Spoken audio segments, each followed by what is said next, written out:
Yeah, I think so. Yeah, let them have their money. Yeah, I think since we've had them for the last couple of days, I think it's only fair to include them here again. That's so true. You guys have made this stream exactly what it is. Fun. So true. Banterous. Entertaining. And Lancer has asked, who's my duo? It's B-Dog. My boy Hello. B-Dog. Hailing from Bristol? No. Britain somewhere. Yeah, mate.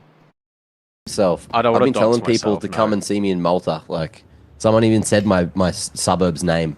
It was like, Wait, really? yeah, represent. And I was like, I don't know if you know I live there. But that's kind of creepy. Or he might just be here for it as well. You know, he might be my neighbor and doesn't know it. But alas. Counter-Strike. Someone's put in chat, Trav, I love you. I don't love the other guy, though. Well, which one? Which Got one? bad news for you, buddy. Yeah, neither of us are bloody Trav. I think someone was calling me Trav yesterday. It could be that same guy. I was also being called Trav yesterday. He's got so much aura. Oh, absolutely love that. Well, nothing really happening with that battle for ramp, but over towards the A side, LNZ standing and holding, and this defense is just too much until Mayon pokes his head out here. Trying to go for the back wrap on LNZ, who will be able to pull his gun out just in time and hope that Insani can save him, which he will. There you have it, MIBR through 2 pistol forces now. Up to 3 on the scoreboard and dominating so far here on CT. Yeah, they're really well. I mean, they're just. I think the thing is that MIBR right now is that all of the initial kills have just been really fall in favour to them, and it hasn't really been that difficult. So when you incorporate that in for 9Z, it's always been an uphill climb trying to get back into these rounds. So at least they've got AKs now, they just don't have the most amount of utilities. They're going to try and smash Ram. Breno is going to try and smash them. One skull cracked, but Luchov is able to follow through on Insani. So player advantage now for 9Z. For the first time probably ever in this map, and DGT makes it even worse for MIBR. Double up on A, taking a full old gamble. If 9Z just go to the lower site, this should be easy pickings. But they're thinking, they're pausing. And they're trying to wait for MIBR to be the team to make the move. But all grouped up. Max calls for B. And this will be a little old fizzle out for the rest of the round. MIBR with 2 alive will save that economy and be able to get that full purchase up into the next. Thorough clearance, 9Z doing all the right things. And this should be their first on the board. Also, our boy in chat goes, man, if Trav was here, he'd know just what to say. I know. I know. That's so funny. That's so funny, man. Like, oh, hell good. if Trav was here, he'd be able to explain why Mezzi is better than Heavy God.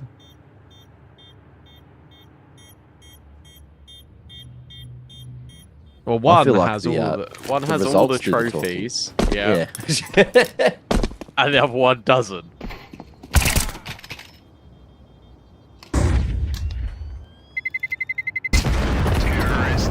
If Trav was here, we could hear his life story again for the entirety of the match. Hey, it's a good story, all right? Whereas Oblama is just a fan, okay? That's so funny. That's such a good name as well. Ah, beautiful, beautiful. Who's casting playoffs? Well, at the moment, not us. Yeah, true. We have got on good authority that Anders and Vince disintegrated into thin air. So, it might not be them either. But we'll see. The comebacks are always greater than the setbacks. That's what I've heard. And 9Z, just posturing. They've called for a dead round. Something's happened. Yeah, it's not live. I was looking, I'm like, why are they running all the way through T-spawn? Have they forgotten something? No. We just need a little round reset, and we're probably going to get that. I really hope we'll get that quickly. But alas, Brandon, that gives us time to talk to our best friends in chat. Guys, what'd you do from yesterday to today? Let us know. And don't say you've been Liverpool supporters, because I know you're doing that anyway. What? I believe... Hang on. Let me just Google this.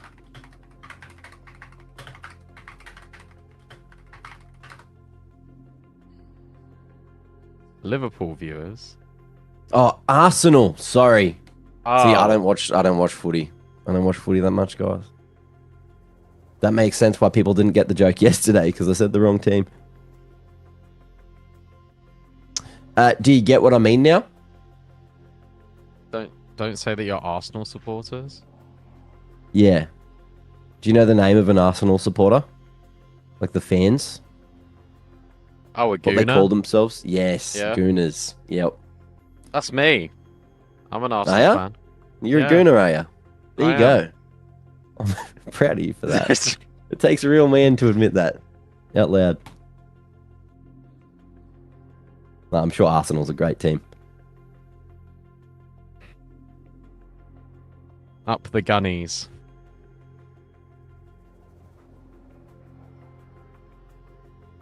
Someone said, can Yeah, you see, look. introduce yourselves for the new viewers?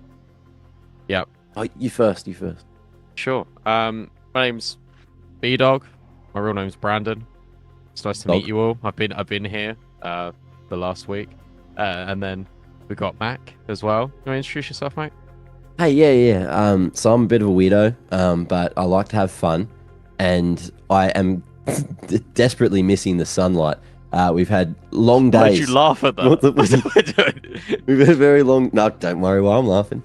We've just had very long days, very long days for the last 5 days, and it looks like we might be getting another one of those, Brandon. But look, yeah, I'm maybe 6 foot. You'll have to find out in person, maybe one day. And I said maybe one day, not because we're going to meet, but maybe one day I'll be 6 foot. And I love the gym. I was going to say you're not 6 foot. What? No, I might be. You just don't know, because we don't You're even have 6'2". cameras on. And thick. Veiny forearms. You know, that's the angle, that's the goal. The other day, someone said I was pregnant, and I, accepted it. I said, I know. I've had 3 weeks off the gym, and then even longer, because I broke my leg. I had to travel around. Went to America. Went to bloody Romania. Went to Scotland. Ate a bunch of haggis. Obviously put on a lot of weight. But calling me pregnant, man, that one stung. Wasn't because Jack W was playing, but. Brandon, why did you sound like you were introducing yourself at an AA meeting? I don't know, I got nervous. I got nervous saying my name, and I don't know why. Yeah. I'm just socially awkward, guys. And I'm just Arsenal. talking for a computer. Arsenal Anonymous. It's okay. And we all accept you for that. B-Dog. Brandon. I actually don't know what happened. That's actually like the worst bit. Like I just don't know. I just got self-conscious. Oh, I love it. It's because you were speaking from the heart, and that's, in life, unfortunately, toxic masculinity, right? There's this thing that's come around where if a man lets his wall down, it is nerve-wracking. It's very hard to open up to 3,439 people watching along who you may not know, who also think you're Trav, and to bleed your heart out to them. So it makes sense. You can get a little nervy.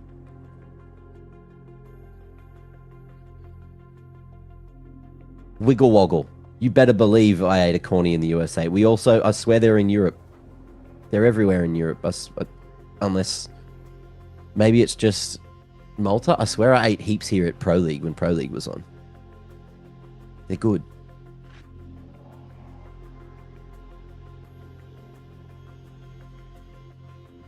Oh no, it's not another in-ear issue, is it? Look at how clean that was from Insani. Oh, he's put in those before. He watched the tutorial you put up yesterday.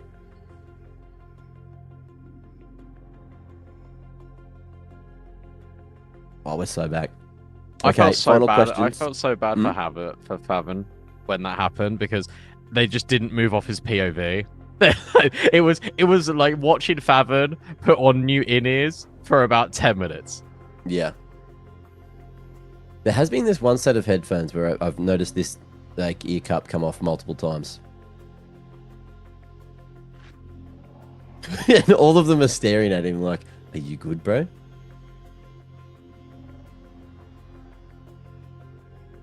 Yeah?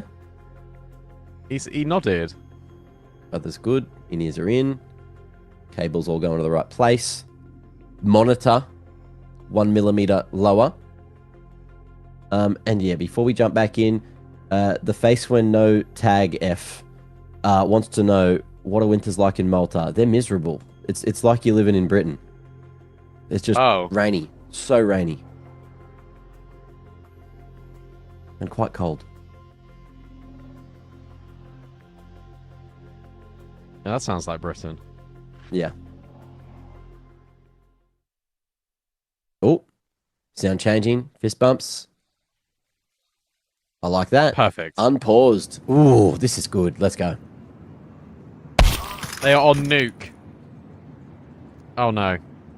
Now Insani is DC'd again.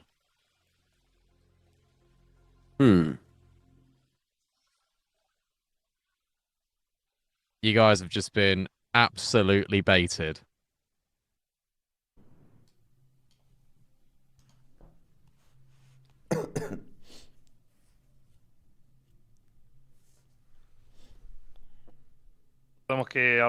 You know? And we respect the patience. But with the lack of ball knowledge of what's actually going down right now, can you guys ask more questions? What's the score? I can't even remember. 3-1. 3-1 to 3-1. MIBR. Okay. Love that. MIBR on top. And as soon as 9Z get that first round, unfortunately, we go back into another technical. Brandon, there's a huntsman spider in my bathroom. Can you tell it to leave, please? Hell no. I ain't going anywhere near that. Good luck. You're on your own. It's time to leave your house. It's a huntsman. Brandon, Is that it's a gold? huntsman. What? Is that the gold? huntsman knife? Yeah. That's not what I expected you to say. No, it's brown and furry. Like all great things. But the easiest way to get rid of that would be, you just put your hand out. It's not going to bite you. It'll feel real creepy when it walks up your arm. But you can just walk outside and you should be able to put it on a tree. So don't worry. Another question. Trossard going to Besiktas. What do you think? Sad, but if he wants to go and move on to another club, then he's more than welcome to, in my opinion. Absolute clutch player.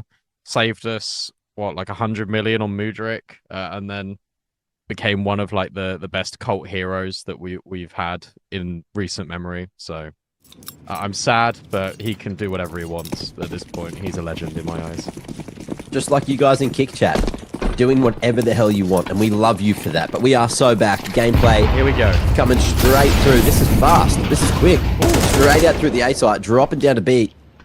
And looking like no one really knows what's gone down. But DGT has infiltrated the enemy's lines. And this is looking a little bit weird for NQZ. Insani falling. And the ramp control lost to 9Z. But it's all about this flank. They haven't relayed the information. They didn't know he dropped Brandon. And this is now looking that much harder for MIBR to win. DGT is in such a good spot. And he's just won the round single-handedly. For 9Z. Venom Zero tries to go for a desperate play through the smoke with the flashbang, only equipped with an MP9. He will get out of there. LNZ just going to try and save, but Max is locked in. forget how much he leans forward into his monitor. Yeah. But it does mean, oh, I was going to say that he could hit the headshot, but he didn't. LNZ did. But now the walls are closing in on the in-game leader. Luchov will lock it forward, and 9Z will get another round. Not bad at all. A quick one's a good one to pick up that pace. Waso Peak loving the screaming in the crowd. But yeah, it feels like no one actually spotted the vent drop. I don't think anyone was in position to, actually.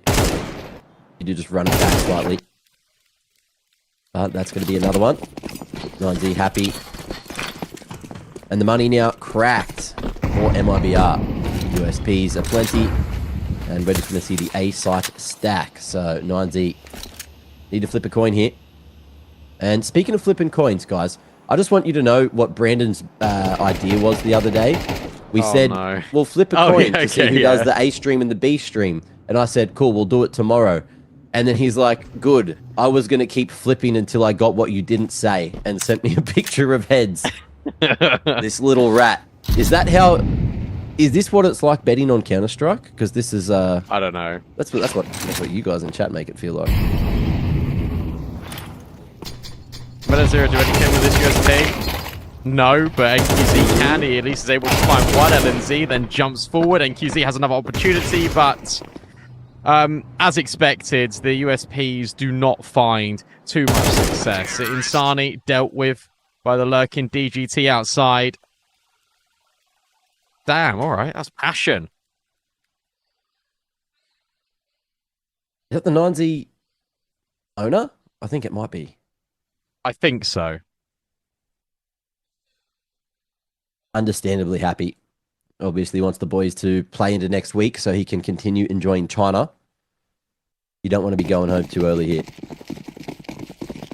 You're already playing during the player break, which is sometimes, you know, hard to fathom. But even in a world where there is too much Counter-Strike, there can never be too much Counter-Strike. This one's just going to be quite quick, actually. Again, 9Z are setting the tempo in all of these rounds. MIBR are going to have to react. There's so many players that are about to converge over towards this A bomb site. At least there's support here. Like, you got Insani in main, you got MIBR up heaven. Flashbangs. Oh, just didn't really happen. Waso able to get a double, make it a triple entry. That's ridiculous. All of these players firing on all cylinders now for 9Z. All they needed was the AKs. Waso Peak has had so many good games this week. And it looks like he is warmed up again and enjoying himself.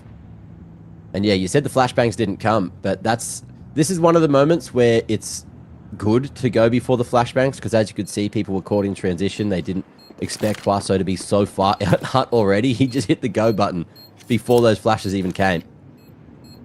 And made it look way too easy, accelerating the timing. And NQZ now under pressure. Flash is not going to connect, and with that AWP shot, they know exactly where he is, and he'll find one to take to the grave. Waso Peak goes down, but that ain't going to be all that. NQZ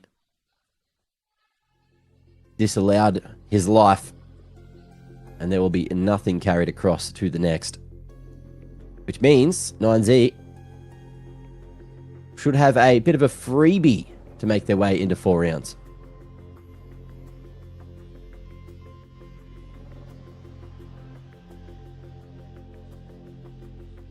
It feels like they've actually already done their job. Yeah, they've already done their job and then some. Yeah.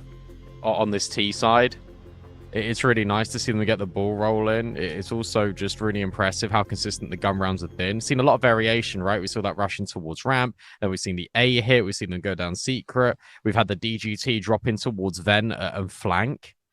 That there's been a lot of layers here for 9Z. And MIBR, it just feels like they're always playing catch-up rather than they've got like an individual plan and they're like, okay, in this particular opening stage, we're going to take this portion of map control. Instead it is, we are going to react to what 9Z are doing. Oh my god, they're everywhere. And then they just lose.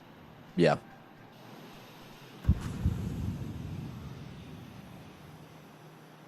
Full change of pace, looking good here. Got that deep wall.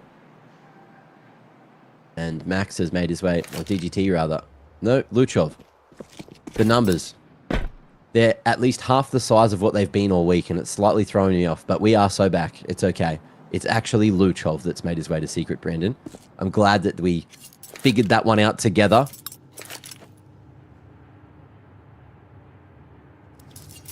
Oh, actually, I saw someone on, I think, like Reddit say about like the numbers on the minimap, and like, oh, how do you know which player it corresponds to? The way I've been doing it is like literally number 1 is the person in the bottom left corner, and then you just count along from there. So, for example, 6 is going to be the first player on 9Z. 6 is Luchov, 7 is Wasso, etc., etc. It takes like maybe like a minute for your brain to figure it out, and then once you like connect it, it's actually quite easy. It's so if you are an observer, which none of us are, but I have been in the past. I've done it a few times. But if you press 1 to 0, each number corresponds with a player, so it's pretty much the same thing. And when you have a UI like this, where all of the players are aligned at the bottom, mentally it's easier to follow. So hold that thought, because I thought NQZ might have got that pick. Either way, they do have one. AK in hand, Venom Zera. He is just straight up leaving the vicinity, which means 9Z, they win. MIBR potentially just going to get some exits here, but they do have, you know, some Kevlar to carry across, which can definitely aid the finances in the long run. But 9Z, again, probably going to be happy with this situation. Insani, not on the right line to deny these exits. He's missed his opening. Max shoots back, but won't create the space. So there's that damage. And there's that 5th.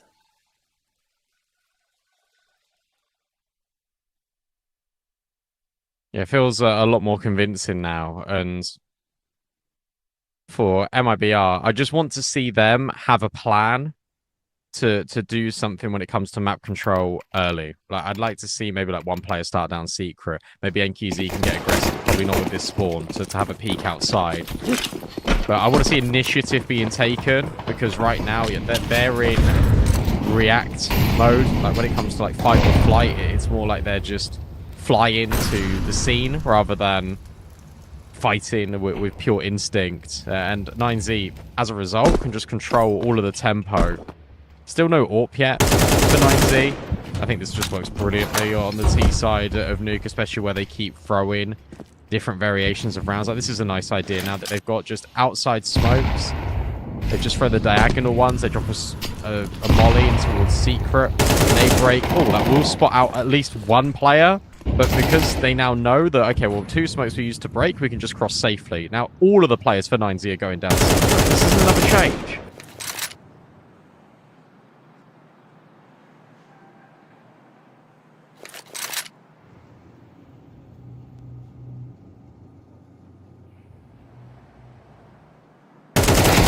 Let's go. Max. Dealing with Insani. He just isn't having as good of a time as, I guess, the MLBR individuals would like. Brenner creeping on towards backside. Get there just in time. The noise is going to reveal his position. Oh, opens.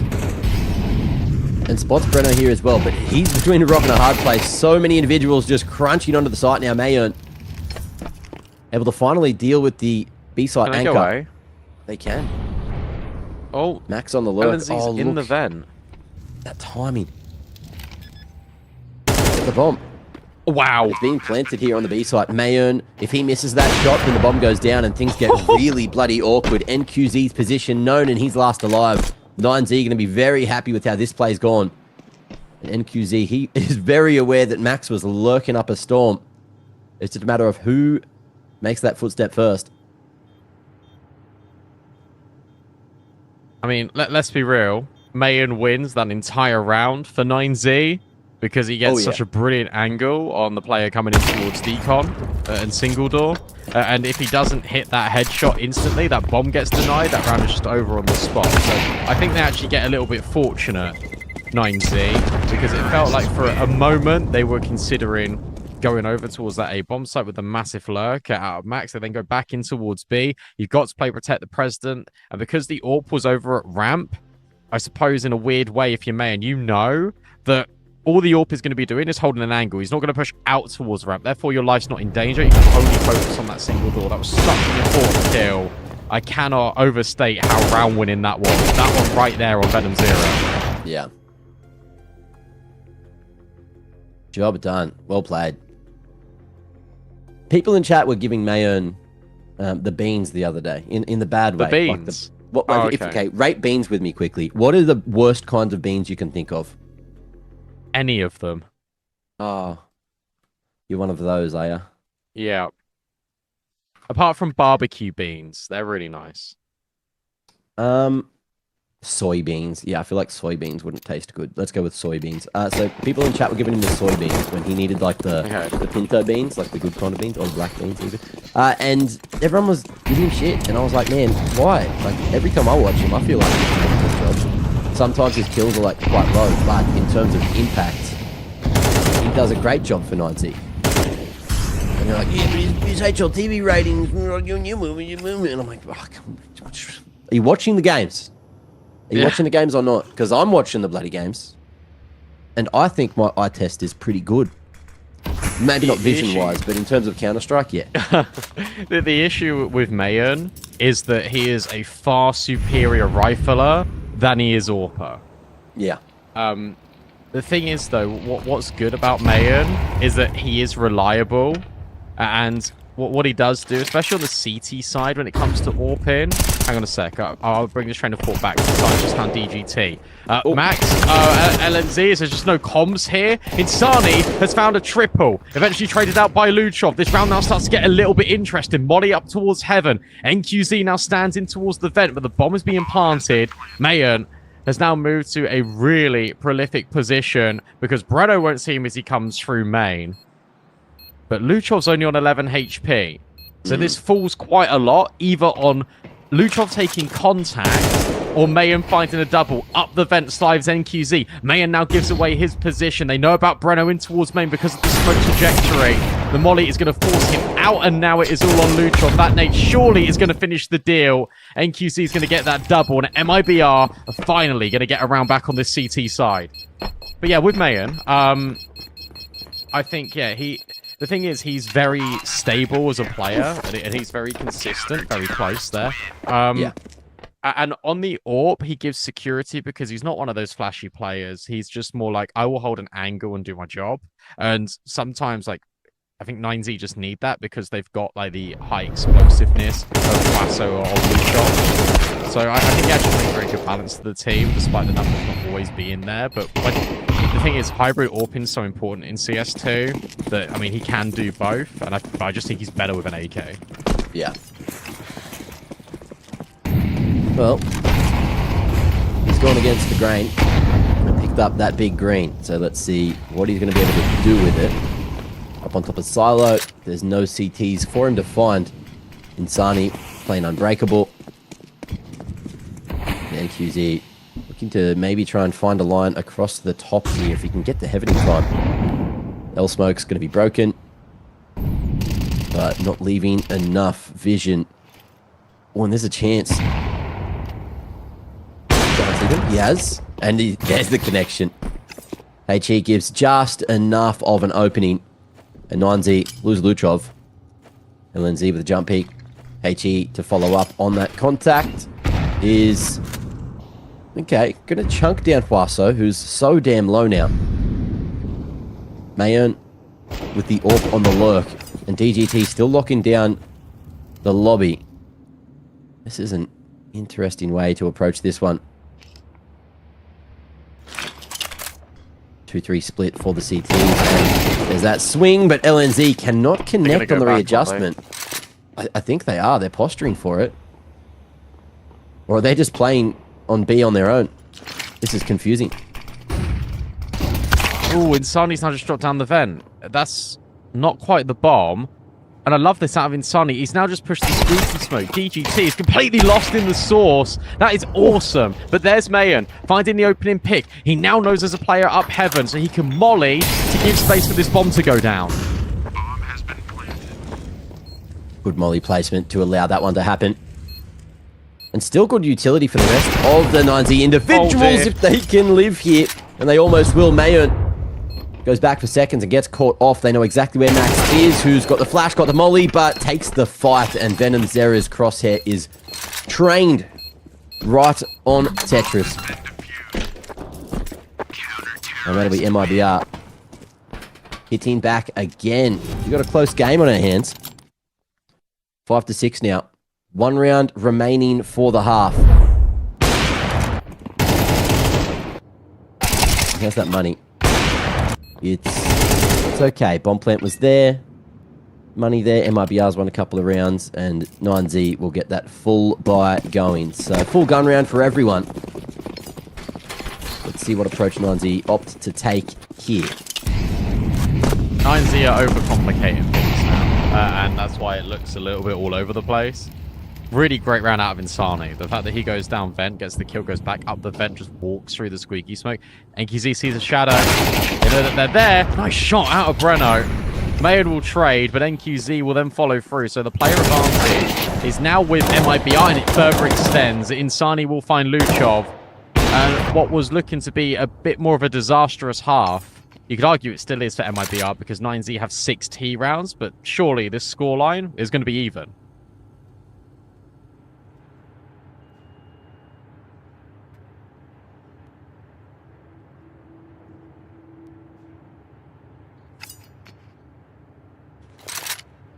All right, let's count what Max has going for him. He's got the bomb. He slid into B. And he will have space to plant here, but that's one of those silent jumps, and LNZ probably not going to be heard. And he's in the perfect spot to deny the plant. If he goes for it straight away, no, posturing and just holding on to decon. As Max plays mind games. Opens double. Single closed. Here's a lot of footsteps, but if he doesn't make a move, he's going to be so far out in the open. Yeah, that's the problem. Oh, wow. Julie's come through, and it's clean for MIBR in the final round of the half. 6-6 going to be the scoreline.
And welcome back in, everyone. 9Z with 60 rounds on their choice of nuke. And now for MIBR, we can see if they can get a pistol, they can get some momentum going. There's no util, no kit, it's just armor. 9Z just want to fight and have a brawl against MIBR. And Insani welcomes it with open arms, a sharp shot onto Mayan to kickstart this pistol. Oh, crispy one from Insani. Got a point to prove after a bit of a lackluster first half. But MIBR, if they can get off on the right foot here on this T side, then maybe, just maybe they can get back into this one. LNZ at range. Oh, it's awkward. Tracking's just no good there. Huaso Peak punishes, but he'll get taken out. The trade game looks damn good for MIBR. Max down to 10 HP, and this is now unwinnable. There ain't no way. There is just no shot he wins this with 12 bullets remaining. Still making that step. Oh, okay. Yeah. That's why. I knew there was no chance there either, guys. Don't worry. Before someone doesn't realize that I was being sarcastic. I mean, what a great round out of Insani, and I love that we just swapped randomly to LNZ's point of view, and it's like, oh, he's in main. Like, how on earth did you get there?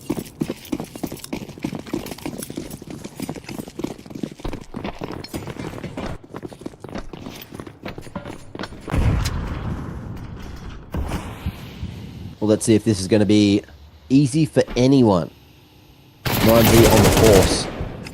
Are backing themselves, and that's a nice little bit of damage chunked on NQZ. Just standing in that common angle. Will get found. But MIBR are going to be able to make their way down into the halls. Mayon not spotting the cross, but with those L smokes, it makes it quite easy for anyone to be down there. And of course, when you force like this, if you're 9Z, just gamble towards one of the sites. See what you can do. And if things don't go wrong, or don't go right rather, just save. Give yourselves another chance in the next. This stack is well placed. That Molly hasn't affected Luchov either. The main players will, though, and he's got to be careful. That's why he's dropped off. Now just tucks into the corner. 35 seconds for MIBR to make their way forward. One of these players on site can scout at Mayan. If he softens them up, then maybe the pistol could do the damage. Instead, it is everyone chiming in with meaningful contribution. They should know about Huaso at the back of the site, but it's Max that wraps through in towards Hut, and Insani can't do a damn thing. So that'll be 9Z forcing back, stacking A, and getting some really clean kills. Surviving with 3 is perfect. They can now all get upgrades as well over towards this A site. Look, AK's already scooped up, and Insani just has to hold on and let the reality sink in that you win the pistol, and then immediately lose the force afterwards. Insani, KD player. Not a fan of entertainment. Just hiding in secret. Guys, I'm joking. If anyone gets triggered by that, I'm sorry. But I'm also not sorry. At the same time, well played. That was a solid structure. The trap set up on the A site. As soon as that first bit of contact came in, everybody swung on Luchov's contact. And you can see, that's just what you want. Solid protocol, solid team play, everyone on the same page, and that can win you rounds out of nowhere, even with shit buys like that.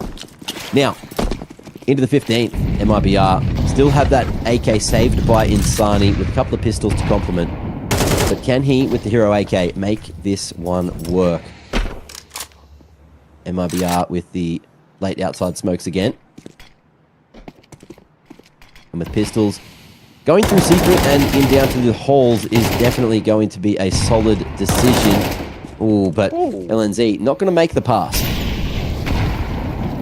Get owned, I guess. Mayan didn't really see him, and he just destroys it. Insani spams back. It is looking to try and find another one, and he is able to. But DGT will kill NQZ in the meanwhile. Breno's now just got a crazy lurk kill out A. And there's no one here now.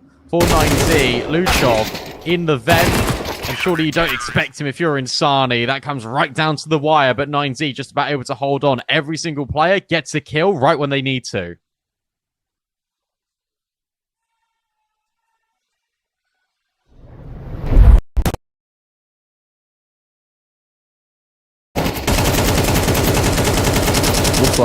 or sounds like rather. I'm getting more of that crowd sound in the background. There was a big old "Let's go 9Z." It was just the CEO. It probably was just the CEO. Yes. At the same time, you know, kudos to him. Making Yeah, fans of respect. the org in China. Someone's got to cheer for him. Oh, and this is going to be a fast one straight out to A, in through the smokes, but the flash is blinding. A site almost taken, but the adaptation, DGT pushing through the smoke just in time. Venom Zero with the Tech 9. Knows where DGT is, but he's not aware that he's getting fast flanked in from lobby. Bomb still down on the ground in the open. And Venom Zero just going to double back. This is Max. Oh, solid position. Will react. And that's a quick round for 9Z. Great reactivity. But MIBR, that was a good idea. It just, unfortunately, they just didn't expect DGT to come running through that main smoke.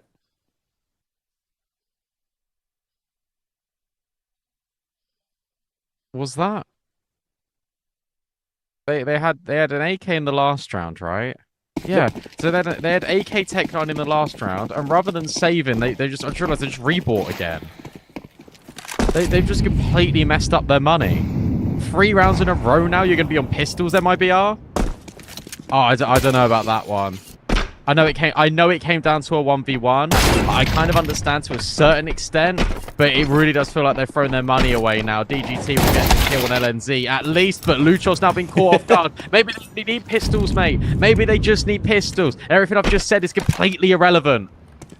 It's one of those things where, oops, sometimes my as long God. as you hit your shots, that is more than enough. Mayern's position also known, and MIBR coming through with just Deagles, and that'll put their 8th on, which also is a great financial swing back in their direction. They've got weapons that they can all retrieve. And Mayern, he is hoping that he can keep his mitts on the stick. But we'll see if he's going to be allowed to do so. Bomb planted at the, okay, default side of sight on B. He doesn't have to go too far to survive. And, oh, I like this. The tease. I think they've heard him running, but he's made the right decision to survive. In behind enemy lines. Venom Zera even dropping. So, look, smart play from Mayern to go that way. Knew that MIBR were hunting. They were hungry for blood.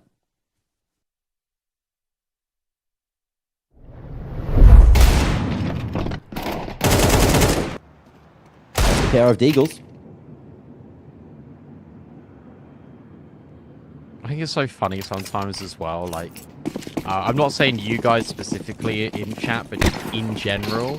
Like, sometimes, like, for example, the Sunny will have a really good game, and then, like, he might have, like, an off map. And people, oh my god, this guy is so overhyped. And then he's just dropping 18 kills here. Just like, is he though? Like, he does this more often than not. Like, clues in the name, guys. He's such a good player. Shout out NQZ as well, 17 and 9. Haven't really felt like we've seen like a load of impact out of like NQZ, but we must have been, but because he's 17 and 9. MIBR, it's a 1-round game. Mayan with that saved AWP, that's it, alongside pistols. MIBR win a pistol round. Lol, where are you now, Argentine fans? That's not what they said. Yeah, FS Nathan 1437, the legend.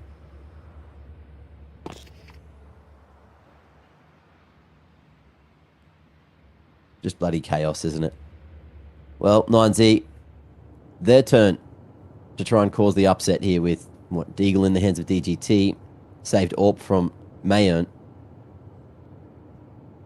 And we're going to see the move made in towards lobby. It's a late crunch, but MIBR going to spot out that information. And with this, they flank from the main side. They're still interested in A. Mayo gets off that line at just the wrong time, but still keeps on fighting awkwardly, still re-peeking, and gets another opportunity, but Venom Zera, too crispy with it. The AK in his hands is enough to get another, and MIBR asking the crowd for a bit of support there. Do you know ball? Is probably what Luchov said.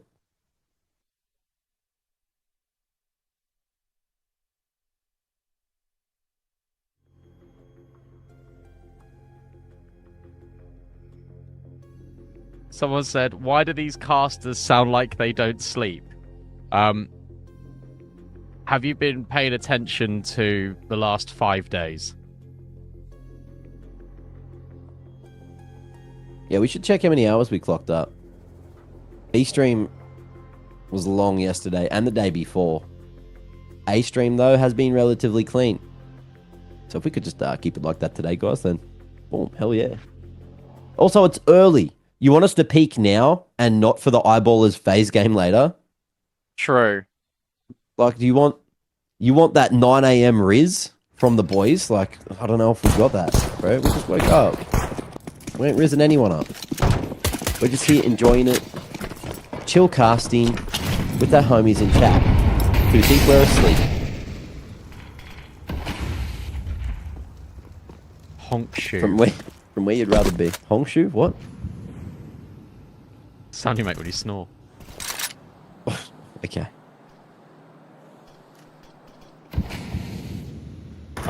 Yes, Barack Obama, one of the casters is a gooner. He revealed that before. Maybe both. I'd love to keep the secrecy on that one. Alright, 9 rounds each.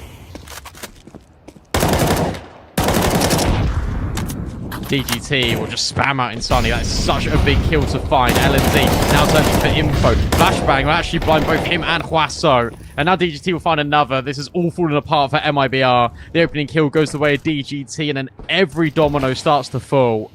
And for Breno and NQZ, to be honest, I feel like you just got to save. I know there's 50 seconds left, but I mean, what can you do in a 5 versus 2 with no map control?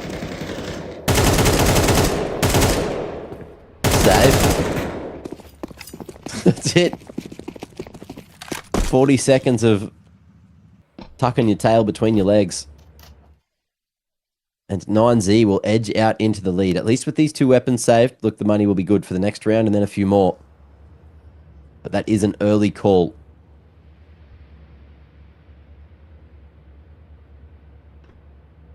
Also, I think one of the other reasons we may sound like we're asleep, guys, is I haven't necessarily finished my first coffee of the day. So don't talk to me until I finish my coffee, of course. Counter-terrorists win. Need that caffeine all up inside of me. Brandon, are you a coffee guy or a tea guy? I feel like I already know the answer. I don't like hot drinks, mate.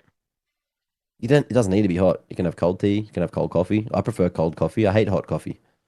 Oh, I see. No, I don't like either. Well, what do you drink? You have some of that schwa? Shui? Sorry. Just Pepsi, really. Okay. I heard all schwa go eat Pepsi. I don't know what you're saying. Yeah, it's Mandarin. Xie Dway. Yeah, lost in translation for me. Outside smokes now for MIBR. Boost up for NQZ and nice shot. So this time the opening kill falls favour to MIBR. Break on the smoke from Mayan doesn't really help matters. The spray felt good for a moment, but no bullets connected. Brennan will get rid of Huaso. Insani then just peeks through the smoke around the corner and kills Luchov. And this round and this game is so back and forth. For some reason, I feel like 9Z aren't out of this round. Look at this timing. Mayon going to get in behind enemy lines. 2 favored, and that's going to be bomb on the ground on that repeat. LNZ, what are you doing, King? Either way, it's polished off. MIBR, bring it back. Mayon's play was not enough. And again, we're all tied up, 10 each. Getting right towards the end. And chat has confirmed it. Other caster hates drinks. My bad, guys. My bad. I don't know. I'm weird. Like, you know, do you remember how I introduced myself? Right? Like, I do like Dr. Pepper. People are saying that in the chat as well. I'm just more of a soft drinks. I'm more of a soft drinks person, right? Like, obviously, your water, you got to drink that. But lemonade, Pepsi Max, Dr. Pepper, like that. That's normally my go-to sort of dealio. Can I just say, Barack Obama is the funniest individual in chat. Everything he says is comedy gold. Dryness for other caster. Needs a little oral lubrication, if you know what I mean. Look, that being said, into the 21st. Snap back into it, 9Z. Come on, let's lock in. 257's a quality weapon to be picking up here. On Nuke, Deagle for Huaso. I know. Oh, guys, don't Yes. spam that. Whatever Brilliant. you do not copy pasta. Brandon hates that. That would be detrimental to his mental for the rest of the day, and I need him in one piece. Although the pistols, Brandon, the pistols are doing it. Hero M4 chiming in. Way. And 9Z, when you count them out, when you don't even look at the screen, all of a sudden everyone's bloody dead. MIBR believing that Breno can maybe save this. But the bomb's in spawn. And with a minute on the clock, no I do not way back him. they've lost this. Out of nowhere. There's no way.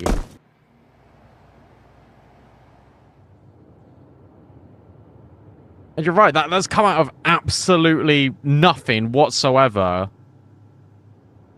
That's a tilter. That is an incredibly frustrating round for MIBR because, I mean, you're set to go 11-10, have one more like big hurrah in the next gun round. You win that one, it basically is 13-10 game over. Instead, you've just been eco'd. Your money is on thin ice, and it goes the other way. You lose this next gun round. You lose round 22. It's over. A 9Z, they're just going to win the map 13-10. That is an absolute disaster.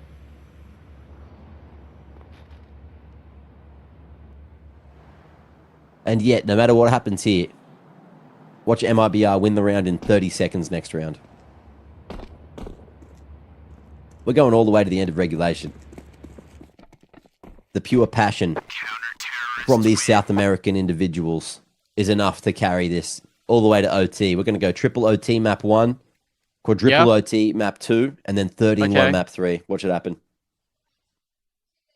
My favourite part about that round for MIBR was when they pushed outside with no smokes. Well, Brandon... I mean, it makes sense, right? Like, the thing is, it's like, it's an eco...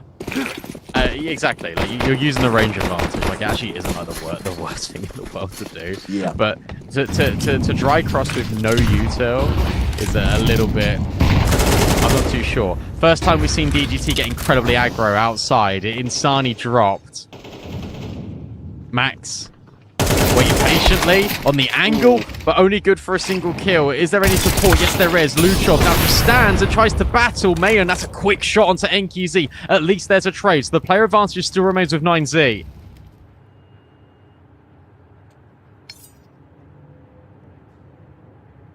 MIBR shoulder to shoulder. And LNZ, he has been having a bit of a rough game. But he's still got that big brain. He's got the util to use. Dane silent, only Huaso down here. Who is a self-sufficient player? But how's this timing going to go? Letting DGT bait with the sound there over towards the double stack. Or double doors even. Won't be able to stop that plant from going down. Cover there. Venom's error spotted. And both positions of the players are now known. Mayon going very slowly on this retake on the ramp side. Venom seems to be aware, but look at this. Wrapping on the left side. It will boil down to the timing. Crowd making a little bit of noise too, so no one knowing. X-rays off, and let's see who wins Venom's error. That one. But they need to flush the other man out, and that's LNZ up on the rafters. They don't know where he is. 2v1. But there it is, the moment, the chance, and Huaso Peak does it for Chile. 9Z on 12 first, and have 2 chances to close out Nuke. LNZ, how have you whiffed that? Like, that was the easiest kill. He wasn't looking at you. That is a disaster.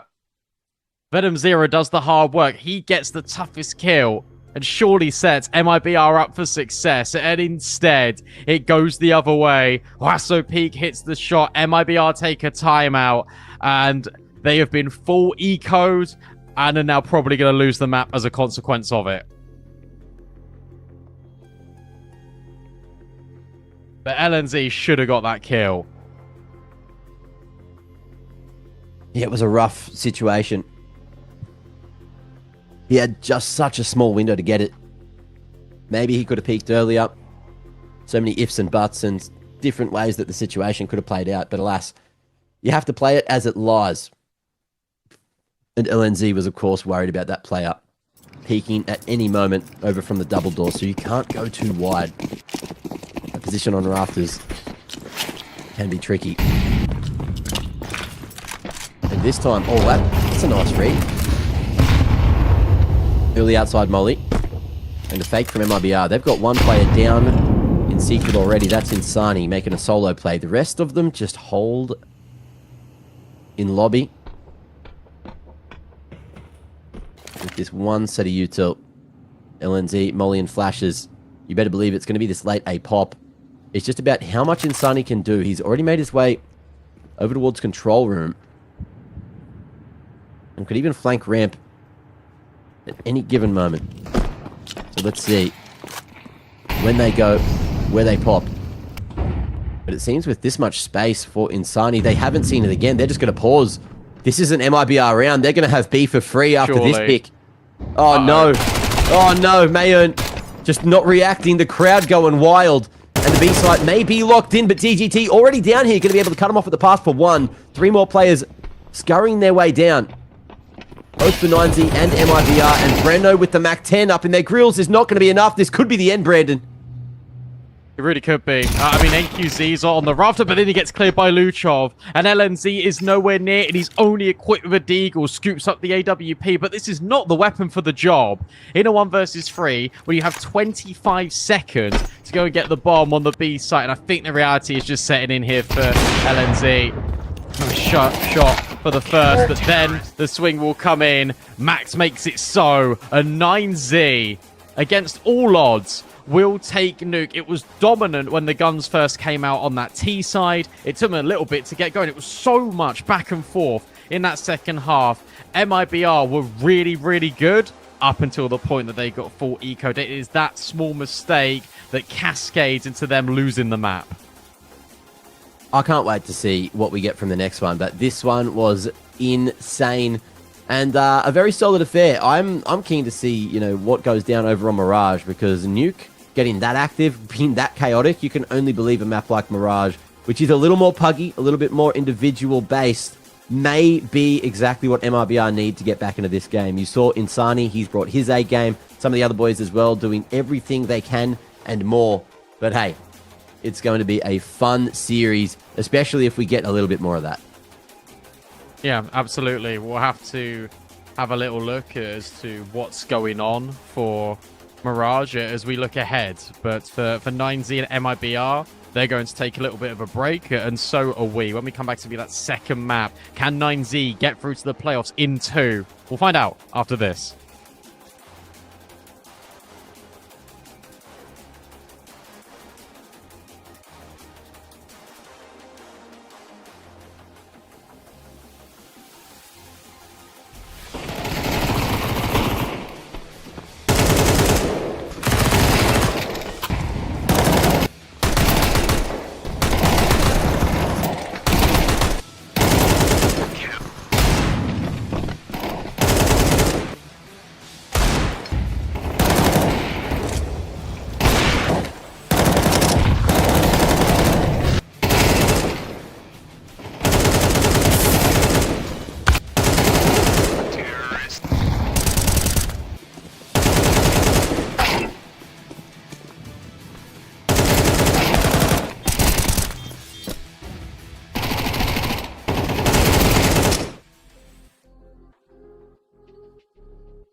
Welcome back, everyone. We're here with map 2, 9Z and MIBR.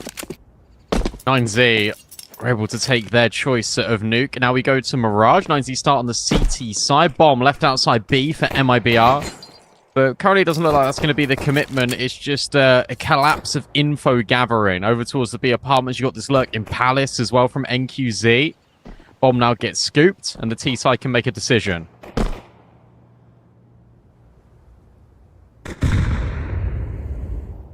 Creeping through underpass. MIBR postured for that A-site split. DGT in a good position here to spot out lower mid individuals, but LNZ sees that he's gone back for a con crossfire. Luchov could activate drop, but the smoking con is going to be very difficult for these Ts to get up with all the CTs fully crossfired across it. And that's going to be the objective on the ground. Look at that bomb down in con. MIBR 2v4. This is going to be a long road back in if they're even allowed to get out of Palace here. Spam's going both ways. And then QZ between a rock and a hard place, and he's getting crushed. What a brilliant round out of DGT. The fact he's able to take the contact afterwards is a thing of beauty. The player in connector gets one kill. He just steps forward on that left-hand side and we'll get a double. And you're right, it's so difficult just to scale through that switch. You understand why MIBR do it, right? You jump up on the left and the right-hand side. You try and take the crosshairs away. It's the right idea. Just for them, not quite the right execution.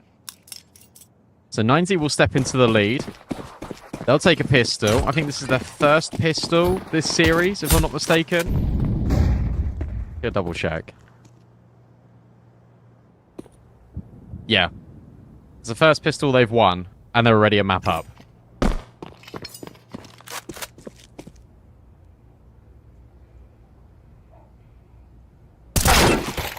Whoa, nice shot. Damn. All right. Again, we saw this over on Nuke. You cannot count MIBR out when they have these deagles in the mix. And there's only that one, which has definitely got the job done. First pick found. Breno making noise. And with that sound cue, gets info on one more of these 9Z individuals. But look at this. B-side's going to be open for the taking. All of the 9Z members, they just want to go for the mid-fight. And Max now in a very odd position. If he can't find him on the cross, then, yep, that bomb's going to be able to transfer successfully into a plant. And that's extra money for MIBR in the next. Yeah, absolutely. And look, you still got to retake this. Max is low, 4v4. It should be fine, especially with shots like that. Mayan able to get the opener. Breno dropped, but suddenly he's going to get triple swung. But that's fine because Max is here. He's able to clean up house with DGT. Crisis averted for 9Z. But you're right, like a kill in a bomb plant when you're on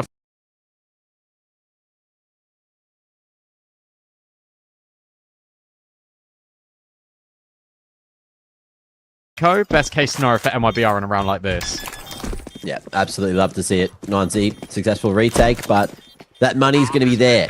And look, we had a huge discussion, a very important discussion on the first map of the series about what we like to drink. And yes. we found out that you actually don't like liquids. So I'm going to hit you. You need to hit me with the top 5 liquids of all time. Tier list. Let's go. Oh, God. You've got 20 seconds to do this. Water's got to be number 1. Yep. Ever. Any liquid. Ingestible or not. Not shoeies. You just made a whole country hate you. And this 20 seconds, America? it's dried up. You literally only drink water. No other liquid. I panicked. Nothing. Crazy. Doesn't like honey. Hates bees. That's wild. Coffee. Any chocolate syrup or sauce. Throw them out the window. Your brain works way faster than mine. Honey's goated. Look, without any kind of alcohol, Molotovs wouldn't exist or be in the game. Think about it. Oh, that's true. Yeah, beer's a good one. I'll take that. Water and beer, all you need to survive. DGT though. Absolutely. He snaps one away. And Mayon, meanwhile, misses his opportunity to peek through, but nothing too crazy about that one. As Mayon, he's just looking to dominate here from CT, him and Luchov, the dream team, and they're just going to swing in to fight it, which could be a mistake. MQZ, though, on 3, it's easy trades for Huaso Peak, as 9Z find another, and managed to traverse through the first gun round from MIBR. But Brandon, you've only said 2 of the 5. Come on. Back to it. Chop, chop. Let me just break that around just for a minute, because this was a complete collapse of an A bomb site hit where MIBR, they threw like 2 flashbangs to get in towards that A bomb site, and they thought, yeah, that's good enough. And then they just all walked in. 9Z just have a brilliant crossfire. I actually really like this timeout from Bit as well. We'll come back to Liquids in a sec. Because what I think is really useful here is that that round was won very cleanly, and they understand that they're in the position of power right now. MIBR are on the back foot. They're going to be a little bit frustrated with the way that Nuke went down in the previous. So if you can get a really solid start to this map in particular, Counter-Strike is such a momentum game at this level of competition that this could potentially be a landslide if MIBR aren't able to secure a quick round. Yeah, Honey's up there, Beer's up there, Water's up there. Liquid is in like sauce, like ketchup, go-to. Yeah, I'd call that a liquid. The ketchup? Yeah. Is that your top 1 sauce? Sriracha. That's 5. I feel like, you've got everything to survive there. Water, beer, hot sauce, sweet savory sauce, and sweet honey. Sweet honey. Good antibodies in that one. Keeps you nice and healthy. And also keep you quick with it. Bit of extra sugar in the blood on that one. Huaso Peak only able to find the single, and his pistol starting to flood the site. Smoke, though, gets broken. DGT will connect onto one and try to stop that bomb from making its way to site now. Venom's Zera, AK retrieved, but he won't be able to do too much more. Mayon having a bloody field day, and this bomb is not getting planted, not today. Good defense for 9Z, flooding and reacting to the pop from MIBR. Look, I'm going to be honest with you. Like, I actually think that this could be like quite a quick map if MIBR don't get around this next round. Like, 9Z are really powering up, and they are like disrupting you, planting. There's so many smoke spams. You got the jump up as well from May, and yes, that was just a pistol round, but it all starts to add up. NQZ needs to find impact with this AWP immediately. This call's got to be spot on for MIBR. LNZ needs to craft something here. I've seen games like this before. You get into a tailspin very quickly, especially when the pressure's at its most highest, especially when elimination is on the line. MIBR have got it all to do. Yeah. A lot of pressure on their shoulders. But Insani, he hasn't got that chance to get started yet. And this could be the round.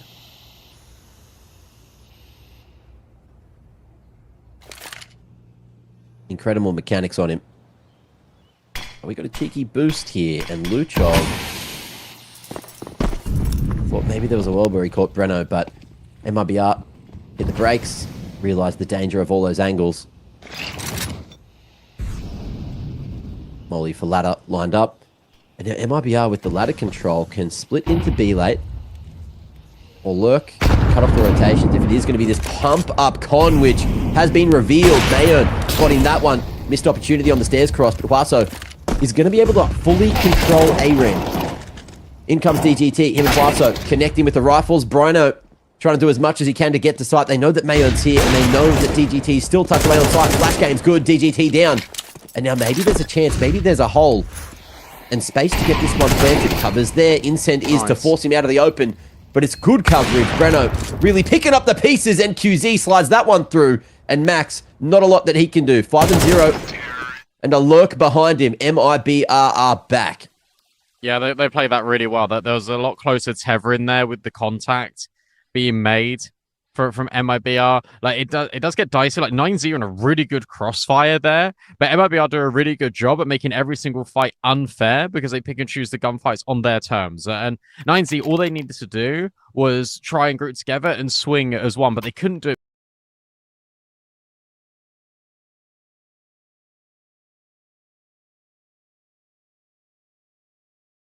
utility was so fantastic out of MIBR. They just arrived on the site. It was almost like they teleported in. 9Z just weren't quite ready. That's even after getting a couple of opening picks too. So important round for MIBR. Haven't got the most amount of utility behind this buy. At least NQZ is still on the AWP. DGT waits in and, gets owned by Insani. And Insani still lives. Breno, who jumps out the window, will try and survive. A break on this smoke for Max. He just hides in plain sight. This is going to be completely unexpected. Luchov, in the meanwhile, has also got a kill. So it's a player advantage here for 9Z. Gun barrel spotted by Venom Zera. And the adjustment on towards Max is clean. But is he going to be ready for another player, another rifle?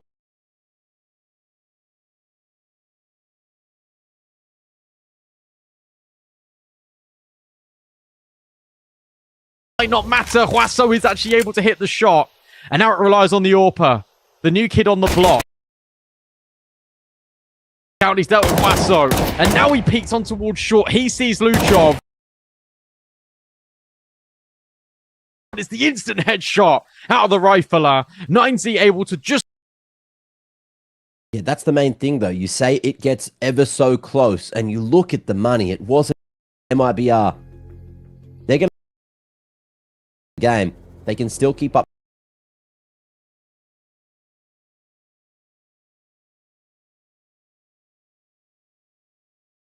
Rounds.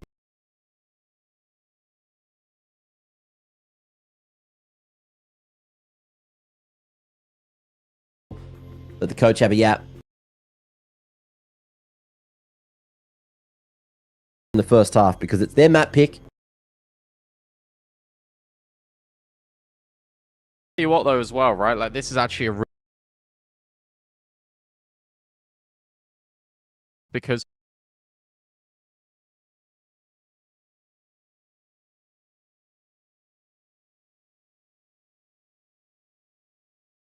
this is the difference between...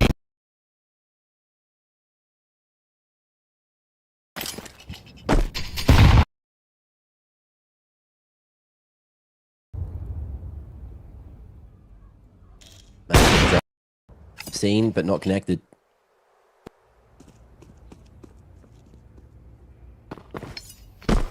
And 9Z still with a heavier presence towards A. Not the worst idea. MIBR again. Going for the con approach. Mayon. Eyes on this position.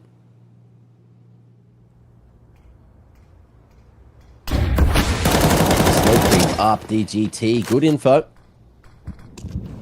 No connection on the spray. XSE with the flash is going to be able to post up on that line. Missed opportunity for him though. Luchov somehow going to be snagging two away. Poking his head right through. And just dealing with the pressure. Making its way from Palace. And with that, that's ramp control. That's everything you need. And this should be another 9Z round. Hope is waning for LNZ and NQZ.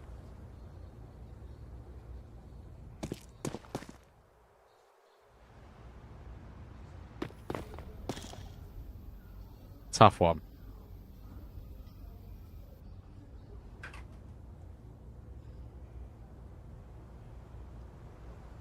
Really tough one for 9Z.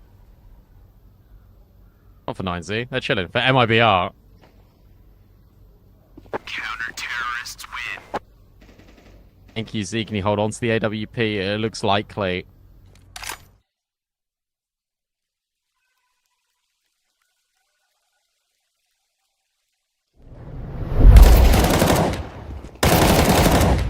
Great hold from Luchov. That's such a sharp double kill. I don't know what happened with DGT and Insani.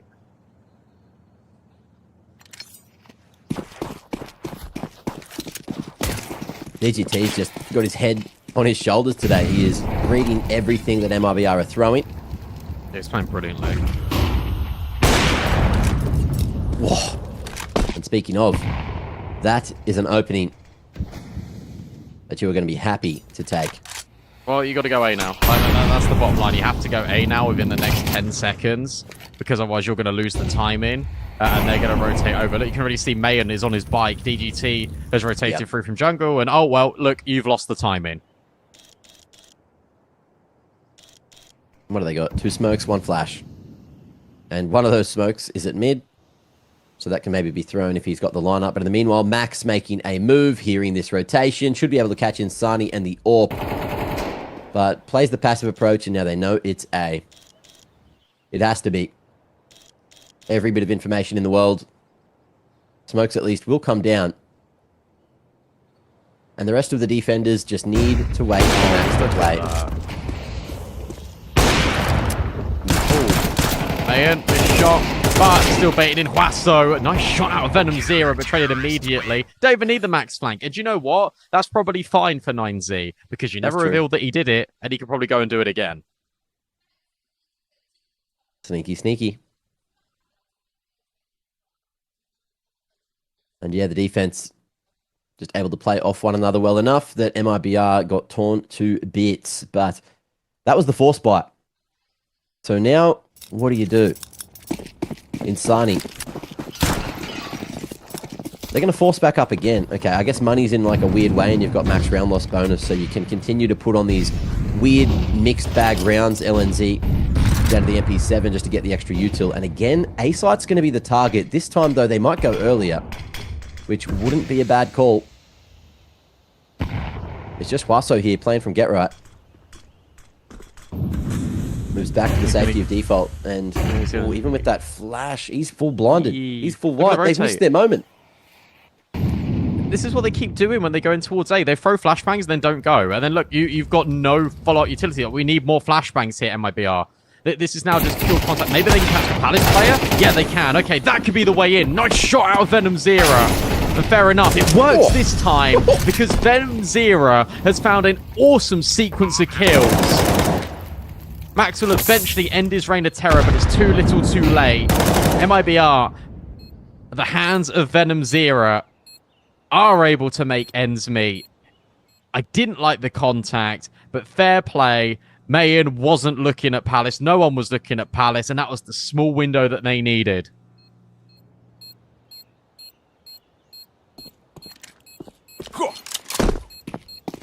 Ends up working out well. Those jump sounds are so loud compared to everything else. Is it just me?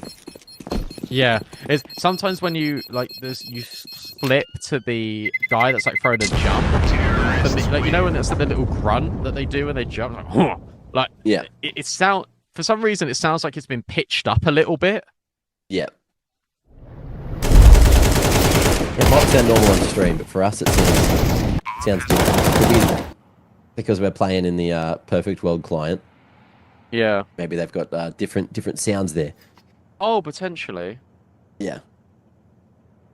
Look, I've seen them have like the Fortnite dances and stuff, so crazy to me. But sometimes they do it differently in China. Oh, what a shot. In the deep south of the Americas, Mayon just peeking in behind the molly. Easy takedown onto Venom Zero, who single-handedly won the last round for MIBR. So, who's going to step up to the plate, huh? Is it this man, Insani, the one you'd expect to? Or maybe someone else?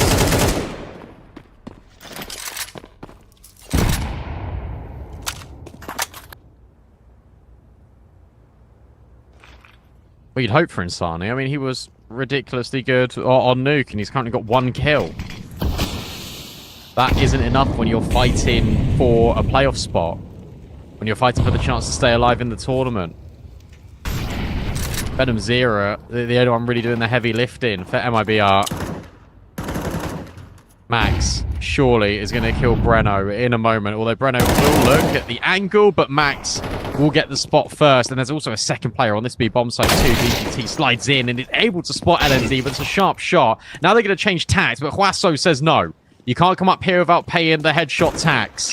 4 versus 2, and in fact it just gets worse. NQZ, their position is now known from stairs. Up and over he goes, and is caught by both Jungle and CT. 9Z, as soon as they get a kill, it just feels like there's no stopping them.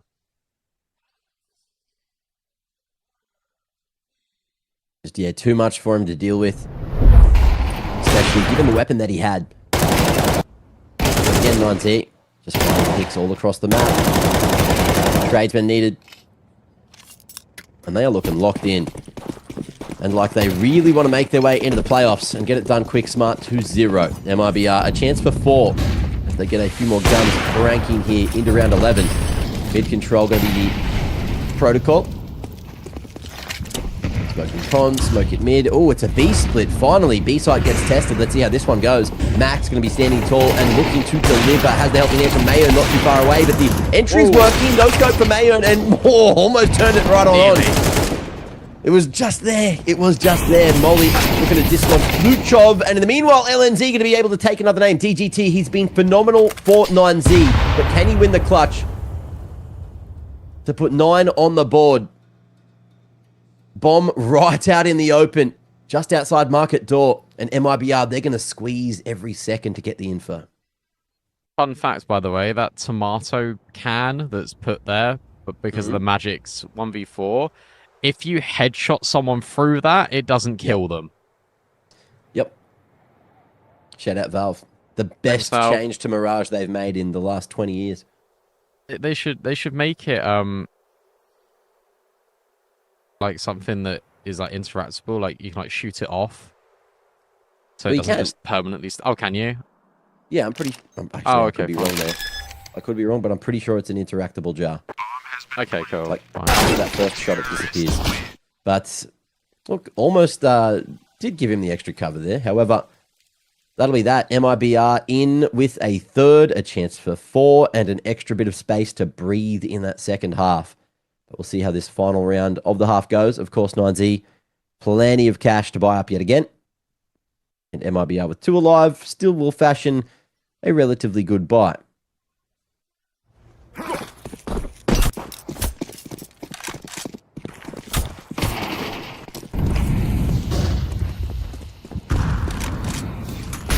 I can't believe you didn't put Magic's secret sauce in your top 5, by the way. I did. I know.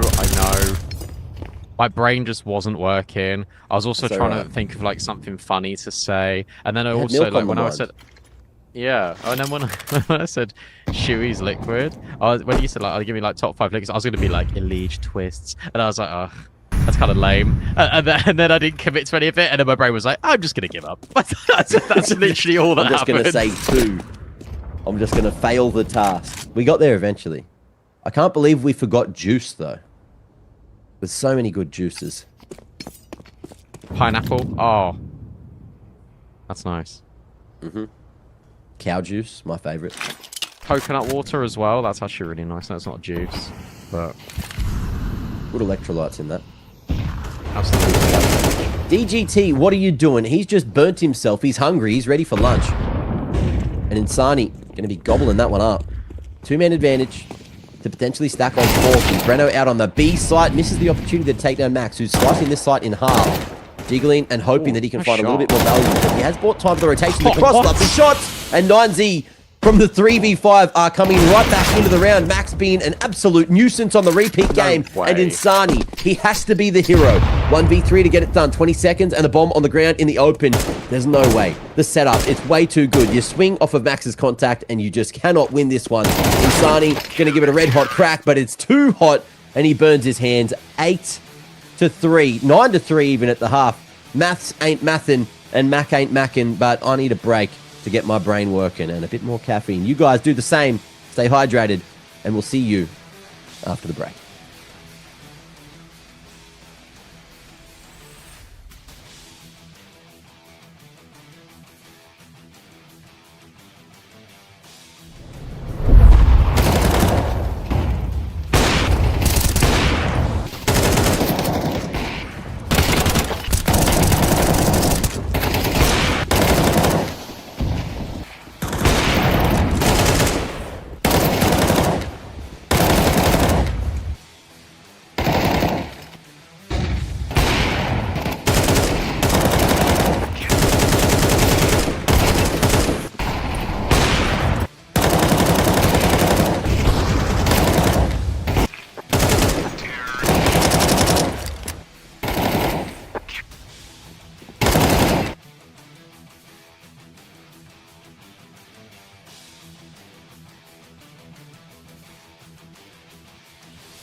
Is 3 rounds good on the T side? No! No, it's not. MIBR are in complete shambles right now. Kick chat. 9Z, they've got 9 in the name, 9 in the game, and they are 4 rounds away from the playoffs and sending MIBR crashing out of the competition. This CT side has got to be immaculate. And it all starts with LNZ. Julie's on the balcony, who I don't think will have any impact. There is Waso lurking in apps, and it is going to be utility to try and fake this over towards mid, but yeah, okay, B split. Maybe the Julies will get a bit of action. Jump in the window for another couple of individuals, and QZ going to be able to try to chop them off. LNZ dealing with that B app pressure, and it's just Mayon and Max to try to make this one work, but MIBR looking like they're in a very good position unless Max can snag one through the smoke. 11 in the magazine. Where's that bomb? Must be in con, hidden under NQZ. And Max has an opportunity to isolate these shots. LNZ positioned very nicely indeed. And, oh, okay, Max is turning it on. Max is hitting him. This is not what you want if MIBR are playing this cautiously. LNZ just not wanting to peek and go for that trade. He's just waiting for the jump up, waiting for a moment. Nasty angle in it. And it works. That's brilliant from LNZ.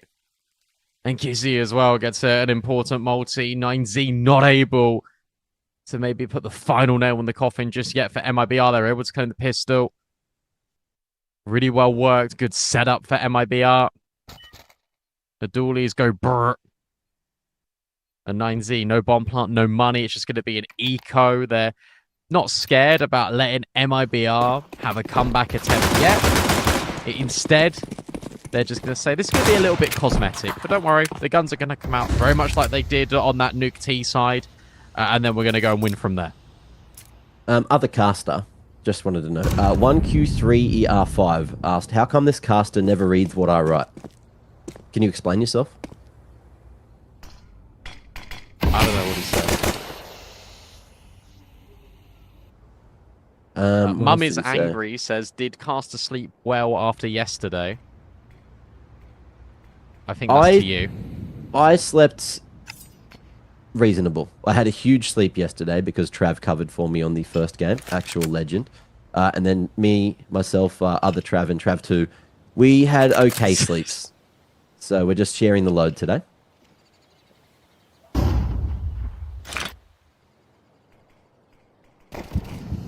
The only other thing I've seen this guy ask, oh, what's the difference between juice and pizza? That's an interesting question.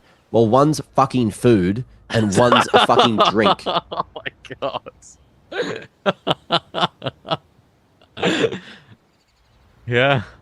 I guess so. Did I spell it out for you? Are we all on the same page? Yeah, I think so now, yeah. Alright. Yeah, good. Oh. MIBR. They're going to get this round locked in. And we'd always expect, this is why we took our questions on the eco.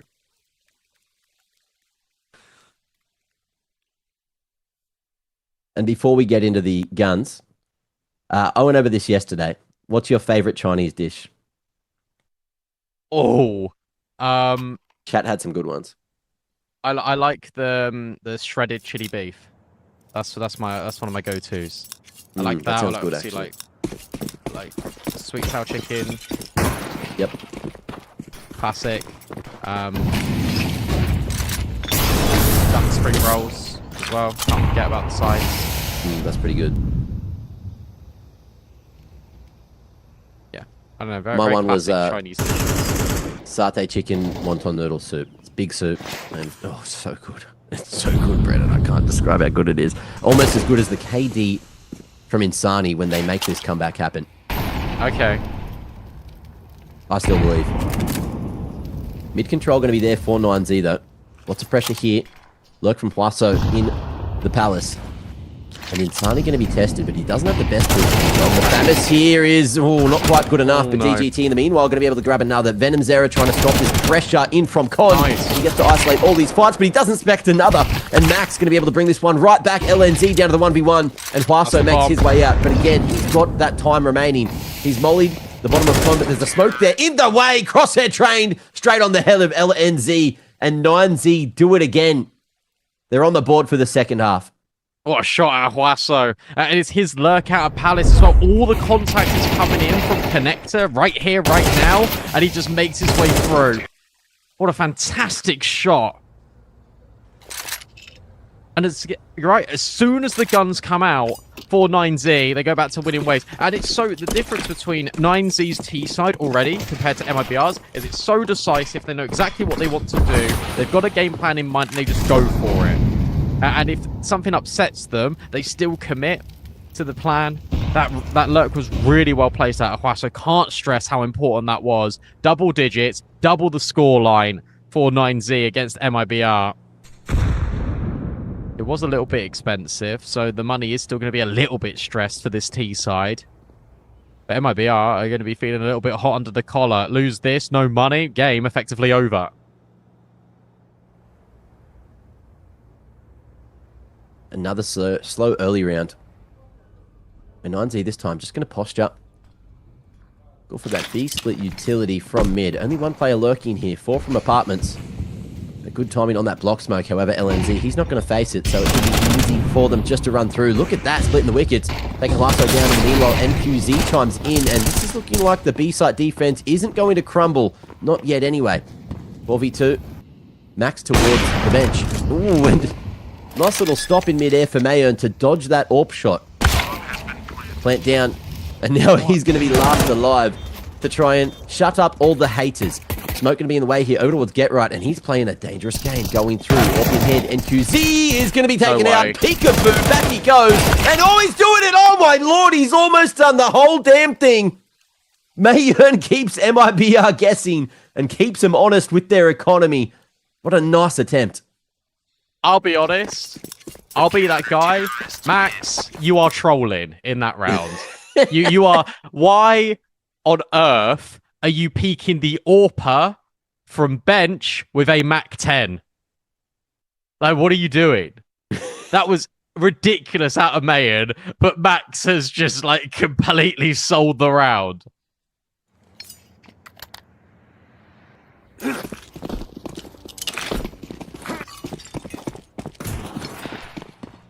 9Z almost cooking up something crazy. That was crazy work. Yeah. And when you say, you know, you do highly rate Mayon's rifling more so than his AWPing. Yeah. You're not wrong. He's almost done it again. That was some nice shots by Mayon. Do you think Harry Kane is going to have some nice shots later? Maybe. Maybe. Someone called me British people. So, oh, hang on. 3v3. We'll oh, Insani? He's on. He's back. Look at Luchov. Luchov's got a time in towards Connector. LNZ has now seen a player cross. Insani will look back at Luchov. That's so important. And now LNZ can communicate that there are players at close proximity. He will keep track of Max. It's Mayon again. But the flashbang is brilliant out of Insani. MIBR with back-to-back rounds. Economy gone for 9Z.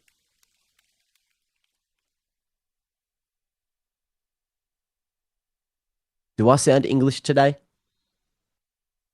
I don't feel like I sound English anyway, really. I was going to say, I don't think you sound English at all. That's crazy. Maybe Trav has got an Australian twinge. And that's why people think that both you and I are Trav. I feel like you both sound so English, and I don't sound English at all. But hey, that's just me. That's just me. Maybe I'm just getting rage baited. Ooh, I love that. That was a, yeah, really cool double swing. Good coordination. They're believing in themselves now, MIBR. Yeah. They're getting that confidence back. A couple of rounds is all it took. Look, Insani, what was he, 2 and 12 or 2 and 11? Now he's 7 and 13. I told you. He's coming back. CT-sided GOAT. He was 3 and 12.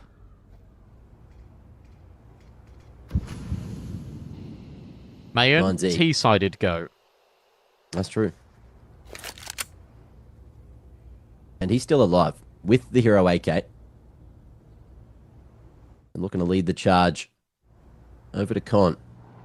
Thought, you know, the group up B hit wouldn't have been a bad idea, but with this insane. Oh, Insani's peeking. He's just found the bloody lineup at unders. All three. Easy peasy picks. Hopefully there's a replay of it. But yeah, he's got that read. Great timing of the molly from his teammate just to set him up for the peak. Obviously, sometimes, especially in those bright areas in Counter-Strike 2, if anyone peeks behind the mollies, they are much harder to see than if they were just peeking dry. And 9Z getting caught off. And that's it. Look at that. 10 now on the board for Insani. Close to that 1 KD. We did mention he was a bit of a KD player over on you. There it is. Easy. Too bloody easy. I just And looked 9Z at back on the guns. 9Z's previous results on Mirage, right? And I looked Yep. at that. Look, they're playing really good teams, okay, on Mirage. But when I just went back and I checked against Furia, 3 T-side rounds. Against Spirit, 3 T-side rounds. Against Vitality, 3 T-side rounds. Ah. There's a trend. Yep. There is a trend. Against Falcons, 4 T-side rounds. Oof. Well, let's see if they can get at least 3 more. They do need 4 to win the game. Ending that first half with 9. And I love this from time is MIBR. The interesting. 2-man push-up. Wait, no, LNZ? The double tuck? Yeah, the double tuck. Okay. I don't hate this. I don't hate this No, I at all. don't I guess either. Breno's playing worse, so he's going to take contact here. And he's Oh! gone down. Hard clear on the corner. cleared him! Nice heads-up play from Luchov, and this could be one of the 4 rounds that 9Z need. 2-man advantage, or 1-man advantage, rather. Smoke gets broken. There's plenty of time to plant this one. Over to CT, they try to go. Oh, Mayern. He's down. Max wasn't able to go for the trade initially. Luchov through! And gets another huge round for himself and 9Z. 2 to open and 2 to close. Beautifully done. No plant necessary. What a round. I really hope we can see the hard clearer on LNZ at a Lucio. Dwayne. Yeah, he's just really Ring. anticipating it. Yeah, okay. Just the basics, all right? So, because we are the Chinese casters, of course. So, Dway, like D-W-E-I. There you go, Dway. Yeah. Dway. Like Dway. Green, yes. So, you go, Dway. Like, Insani gets that kill, you go, Dway. Max can't trade. Dway. And then if your teammate flashes for you, you hit him with a sheshe. Can you do that for me? Hit a sheshe. I thought Shesha meant okay. That's like, thank you. Ah, Sheshe. yes. I see. Educational stream. Dway is more of the okay, like the yes, you know? My favourite casting duo. Jay and Dway. J and yes. My boys. LNZ. Is this going to be a yes moment? No. He gets destroyed by DGT. Venom Zero now left alone on the site, has it all to do. Oh, and he got baited out by the shoulder of Mayan, and that allows Wasso to grab the kill. 4 versus 3. Bomb down. No money for MIBR. I think they've got to save. I think they've got to play for OT. That's what they're doing. They are going to the wrong side of the map, which means you are correct, Brandon. That B-site pump was too much to deal with. And MIBR have to play for OT now. 9Z 1 round away from the 2-0 send straight into the playoffs.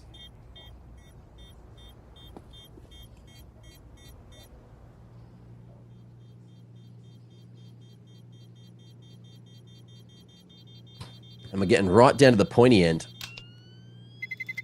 Terrorists win. That's 3 T-side rounds now for 9Z. They've matched what they normally get. But can they find the 4th? Can they find the series winner?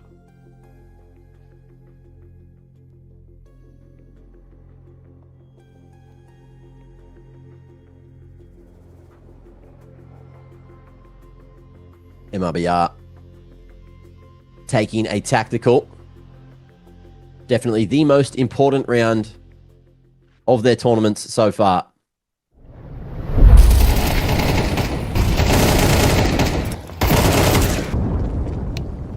Let's see if anything changes and what 9Z are going to throw here. That fourth round to keep that trend up. To beat the odds. To beat history. It's just there and it's necessary.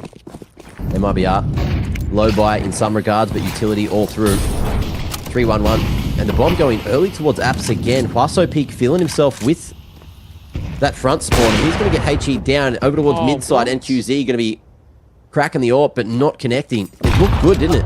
Yeah, it looked bang on. And you can see his frustration, because he thought, right, well, that's a kill. That's tough. It's going to be a B split. It's going to be really fast out of 9Z. I don't think you're ready for it. LNZ has now got to be careful. They're going for exactly the same play that just worked to break on the smoke or rush through, but the difference, the little seasoning in this round is that 3 players are now moving through short.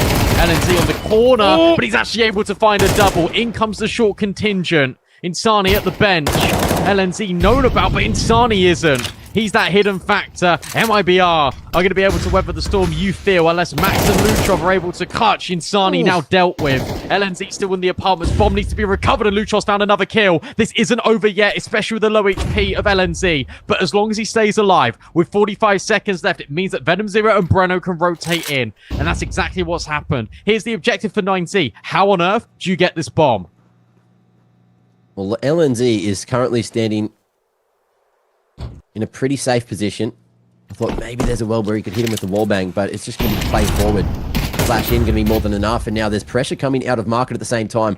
Max, though, needs that one bullet to connect onto LNZ, which he'll hit. 20 seconds, they can't go A, they have to go B, and there's already some MIBR members on the vicinity. Both now called, making their way out of market, and Max, he's going to go for it all. Just making sound cues, and Venom Zera hits him right where it hurts. We are not done. 3 more needed for overtime.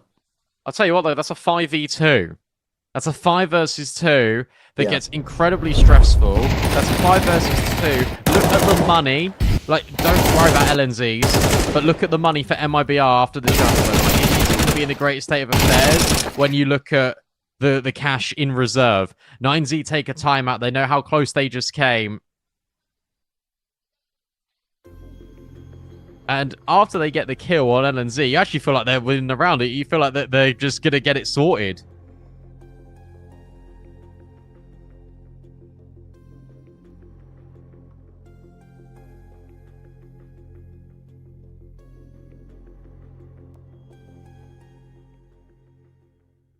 Keeping it together. Yeah, look, there's hardest no part of it money. all. Yeah. Both of them, actually.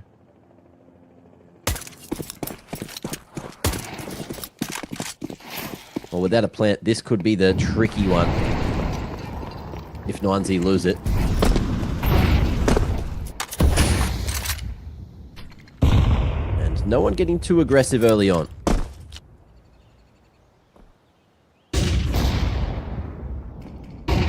Late flash.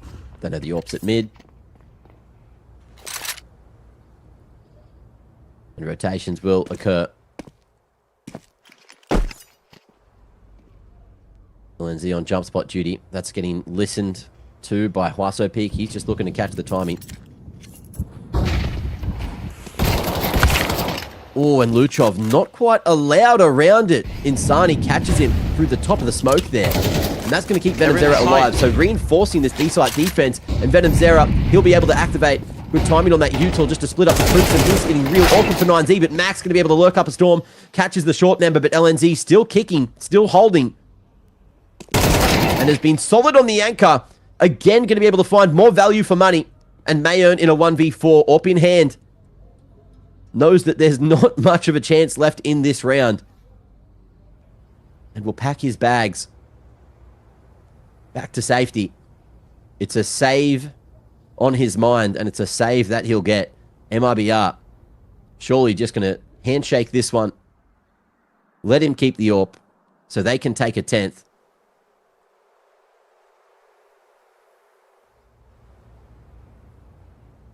This game's getting tense. 9-3 half, by the way. 9-3 half for 9Z. And they keep doing the same thing. Like the B hit works to get them series point, sure. But what's the first definition of insanity? Like you're doing the same thing over and over and over again, expecting the same results. When it didn't work the first time, sure, like that one was like a 2v5. That's ridiculous. Like you can't rely on that to be like, oh, well, look, we won the round previously and then it was the 2v5, but then we nearly won that one. We should go back to B. Like, no, like you can do other things. Also, if you want to go B, you don't have to go there immediately. This time, the variation was that only 2 players were in short rather than 3. They're just going to go A. They're just going to pop this immediately. I don't mind this, because this could be a limit test for 9Z. Because they can execute, they can run out with pistols, they can see what the setup is looking like, and maybe they just go back-to-back on towards this A bomb site here.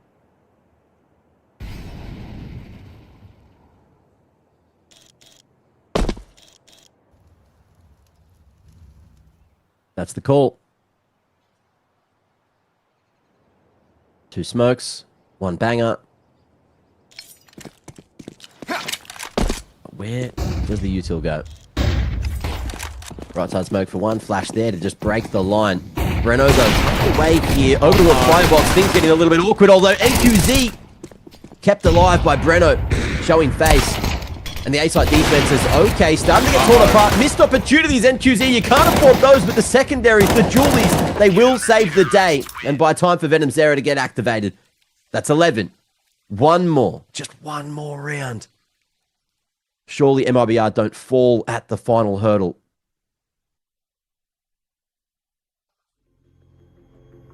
Bro missed 2 AWP shots and then got 3 kills with the dual Berettas. Fair play, NQZ. Like, you can't even knock it. Like, you really can't. There's this 9Z timeout. You're right, Samu. Always. Insani good to have was the backup 3 and plan, 13. You were right as well, Mac. 3 and 13 was Insani. Now he's got 13 kills. Yep. He's online. There was that point where you saw him, adjusting the monitor. He was actually turning it on. It's called resistance training. Turned it on. Yeah, he's been playing without the monitor on. And when he only got 2 kills, he said, oh, what's the scoreboard? And he said, oh, you've only got 2 kills, brother. He's like, oh, better turn the monitor on. And look at him now. 2-1-2 split, 4-9Z. And QZ, not going to miss that one. Crucial to set them up for that 12th round, for that overtime situation. And LNZ, secondary AWP. I don't know too much about this one, but there's going to be a little knee poking around the corner, which reveals their hand. Blue chop down. And things are going to get much harder. Waso, if he goes down that ladder, he'll find himself that pick, but it's that little bit too late. Insani coming through. Make that trade happen. And 9Z thinking about a con approach to A. This is feeling like it's got OT on the horizon, though. This is baffling. This round is all over the place from 9Z. They are scrambling. Contact walk out apps, contact walk out ramp, and now contact walk out jungle. This is fine in the mid round. Oh, timing is just not there. Insani will find another multi-kill, and MIBR have done it. From 9-3 down, they find overtime.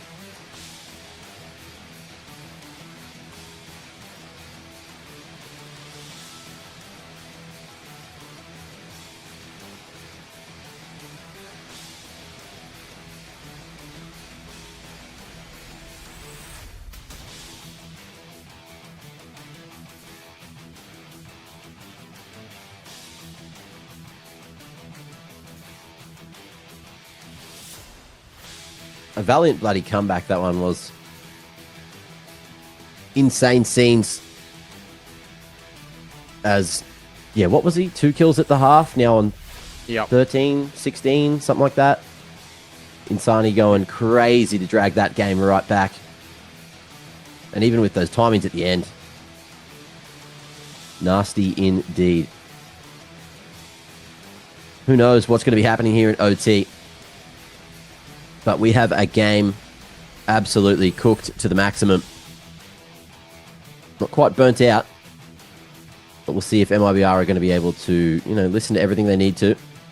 Let Letney have his moment to inspire the troops. Also, you need to shout out to LNZ. He had some incredibly impactful kills there in that second half, which kept them in that game, especially to the later rounds of the half. And he was having a rough affair over on Nuke, a bit of a rough early game here on Mirage. So good to see him lifting as well, to carry up the rest of the Brazilian boys around him.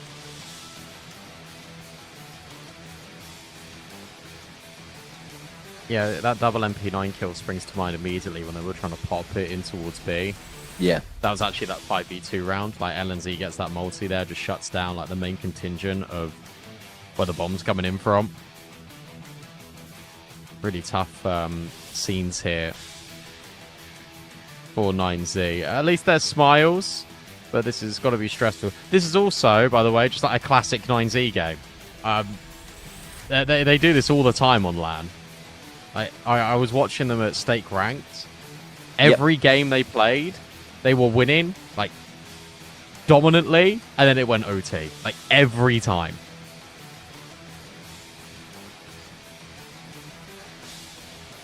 Sometimes it is hard for the boys to finish. Happens to the best of them. A lot of teams have those finishing issues. But job's not done. And MIBR going to really take it to them. Looking like we're getting the fist bumps, the hand slaps. And everyone looking for that motivation to play out an even playing field. Here with overtime number 1 on Mirage. Is this the beginning of the reverse sweep for MIBR? Do they feel inspired enough to take us all the way to a third, all the way to Inferno, and make us suffer? Or will they be kind and let 9Z take this 2-zip? Let's see which way we end up going.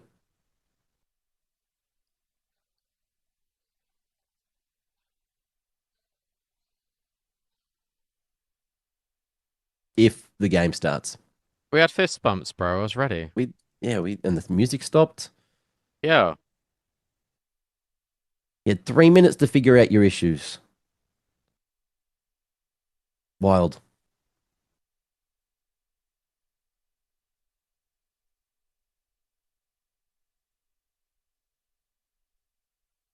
Coach is going to sit down in a sec, though, so that makes me think it is going to go live.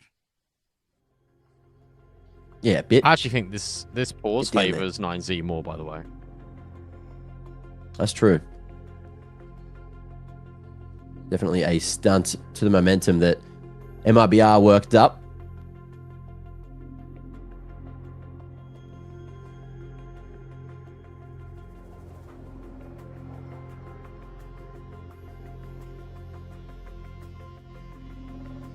Drink one. Caster is a gooner. No, other caster is a gooner. Okay, we went over that. As if his name is Drink. Yeah, After drink one. everything we've spoken about, he's Drink one. Yeah. You wanted to know your top 5 liquids, and you just didn't provide fast enough. Oh, one of my 5 favorite liquids is Drink one. There you go. Congratulations, mate.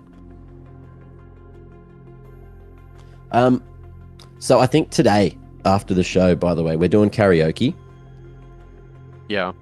I quizzed chat to give me the set list, and during one of the breaks, I'll tell you what they came up with, and you can rate this karaoke set list. Okay, sure. Yeah. I believe it's untitled document in my Google Docs. Here we go. Okay, so we kick things off with an actual banger. Man, I Feel Like a Woman by Shania Twain. That's a good one. That's brilliant. It is. We're going straight into Africa by Toto, which I would think would be a later in the list, sort of song, but yeah, came out that's early. That's not a first set. Like, No, but look, Man, I Feel Like a Woman's a good warm up. Don't Look Back in Anger by Oasis. Not bad. And then there was something on chat's mind. Be Like a Woman by Chris Rainbow. Then we've got Van Down Under by Men at Work. Good song. Following that, we get a bit heavy with Maggot Brain by Funkadelic. Or maybe it's the other way Okay. around. I haven't listened to that song. I assume it's heavy because the word maggot is in the title. Usually that lends itself to that. Then we somehow have to figure out how to karaoke to the XSE screen song, which is essentially this ominous music you can hear in the background now. Okay, Don't know how we sing it. I think we all just sit there and bob our heads.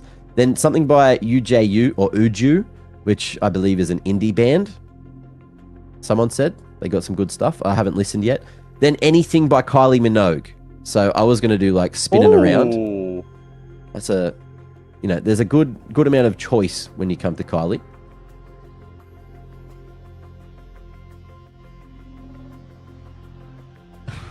That's it. These aren't bad. These aren't bad. I don't know what you're thinking. Something is stinking in you. Beautiful. It's not the lyrics, but I know. the and thing then Twinkle is- Twinkle Little Star. We still have 2 more. Hang on. I'm not done. Oh, okay. I'm not done. I just Yeah. had to vibe for Kylie one time. Twinkle Twinkle Little Star, which is to put everyone to sleep, and then we wake them Yeah. up with some Darude Sandstorm off the back Brilliant. Yeah. Okay. of that. Everyone Fantastic. just screams duh duh duh duh duh.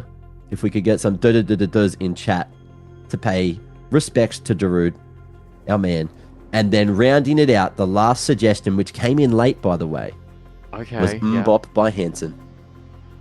Oh, that's such a good one. These are brilliant. Joe, chat, you've done yourself proud. Someone in chat has said, his name is Quillville. He says, why are the breaks between regulation and overtime so long? We asked production if we could have an extended break so we could talk about the karaoke songs. Yeah. You guys didn't like that? I was just trying to get you all ready for later. Like, Sunday night's karaoke night here in Malta, and you're all invited. If you booked your ticket on Ryanair at some point, like 3 months ago, you might have got like a $20 flight, and it would have been the best. But if you do it right now, I'm sure, it's 10:30 a.m. here in Europe, so there's probably a few of you that could still make it. And we can go to the Russian karaoke spot. They've got some bangers there. Occasionally, it's a public sort of place, so it's not like those private rooms. So we'll try and stick to the set list as best possible, but there may be some crazy, multi-language bangers thrown in the mix that we won't be able to understand. But if you're multilingual and you can explain the songs, we'll take that. We'll take that for sure. Hard pass, Dauntless. I didn't fucking want you there anyway. What the hell? Oh my god. Wow. Muted. Never listening to anything from Dauntless 1984 again. Teenage Dirtbag is a good suggestion. I think Toxic by Britney Spears is a classic as well. Yeah. Hey Ya by Outkast. Can't go Ooh, wrong. Yep. That's a banger. Unwritten by Natalie Imbruglia. Mm-hmm. Anything by the Veronicas. Listen to Your Heart by Roxette. Please, please, please start Overtime by B-Dog and Mac.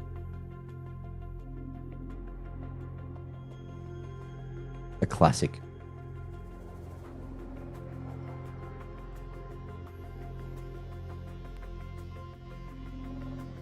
What should we do now?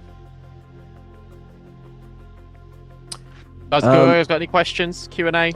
Super User did Keep it said he's going. too poor to fly here, but just FaceTime him. So I'll get you on the FaceTime for the karaoke later.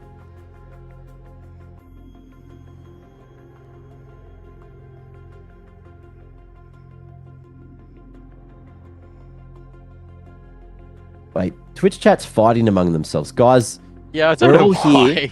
we're all here for Counter-Strike, okay? Stop being incredibly passionate fans for your team and just enjoy what we're getting overall. Sweet Caroline needs to be on there. You're right, Mr. Brightside. Never going to give you up. I don't know about that one. Dancing Queen by ABBA. Okay, I've just found the like 40-year-old mum. Cardi's, you've revealed yourself. Every time we go to karaoke, it's like every ABBA song is done by the not the bride. What are they called? Like the people that are there for the hens nights. It's always just ABBA, I ABBA, get ABBA. that. Yeah. Yeah. Metal Pipe Falling Sound FX says, casters, do you mess with feet or nah? Their feet, edit. Like, Well, it's just arguably, a I've been messing with my feet. You know, my teammate broke my ankle, so I've been doing a bit of rehab on it. I've had to learn how to strengthen my ankle. Well, Venom Zero got up so aggressively. Yeah. Wait, hang on. What? Is he Good? break? What are we doing? No, he's chill. He's chill. In-ears are going back in as well. Hang on. For some people, Venom Zero is leaving the stage. Is it his time for the signing session? Is that what we're waiting for? No, that's no way. It's no way. When are they going to start the overtime? When this pause is over.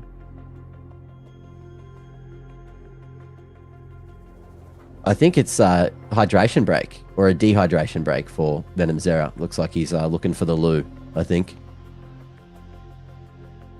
They're Are the casters in China with the players as well? No. I wish. We're not there. I love China. The food game's insane. I've never been. Soon.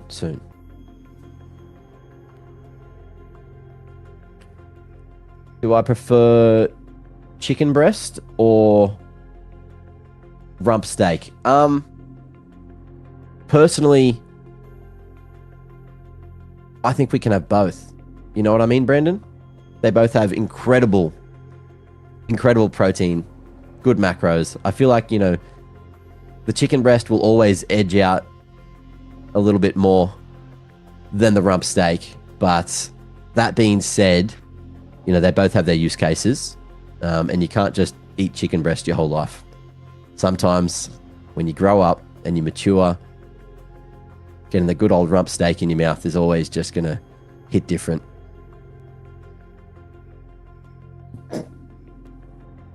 Word.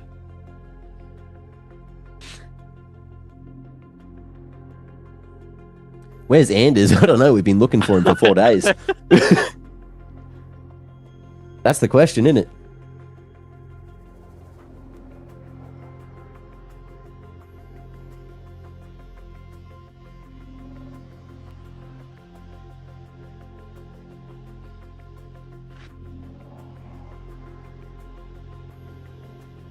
Big Clan, can you cheer for us when we play against Bait? Look, It's just what because it you've said. asked, Yeah, we'll it's try our hardest. amazing. Yeah.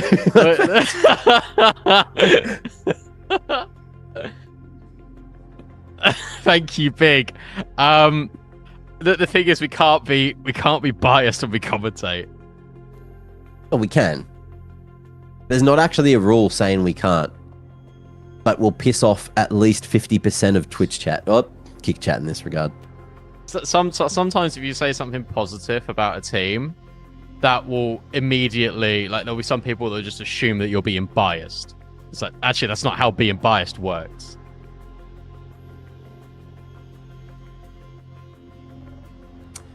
Actually, that's probably where Anders went. You know how everything started to smooth out after day one, where he disappeared? He was the network engineer that got flown to China to fix everything. So he's been the man on the ground, on the case there. Him and Banks. Just making sure everything is smooth.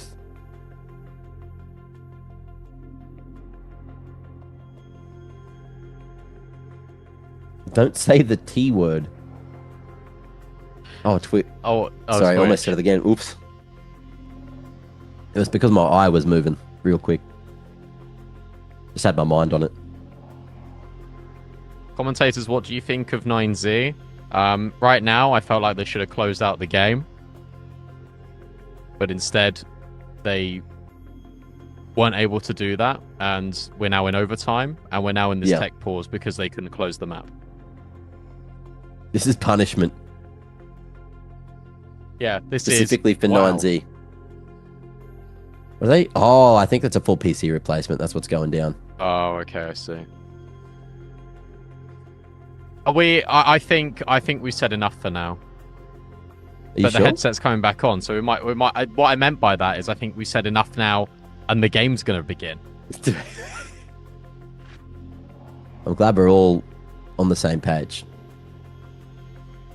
MIBR getting told that things are good. Oh, we got typing. That's good. Admin about to put his Yep. headset on. That feels Hey. good. Yeah, we're moving. Oh, here we go. Will either of you be coming to Singapore for the major? I'd love to. I'm We'll not see. sure though, because it'll be expensive, you know. Casters, if you wanted to, could you bet on the games? No, not me personally. To be honest with you, I'm such a risk-adverse person. I couldn't do it. There we go. Thank you for sending your questions in. That's all we've got time for today on our podcast. However, what we can bring you now is MIBR versus 9C in overtime, map 2. 9Z looking to have a better T-side in overtime than they did in reg. All the money issues gone for both of these teams. And for 9Z, they're going fast in towards A. Real fast, which is sometimes a good strategy when you come out the back of a technical pause like that. Momentum's gone. They're just looking to take it off themselves. Insani going to be able to slide his way into triple, but Breno not quite spotted at Sandwich. Will only be able to get one. Bustle over the top, get traded, and things favouring 9Z. They've got sight, they've got a lot of space here, and there's no one at CT to stop this plant from going down. So you'll get that one down here at default. Molly deep into CT, and when the smoke fades, if LNZ doesn't rotate in this way, 9Z, they've got solid post plants. I think you see them going in towards CT. That's the thing. I'm not too sure. You'll hear the flashbang. That should give it enough info. Incendiary over. Crossfire trying to be established with May, and Venom Zera will step in and surely will get the jump on these players. But Mayan actually will take down Venom Zera before NQZ will remove him. NQZ's now swapped to the rifle. Tries to go and get rid of DDT. Can't do it. All on LNZ. They line up for him. And surely he's got enough time to get this defuse. It's going to be ever so close. And I think LNZ has just not enough time. Nice try. Really nice try from LNZ. They lined up. They tried to give it to him. But 9Z will get the round. Milliseconds in that one. Milliseconds. LNZ thought he had it. You could see the uncertainty on his face, but little fist pump to try to keep themselves feeling good about it. And MIBR now on the back foot. 9Z finding that round they were looking for so damn long. But they've got that 13th in overtime. And they need to do it again here on the attack. Luchov, just hoping that smoke's going to be enough. But look at this aggressive play. MIBR going to be blinded, but it's more than enough. Insani and Venom Zera regaining sight just in time. And DGT is hoping to trade this one through. Venom Zera. One more before going to the grave. And one of the two 9Z individuals' position is known. Mayern, they know he's here now too. And the deadly duo from South America are looking to make this happen against MIBR. Smoke goes down at top mid. Insani on 5 HP, happy to give the bomb, give the objective, and look to team up with everyone else. I really like that from Insani. That's a very calculated decision. So, like, he eventually, what will happen is he either holds the angle at ramp or he'll come over with Breno. He'll say to Breno, look, I can play first. I've got 5 HP. Just bait me and trade me. And for 9Z, they now start to work the map. Tries to push forward in towards middle. Breno doesn't need to peek. Has to just hold his nerve. It's going to be really interesting because I don't think you're going to expect NQZ this deep in apps. So 9Z will walk forward in towards the B bomb site. How diligent are they going to be? They've got 30 seconds. They're just going to go pure contact. But when you clear sight and you see it's clean, are you expecting someone? Nevertheless, he ought to be in the apartments. Whoa. Oh, he is. NT. That's insane. Bomb has been planted. He's reacted to the scope noise. Insane reactions. And Mayern going to be stacking on another. This 2v5 is working out better than you could have ever expected. And Mayern gets yet the last. 3 for him, 2 for Huaso. And just like that, they giddy up, Cowboy. Look at that. The aggression, the proactivity from MIBR. It was so good at the start of the round, and then what happened?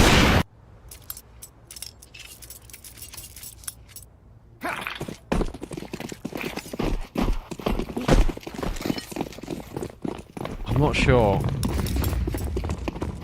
The fact that Huaso is just ready for NQZ, you're right, he definitely heard that scope. But it just falls apart. And they just get so passive and scared in the 3v2 that they don't want to lose another player. They don't want to make a mistake. They ultimately end up making a massive mistake. And that ends up costing them.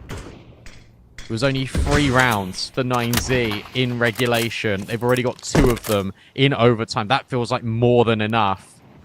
But job's not over. Job's not done. Looking to try and put it beyond all reasonable doubt. Double boosting towards the window. We haven't seen a single boost in towards the window yet for 9Z. Let alone 2 players. Insani walks away. He was screaming in the microphone while doing that, though. Seems to be aware that this is definitely some danger. But MIBR, in the meanwhile, they've got that close ramp set up, which means if too much happens at Con, Breno peeks his head forward. He can just have that full A main control for the retake. Insani as well, giving a lot of space down the middle of the map, but still making sure there's no flank to market. But it still looks like it should be A that we need to be worried about. Venom Zero coming across, and this is where we get to find some fun. Good placement on that insend. That's nice. And NQZ gets isolated, dealt with. This is way too good. Huaso's head is on a damn swivel, and these riflers are winning it for 9Z. That's it now, surely. 15 for 9Z. They're about to get as many rounds as they did in regulation in this overtime. Huaso Peak is a man possessed in overtime. LNZ sees one. He wants to try and at least guarantee a multi. There goes the first. Huaso says, no, you aren't doing any of that. 15 for 9Z. 3 chances to close this in 2.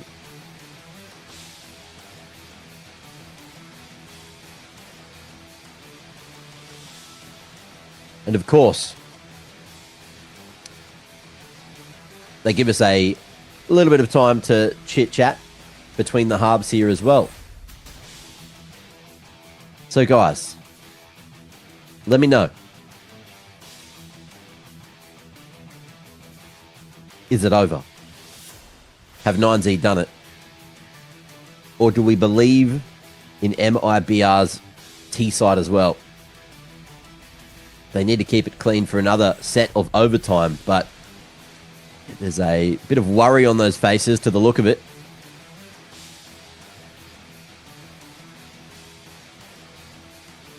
How you feeling, Brendan?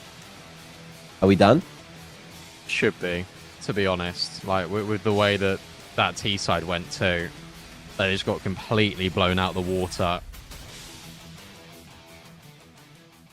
And bearing in mind they got 9 rounds on CT. I know overtimes can do crazy things, but there's so much pressure on LNZ and on MIBR. One mistake, you're out the tournament. You're not making playoffs.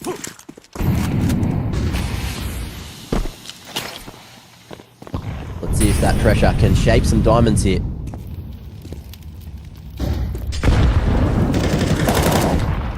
Or if MIBR are going to be emotionally crushed on their flights home from China.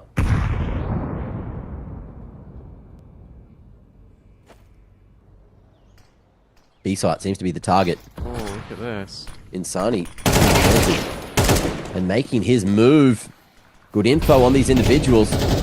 Has a read, but also has the picks. Is that going to incentivize him to go back to A? No. Bomb making its way out B. Mayon here to try to stop it from happening. But yeah, Insani's made the call. He said, come on back, boys. I'm doing it all my bloody self. 4-piece speed and Mayon may be able to try and cut them off here. Things get real awkward.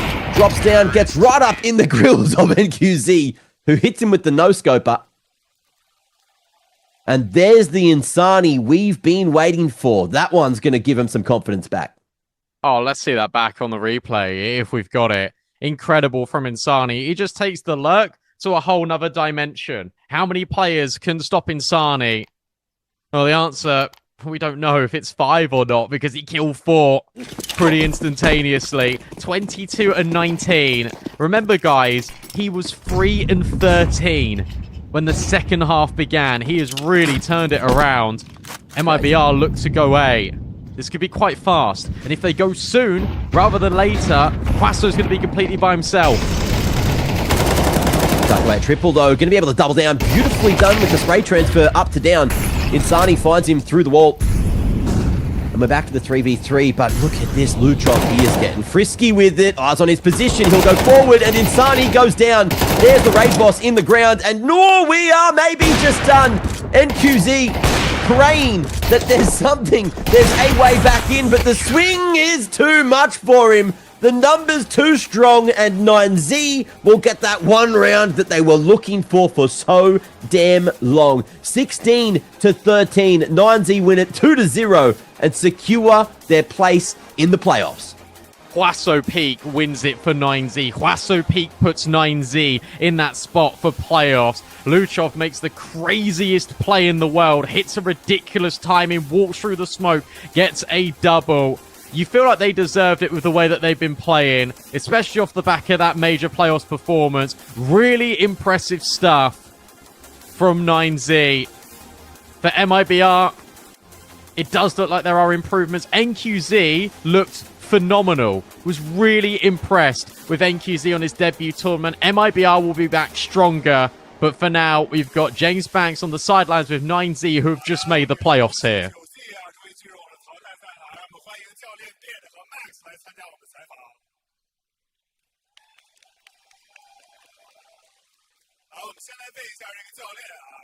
MIBR 也是他们非常熟悉的对手，因为都是在一个赛区嘛，他们也会经常的交手，不管是约训练赛，或者打正式比赛。那么你们在今天备赛的时候，都是需要来做什么呢 ？So this question is for you, Coach. MIBR is obviously an opponent that you guys are very familiar with from the same region. You guys probably play against each other all the time. So how did you prepare for this match? I think we knew about how they think about the game and how they play, so I think the preparation was quite simple in this way because we played against them a lot in the early of the year, and of course I've been coaching at MIBR for 2 years, so I also know it's an Inferno a lot, so there's a lot of things I know about them. 就我确实还是就知道关于 MIBR 很多的事情，因为我之前就是 MIBR 的教练当了2年啊，所以我也是非常熟悉他们的套路和打法。Max, talk to me. This game, you're 9-3 up. It looks like you guys, after winning, you had new fire, new energy, but then it starts to slip away. How hard was it to come back into this game to keep things on track and secure this victory? Yeah, it was so hard because they are really a really good team. And the last time we were struggling a little bit in Mirage on this side, and we talk about this.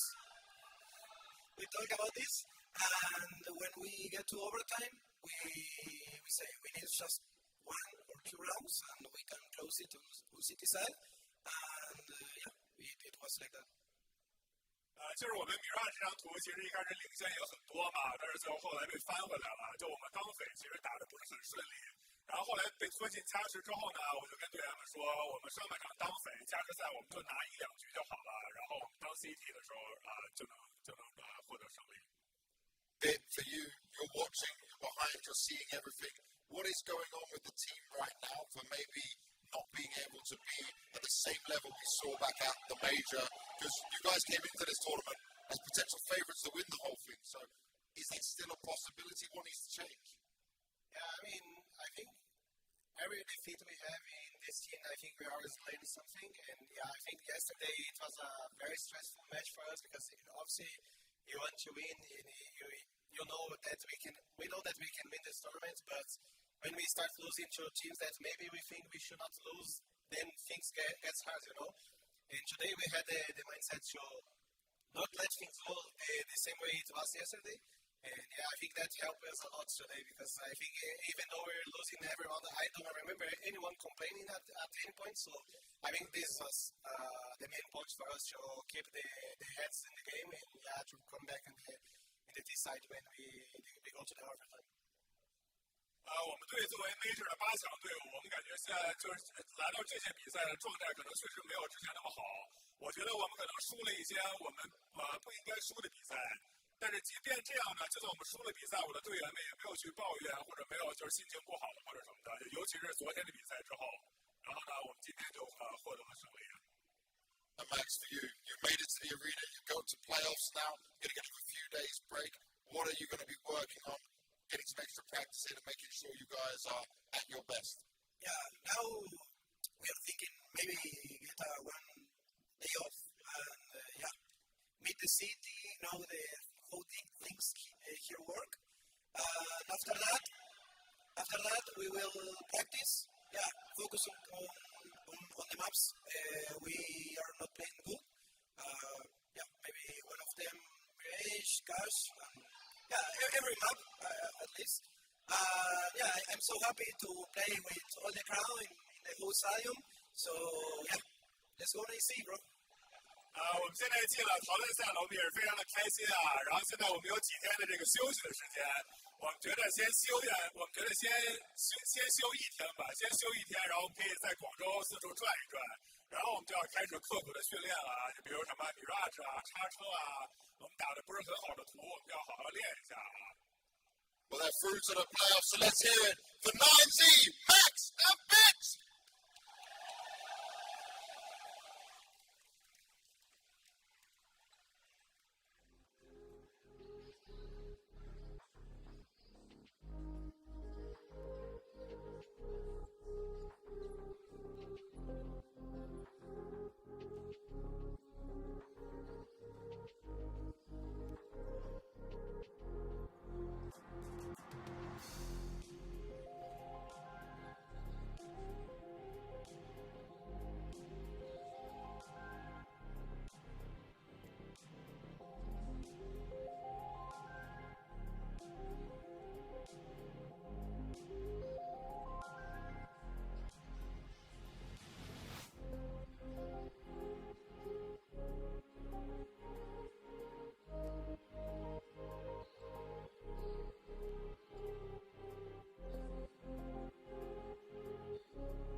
to be honest with you, with the match against Lin Vision, and he really had some important rounds right towards the very end, and I'm really interested to see how he'll do. I don't think we've seen the same output of Grix that we're used to seeing yet in this tournament, but I fully expect that he definitely can try and deliver. The head-to-head between him and Sizzy, I think, is definitely going to be the most interesting one. When you also take a look at just in general, like the riflers, I think JDC, I think Favon have also been pretty spectacular. Blame F is always that consistent, reliable output. So I'm really interested to see what we're going to get out of Big in general. When it comes to favorites and who's taking it, it's actually a really close call. Bait technically higher in the VRS, of course, but they have been struggling quite a lot. Last time these two teams played against each other was obviously in the major in stage 2. Bait were able to beat out Big 2-1. Overpass was in the map pool then. Bait were able to beat them 13-6. Overpass not featuring now here at XSE. Instead, we've got Cash. In terms of what the veto is going to be, though, I don't know if we're going to get Cash or not. The casters know they're live. Yes, I'm talking about the game, which is why I know I'm live. Yeah, it should be a really fun one. Again, I think a lot of the expectations, I think, for Bait and Big, just definitely coming into this event, is to try and make playoffs, like at a bare minimum. I feel like both of these teams would come in with that expectation. It's, I think, cool to see that the way that Bait have gone about it has actually been exactly the same as Big. These guys were 1-0 in the initial volley, lost to Bet Boom, did Big, lost to Nemesis, and then Alliance did Bait, and then Big took down NIP, Bait took down Lin Vision. That's the journey that we got here.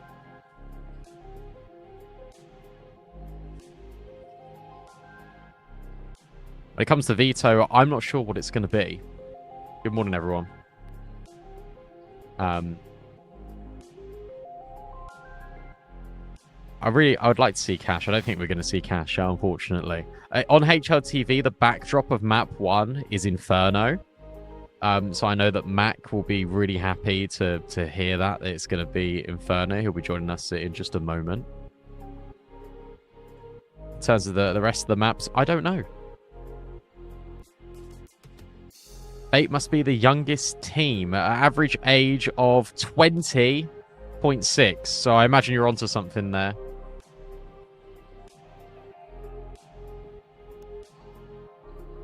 We are just waiting to get into the game. There's 9 players on the server right now, so I imagine it won't be too long before we hop into it. In terms of what the veto is going to be, I don't have any information, unfortunately. I assume it will be Ancient, though. I think you're bang on the money. Balaz, because that's what Bait pick all the time. That's the map that they rely on the most when it comes to best of threes. And in fact, they've picked it all tournament long. Every single time they've had the option to pick Ancient, they will pick Ancient. They're relying on it for the best of ones. They're relying on it for the best of threes. It won't be Overpass. Overpass doesn't exist in this map pool. So unfortunately, we don't have that one. So I'd imagine we're Inferno, Ancient, and then that's 2 maybe, or Mirage. Like it feels like if Bait can take it to Mirage, they'd like to take it to Mirage. Foot is younger, but in this event, they probably are the youngest team here. I can check and I can go for every team. Do you want me to do that? I think I can. I've got some time. Let's have a look. I know Eyeballers won't be. Luminosity won't be. 9Z are 24. Bet Boom 24. Luminosity 24. FaZe could be up there potentially with Nachu and Jacob, but Jacob's 22.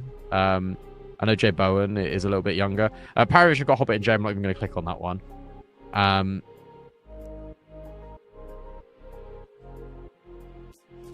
Yeah, do you know what? I think they are.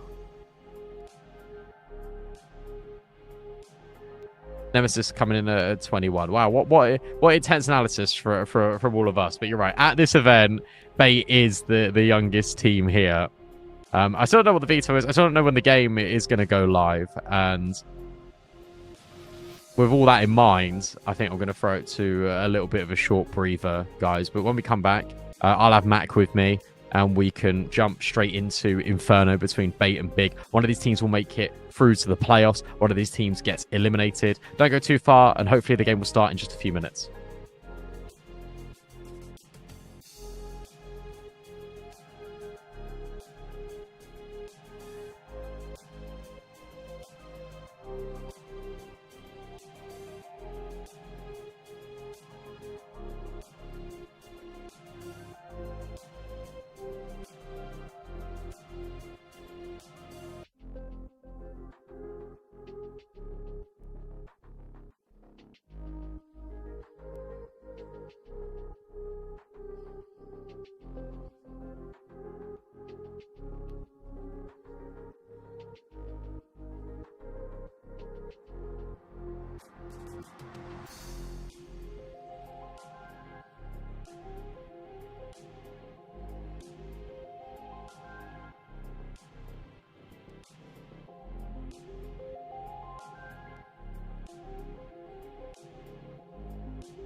Ladies and germs, second best of 3 of the day is on the horizon. It's on the plate and it's an entree. It's going to be a nice little starter to take us into that last best of 3 of the day. We've got Bait, we've got Big, and we've got Mac and B-Dog bringing you all the fun and the action. Hey, get that phone away, boy. What do you think you're playing at? Come on now. Come on now. Pavan's got his in-ears in. That's always a good sign. Hopefully in the right ears. I hope so. So it turns out that he like broke his somehow, like mid-game.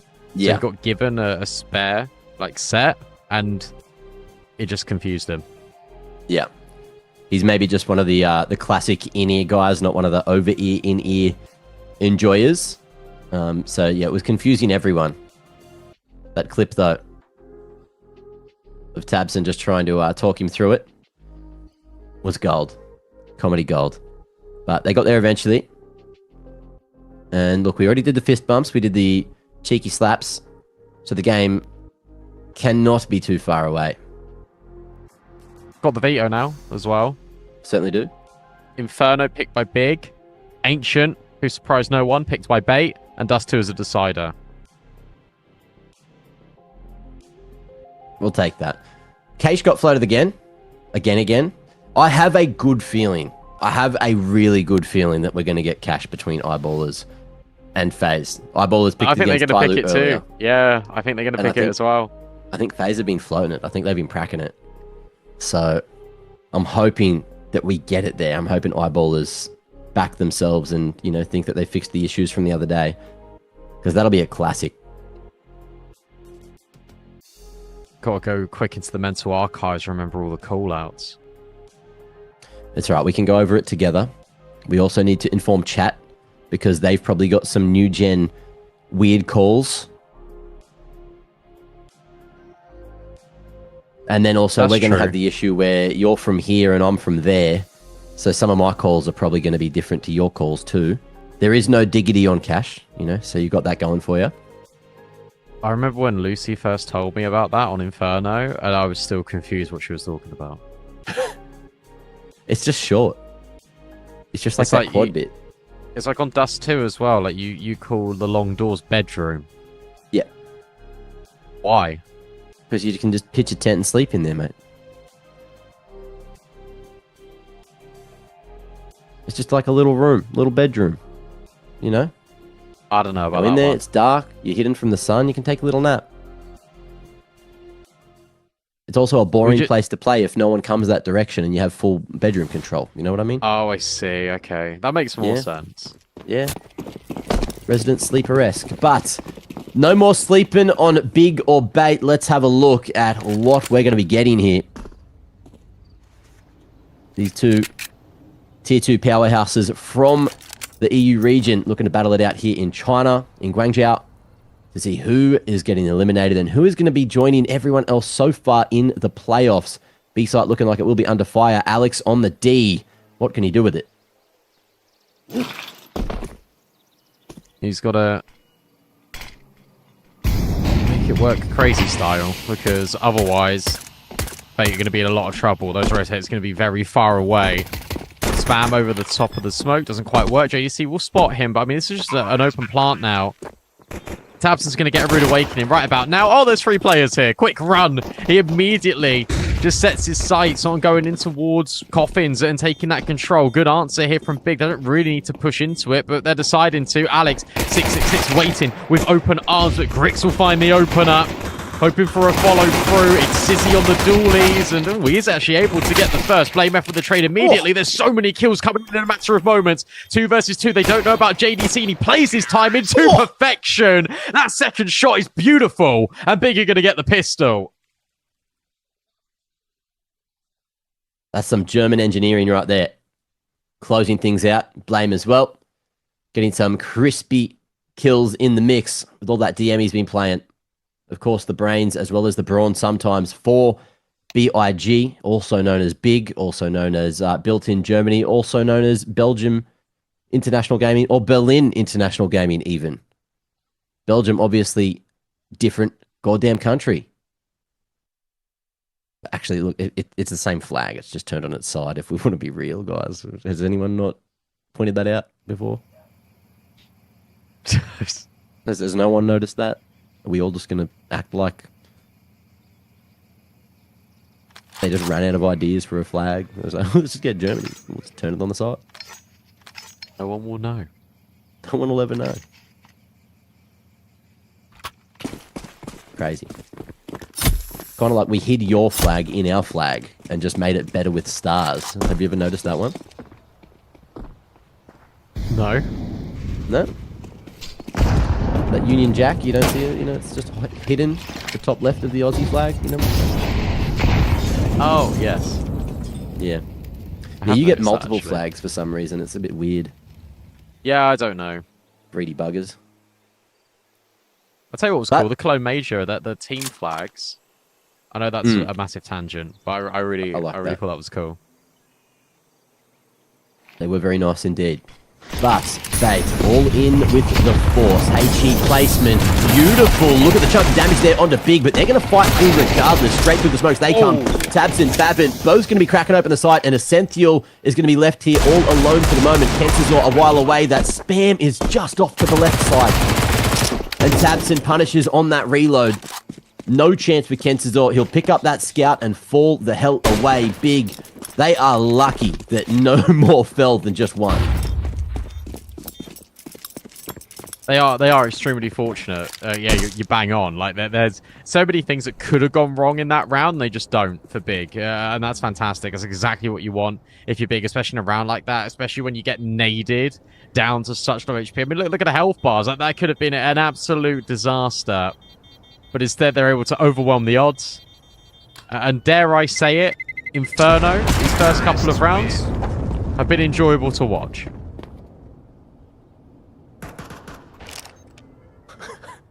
There, I said it. I love that out of you. Also, chat got me giggling. This caster sounds like a Mac, but at a mic volume where we can actually hear him, so I'm suspicious. It's been a long week. But we finally nutted it out together. Levels. Sounds like Mac, I'm not sure. It could be. It might not be. We're not on camera, so you'll never actually know. It could just be an AI-generated voice over a random pundit. I was having this conversation with chat the other day, and I said they were talking about like AI commentary. Yeah. And we went into this tech pause for a while, and I was like, right, I'm gonna just like stop talking. The rest of the voice, and it was like, haha, AI caster would never run out of things to say. Also, it would It's talk true. like this for the whole time. Big and bait. 4 players in the site for bait. They will like have some processing time. Since you're dead, big push. MPL 5-7 kill. Any more? No. Kenzie's all on boost. We'll find one. 3v3. Scary. Bomb knocked down. Kills in. Big fine. Bomb has been planted.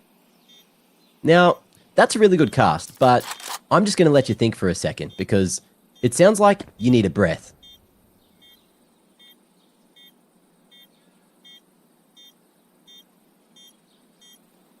Terrorist.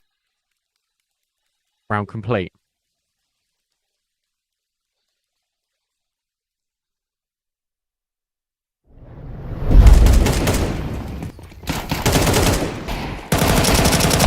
Well, that was a really good round, and I think that was really good for Big, because they're going to find that third round, and the more rounds that you get in Counter-Strike, the better.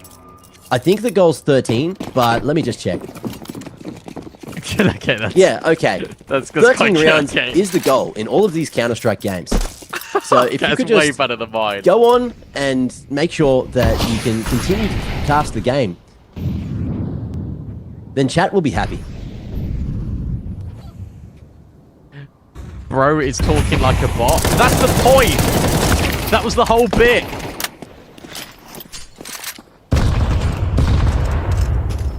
Big trade immediately. Tabson, now with the apartment's control. But it'll be Big that take Banana. And there's no one home for Bait on that side of the map. Sizzy with the AWP posted and actually flashed off the angle. Tabson's being a nuisance, and that enables Big to take the scaling. It's only Alex yet again on this site. MPL's on the way, but they've got no util. Oh, the hold. Looking damn good for one. I thought Alex was on for the spray down. NPL at least able to trade. And keep it close as nails. Look at this. 33. Oh, in the open. Man's got ears. The innie is in the right position for Bait at least. Tabson. Oh, gives it a red hot crack and gets that bomb planted. Money for the next round. And a chance found. Smoke fading on the CT side of things, but missed opportunity. Unk don't got it this time. New School in with their first round. Bait going to be cracking the egg and finding that first round on their CT side. Yeah, it actually felt like Big had a really good design in this round as well. I feel like Tabson did a really appropriate job at just keeping all those rotates over at A, but they just couldn't get in the bomb site quick enough. You say, yeah, new gen coming out on top. Working brilliantly. We'll just see this again. Brilliant. Out of Alex and MPL. Smoke spams on point. Bait will hold point. And are able to respond early. First gun round belongs to them. Sizzy will remain with this AWP. No AWP for Griggs just yet. Tabson's only on a Mac 10.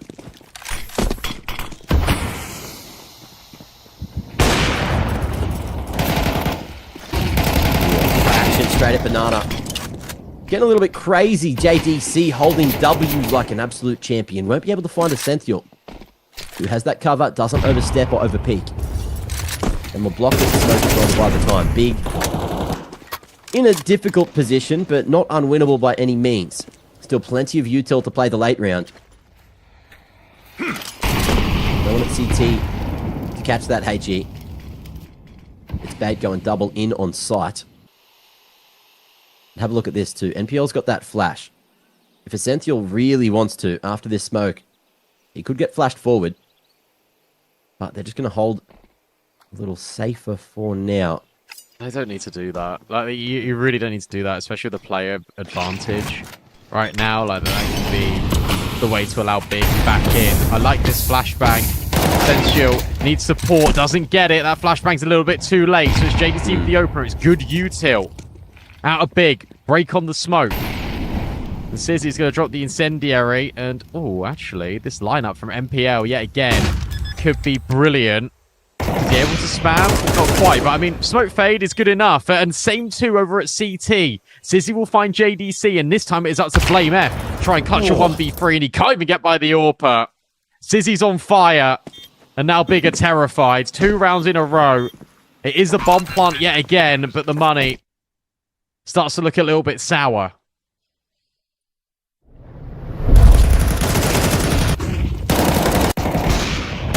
Nice try in the 3v5.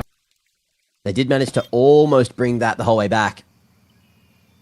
But Bait, now stringing some rounds together and keeping it relatively healthy in terms of the economy. Only NPL in a bit of a rough position.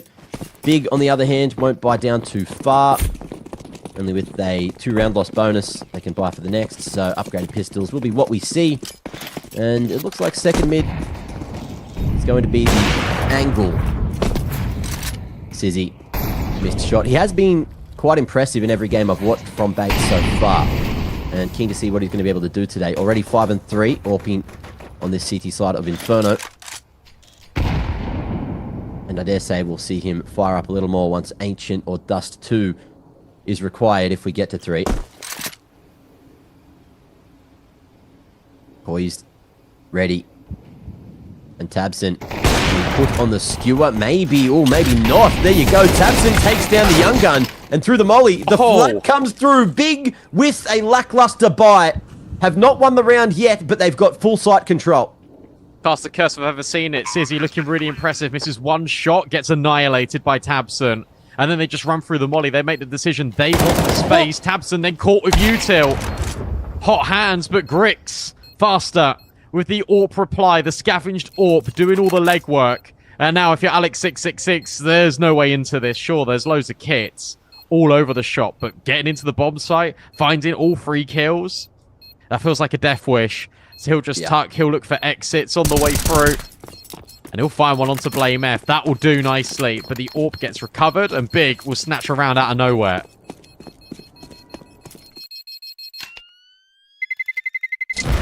Just goes to show, no matter what you bring into the round, du bist gut genug. What? You know? I do not. Just wasn't, Do you know what it wasn't ready means? for you to do that. No. Do you know what it means? You don't know what it means? No idea. Chat, Still tell him what no. it means. Tell him what it means.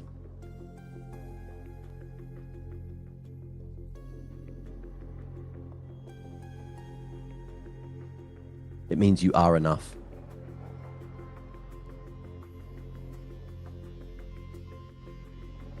That now makes sense. I just You are thought you were enough. breaking out into songs. We were talking about the karaoke again. Yeah, we're on the way there. That one wasn't put on the actual set list. Okay, yeah.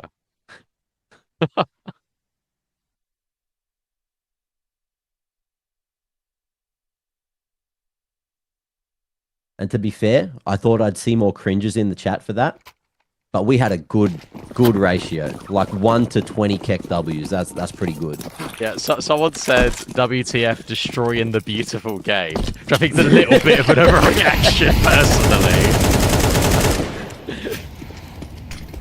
They are saying you are good enough, thank you. Yeah, that went down well, bro. Yeah, fair. I feel like I'm too boomer. I'm 10 years old. How old are you? 28.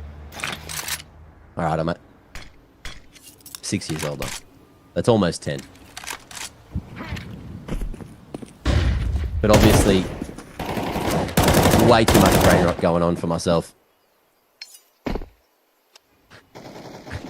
That's a really good comment, actually. It was so cringe that it uncringed itself.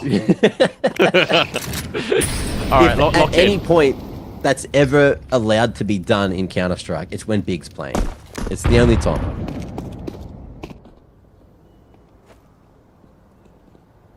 Yeah, Zahn, I thought it was peak too. Well, Brandon, this round about to hit its peak. We've had the minute and 20 of downtime. Yeah, and so that means we can get into the action on Inferno now, we get doesn't into it? the action. Yeah. 5v2 on A. Let's go.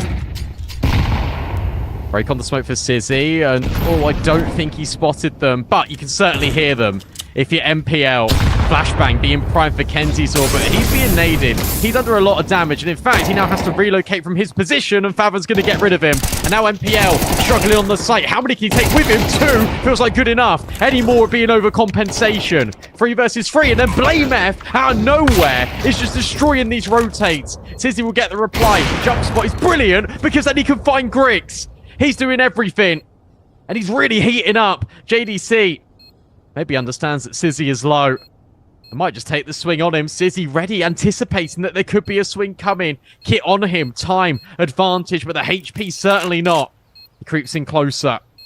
Tries to figure out what angle JDC is in. It's a jiggle. JDC just by the box. There's that wide swing. And yet again, it is John DeCastro bailing out big. But how about that from Sizzy? Locks it up so nicely.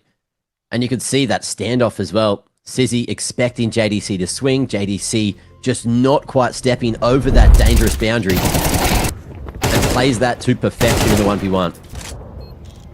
Well done from Big. They get another on the board, but again, it's costly. You can see just how evenly matched these individuals are, especially when they get going. But Big going to be edging out in the lead, 4-2, as we get another tactical. Everyone getting real tactical early on in this game. Got to give a lot of credit to Sizzy. Like the movement to find that second pick onto Grix, the little jump out of library, so he just sees exactly where he is and he can pre-aim him. Amazing.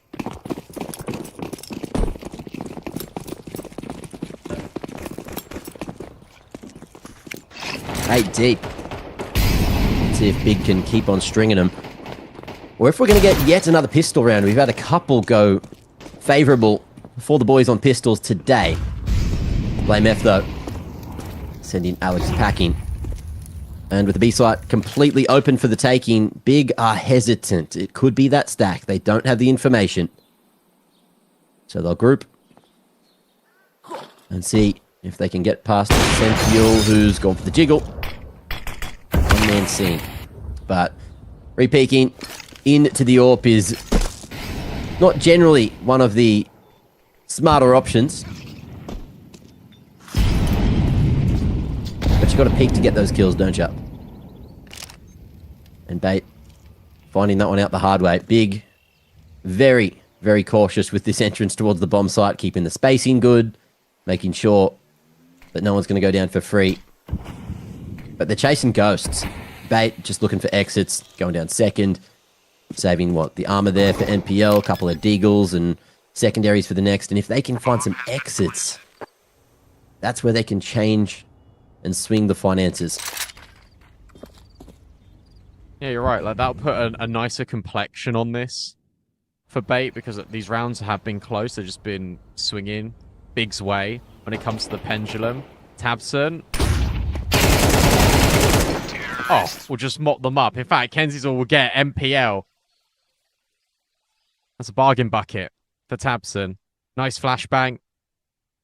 Good diligence. Alex laughing and thinking, right, well, why are they doing that then? It's just to be diligent. It's just to make sure that that financial ruin doesn't happen. 6 rounds for Big already on this T side. Inferno feeling like their powerhouse.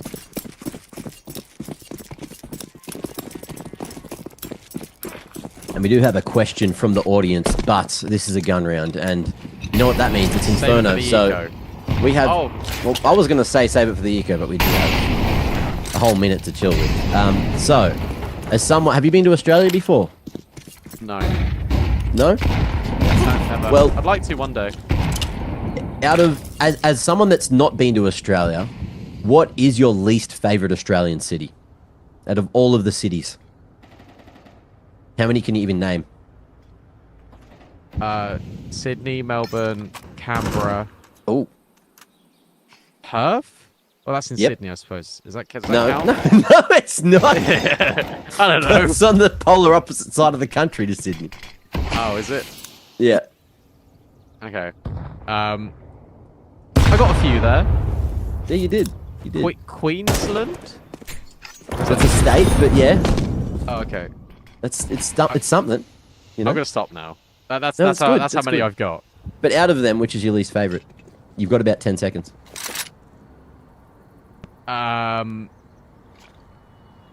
Canberra. Oh, you chose the correct answer. Congratulations. Perfect, Terrible 30 place. seconds. Right, lock in.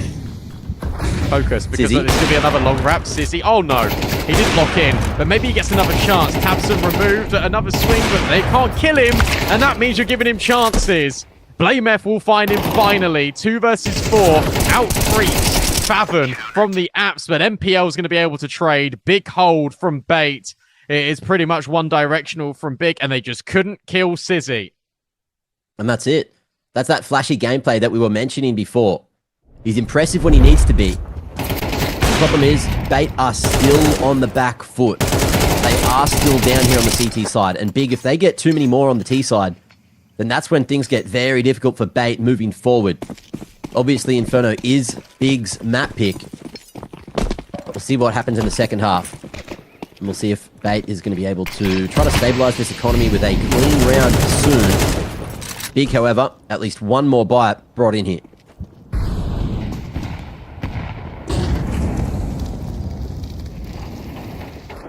Ooh, change up. Early Very aggression quick. for Essential. Just plopped into the broom. Alex to just jump peek. Get that extra info. He's going to smoke and leave. And stack the A side of the map very early on. No, he was just grabbing a smoke. I got ahead of myself. Sorry, guys. Ooh, Wait, the flashing to T-stairs? He's blinded his so teammate. blind. Oh, no, miscommunication. Oh, the bad flash was flash. so good. It was too good. but that would have been the bomb found if he made that play work. No. He could have been essential in the round. Instead, he's just dropped 2 and 9. Sizzy now has to try and be a difference again. We've got MPL, who finds his 13th frag. They can't really disrupt him. Kenzizor will try his best to get in on the axe, but tabseN will deny. 4 versus 3. You still got the 2 heavy hitters, MPL and Sizzy, waiting on this bomb site. And MPL just wants to take a forward fight. He wants to progress. Maybe he takes the contact for Sizzy. Instead, it goes the other way. That's beautiful. Alex will even find a 3rd. And now Grix has to try and clutch himself. First kill, gets revenge on Sizzy. The wallbang is also really nice out of Grix. There was a chance there. You could really see it forming. And if that wallbang had collected cleanly on the default box, that could have been a little bit more spicy.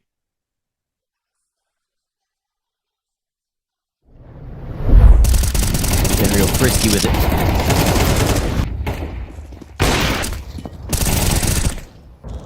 But again, BO3 going to successfully make their way through and traverse back towards a even half. 2 more needed, and big economy finally cracked. At least somewhat. tabseN backing himself here with the AK. I like it. In theory. Respect tabseN. Respect tabseN. Respect your elders. Oh, he's got the moves. That's 25 years of Counter-Strike movement to silently boost into apps.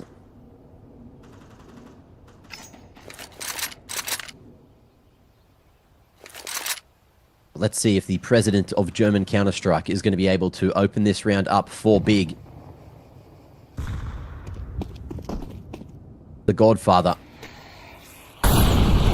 of the Duck CS Mafia. Sizzy. Gonna get tested again with a couple of slimy individuals, but they're not gonna go through arch this time. Wrapping around the world might just work out. This time Sizzy only able to get the single, but here's someone about to activate. Who's that? Alex. Gonna be able to stop tabseN going for the full rotation. NPL in the meanwhile just gonna be able to come in with that rifle. Dink there for JDC, but it's not enough. And BO3, they calm the chaos. Yeah, fair play to them. They've really rebuilt into this. That their A defense has just been so solid. What are you laughing at now? Yeah, someone in chat said 25 years of reaction time. That got me. That got me. Deferent. Good job, mate.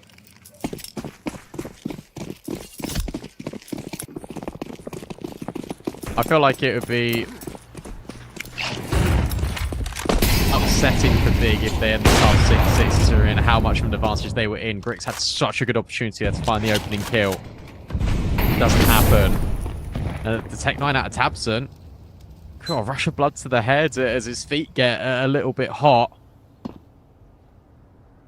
And now BO3 know that they are definitely in the apartments. The question is how many. The Sizzy is just going to smoke them off. That's quite nice. That means he can just isolate the angle, peeking towards top brackets. Meanwhile, Grix is having a little stare in towards top banana. Essential will catch Grix full blind. At least there's a trade there from Blame. MPL is now on the way. 16-6 is MPL as he comes to bolster B.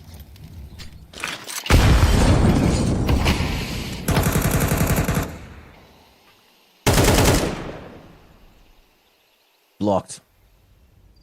On a beautiful timing. Again, that time is just ticking right on down.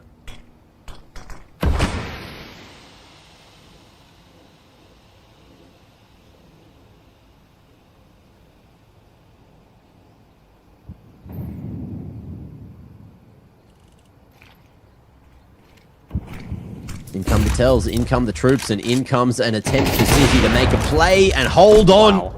Beautifully done. Reaction onto faveN. Cuts them at that first. And there's not going to be a crossfire from Pit, but there is one here on site. Sizzy drawing attention away from old mate up at boost. And it's not looking too good for the clearance. Kenzizor just buying time yet again. JDC expecting more. And with the flash across the top, NPL going to be able to swing and win it. Keeping it close. That's 6 each at the half, and it's anyone's game. Map 1, turning on the bloody accelerator and giving us the goods. Map 2 won't be coming up just yet. We've still got another half of Counter-Strike. Ladies and gents, we'll see you shortly for that half.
Second half here between Big and Bait. It was such a strong lead for Big that they were winning 6-2, and then MPL and Sizzy happened, and Bait better managed to equalize. Look, Sizzy's impact on the AWP is obviously going to be a lot less on this T side, so now we look to Grix. Can you replicate the same form as Sizzy was outputting? That's the main question I've got. Well, let's get this all answered together, shall we? And who's going to be able to find that early lead? That game plan is definitely win, but also getting this bomb down is so crucial. And this smoke to deny any vision from Pit is pretty masterful. Grick's going to be locking onto apartments, has been spotted across the top, as well as chipped down to 8. NPL playing around the, I guess, most recent change, and it's worked out wonderfully. A-site defense is down, Farben dinked through the wall, and they're just calling the save. Keep that armor for the next for Blame, and the little bit of util that you've got.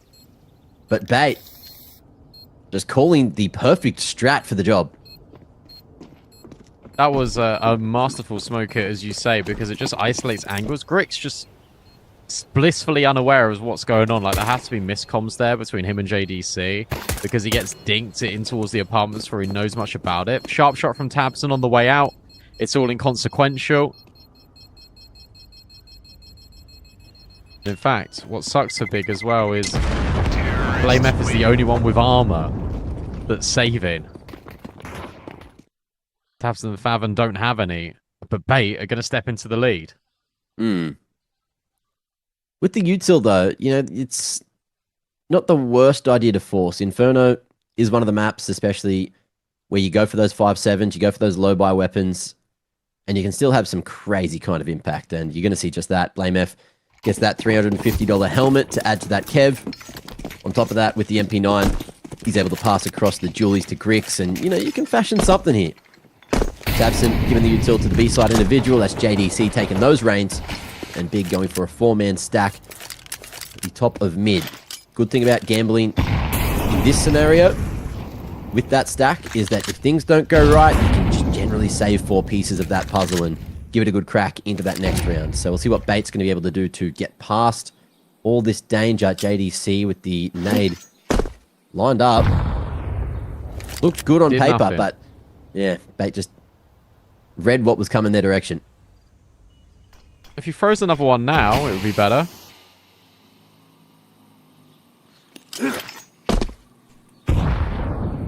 No, it did 6 damage. I mean, I guess it was better.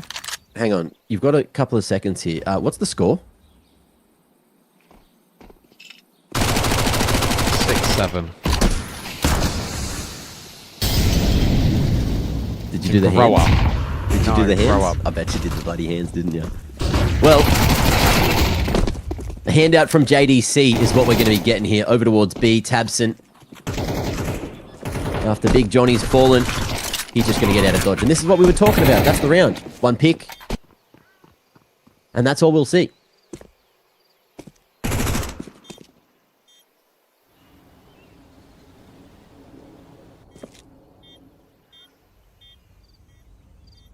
Brandon, I'm proud of you. Yeah. You did it. Look how many people in chat enjoyed that. They're all your fans. Everyone, round of applause for B-Dog. Pretty pleased. Hang on, this is impactful. Almost. Less impactful now. I thought there was going to be like a 4-man exit frag. No guns left for Bait. And No Big guns would have left had for Big, plenty for the next. They lost all their Kevlar. They lost all their 5.7s. Like it's a lot of damage onto Bait, but also you're left with less now. Yeah. There was that moment where it was really good. It was almost perfect, but NPL said, boys, I am nipple. I am going to be creating something out of this one. And he did. Kept the rifles up.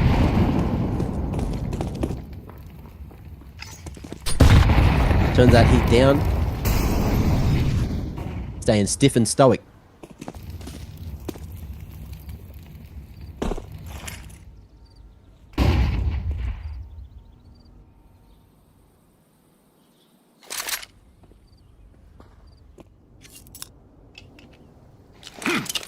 Someone said I'll only applaud if you take back what you said about my city, and then someone replied to them and put cranberry. Cranberry.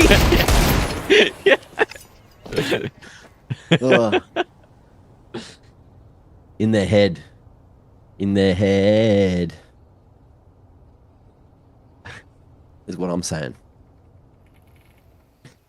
Oh wait, that's multiple was nice. cranberries. Sorry. Yeah.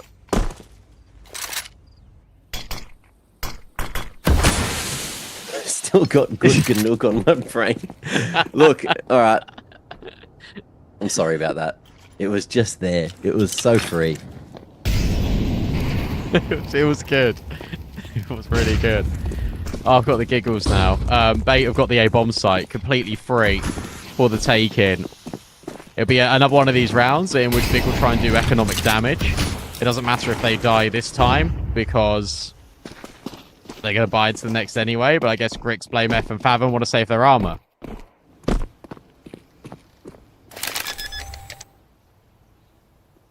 No, I haven't seen a unicorn round in so long. There's no way. Someone's going to accidentally die to the bomb. Come on. And chat, do you guys know what a unicorn round is? They're most common on Inferno. They really are. It's where nobody dies. We could have had Welcome to the educational stream. We could have had the rarer one. the all that glitters and sparkly unicorn where no one takes any damage and nobody dies. So that didn't happen. And that leaves us at wait, what was the score? It was 6-2 to Big, and now it is God damn it. 9-6 to Bait. Brandon, that's you're not Chinese. We don't read right to left. We read left to right here. Arguably, it is a Chinese tournament. I believe the scoreline is 6-9. What I'm sure everyone in chat was waiting for. Boost up, looking like we see action in the first 15 seconds of Inferno. This is a real unicorn round. Never see that. JDC going to be taking the name straight away. Sizzy almost chopped down, and Bait, they'll need to pick up the pace now. Look at this rotation from Big. Trying to stack that A site with 4, and Grix falling off of short and posturing ready for the hit.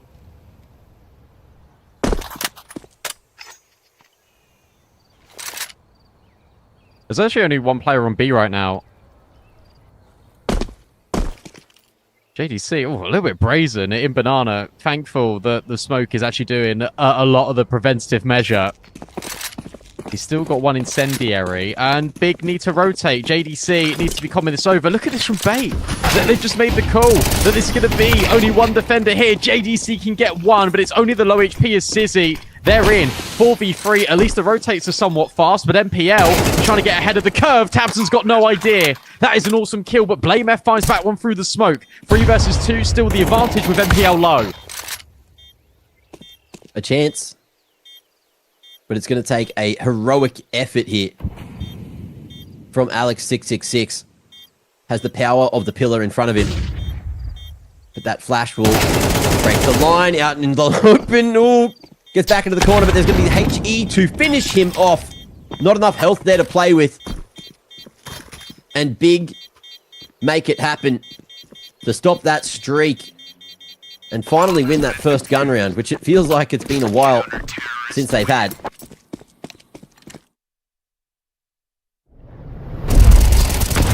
Tell you what, the fact that it's just a brilliant call out of Bait. There was something there. There was a tell where they go, do you know what? There's only going to be one defender here. And they just run. They don't even worry about setting up the utility. They do it on the fly. They try and catch out Big. It doesn't work. Madden will take a pause. And a well-timed pause, because we have Yellow Teeth in chat who asked if, one, we're sober, and then you said no unicorn round, but they ecoed them on 3-2. A unicorn round isn't an eco round, brother. It's a round where nobody dies. All 10 people survive the whole round. That's what a unicorn round is, not an eco. Okay? Why? I was saying also in chat, like, a serious question. Why didn't JDC use the molly? Because he's solo. I think he's solo on site. If he pulls out the molly, he hears someone running towards him. That's a CT incendiary. Like, that's not going to do anything. They're just going to run for it anyway. He wanted to get his gun out. He wanted to guarantee a kill. He wanted to see if he can get a multi. Can he in this round? Essential. Is he ready for JDC? No, he's not. So now the trade's favourable for Big on Banana. JDC is hanging around way too much. This is a bit scary. Grix is here too. Look how forward-facing they are. Kenzie's all now hides in the smoke. JDC drops off, makes a lot of noise. Grix can get caught off guard here. Off angle from Sizzy is good enough. And whilst it is low HP, maybe it's enough for JDC to clean. He'll drop a flashbang back. It feels like he's done enough now, but the mollies are going to dislodge him. But he'll still get Sizzy on the way through. Blame F. Has to take down the raid boss of MPL, who's 22-7. With 1 minute left in the round, he's going to tuck in the corner, and he's going to bide his time. I love this. Solid performance from Gennaro DiCaprio to lock down B so far. And Blame in a nice position to just play for the retake. Doesn't have to watch either angle, really. Can just sit there. And wait this time down. NPL with the right idea. Has a smoke, a molly, Two bangers to play with. Time in. Oh, that's insane. That is so insane. But Blame, looks back at the perfect moment, the perfect opportunity. Wow.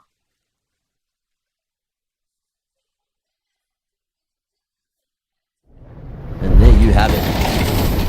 8-9. That is wild. BlameF does not realize how lucky he's just got with that time in. I feel like Big also were just very lucky in general with the fact that, yes, they traded favorably on Banana, but then Grix was still hanging about. JDC was still fighting there. That felt incredibly unnecessary. That was allowing Bait the way back in. But finally, Big have broken the economy. And this should be a tied-up game. Guys, we're trying to educate you in chat. Yellow Teeth is back with another banger. That's not a unicorn round. That's a 5v5 save. Why do you bother casting? You fucking dumb. Just checking. Because, Beta looking pretty silly. Up in their grills, Blame knows that there are ecos on offer, and with the SMG, gets right up in their face. Bavin, given many opportunities to take down Kensazor, which he will. And he's not here, so, as they say, he is living for the moment. NPL, 1v4. And this is going to be the swing through. Nice tag, but no bag on the Blame F. And we are all tied up 9 each.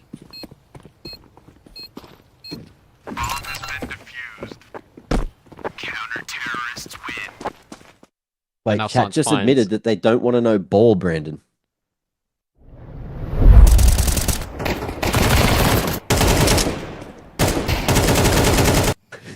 What? Trying to cast the game.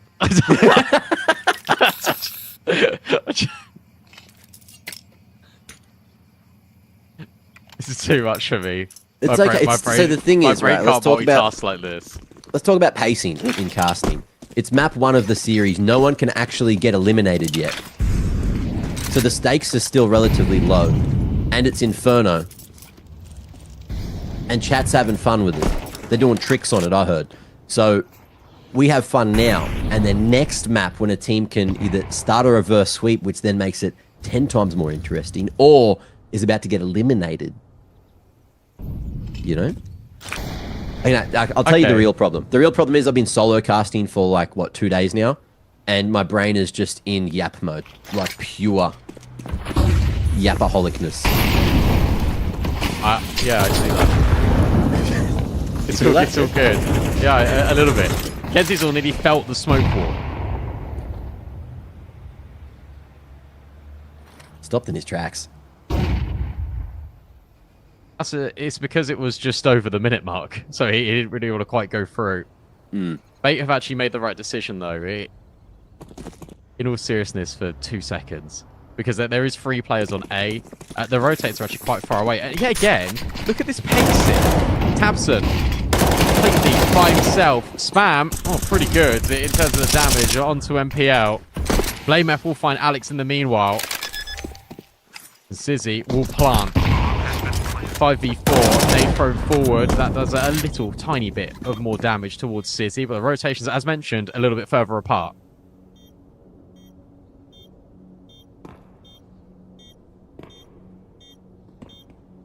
Just waiting for the smoke fade. In comes the banger. Bait fighting for this Coffin's control.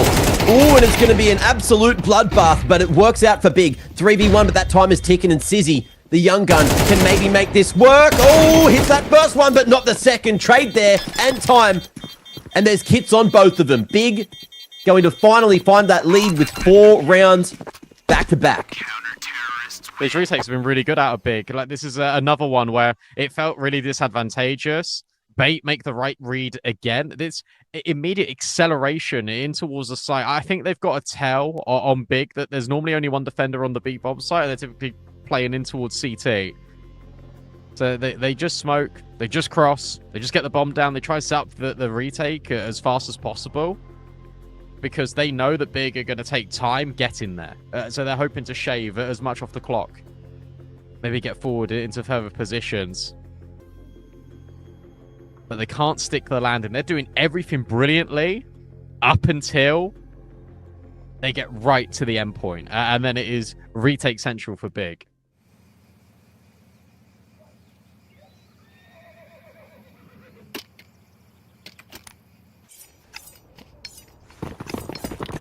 We're really juicing out these tacticals.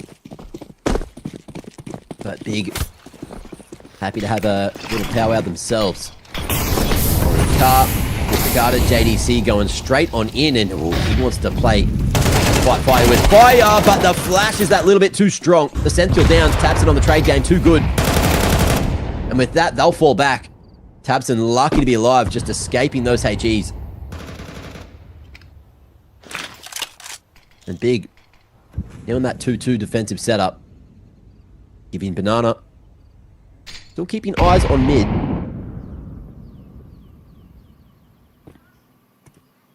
In a very rough position. And Bait now, they're just pausing and waiting for any more mistakes, but that's not usually what Big do.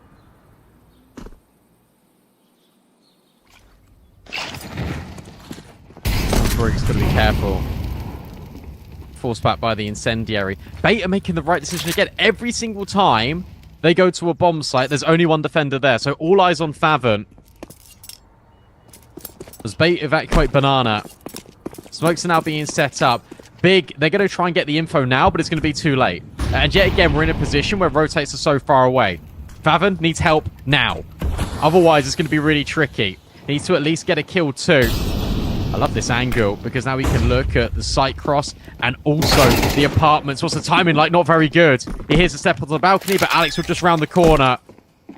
This is disadvantageous this time for Big and Bait. Surely this is the one that they hold. It's looking good, especially with Big just backing away down mid. And that'll do it.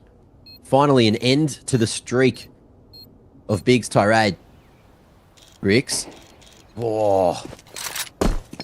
Impatience. Unfortunately, getting the better of him. And with him being spotted over towards T-stairs, Bait leave towards CT. Kensazor, he's seen an injury or two in his time, so he'll hang around a little longer. Make sure there's nothing weird going down. But we're going to need almost every single round of regulation to split the difference between these two.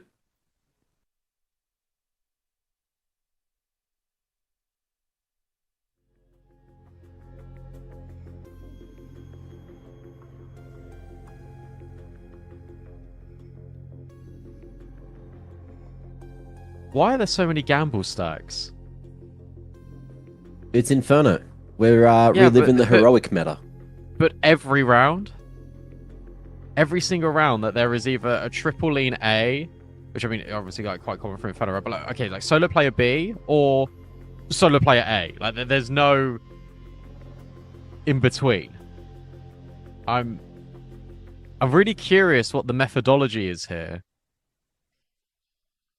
Alex is calling a brilliant T-sider as well, because sure, they haven't been able to get some of these rounds, but every decision that's been made to get onto the bomb site has been the correct one. Yeah.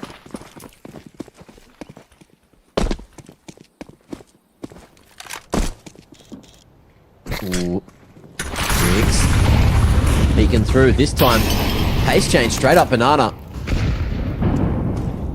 And JDC. Going to throw that warning nade.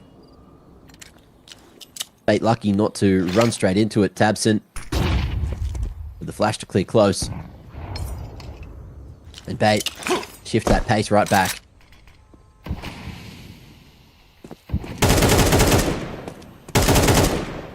And everything slows down, Brandon. Yeah, this one's a lot more of a default, where they're just actually trying to just get map control and play a little bit more standardized, which is really interesting to me because they weren't getting success by doing that normally. So if, as a consequence, look, like JDC thinks, okay, well, there isn't actually as many people in B as we think, so stack A. So this time this is correct. And this is a standard read that Big are well-versed in. They've read this textbook chapter multiple times. 40 seconds left. Bait starts a group now. Towards short. Moto smoke drops. Captain's also isolated. Bricks needs to be the difference. Flashbang has to be onto him. It's perfect. Alex will also find Favon. Tabson's still here with Blame F. They need to hold the line, but only Blame can get a kill. 4 players here, 1 frag found. Bait will find 11. It looked so good until it didn't. Those flashes just enabling Alex to get the entries, which were the real game changer in the round. Timing as well from the pushes from all those Bait individuals out of apps up short, which is so hard for any of those big individuals to try to figure out where they needed to put their crosshairs, and they don't want JDC to save. They know the financial position is terrible for Big. They've even got a flash in. They're executing B with the bomb down on the other side of the map, and JDC, oh mate, he is done. Grave dug, thrown in. 4 alive for Bait will start to help out that economy for sure. But also, more importantly, they're now in the lead, 11-10.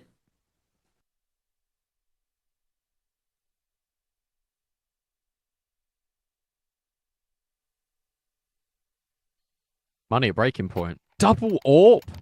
Really? Okay. Blame F on the secondary AWP for Big in round 22. Favon's only on a 5-7. Will this work? 1 in banana, 1 in top brackets. I guess this offers somewhat of a security. Like, you're always going to have, like, a sniper holding down a site. Also, it means you can maybe gamble reliably. There goes Blame. The bait. Oh, it didn't work. JDC now removed. Blame will move away. And Bait will be thinking, huh? Why has he got the sniper? Yeah.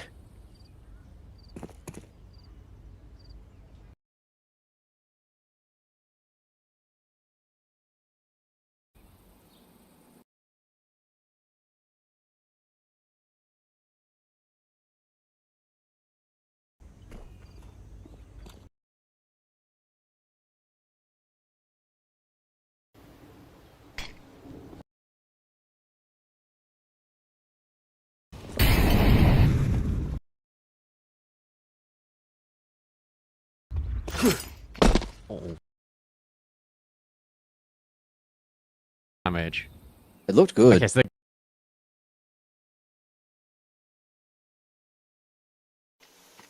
Captain's ready with is the in-game leader.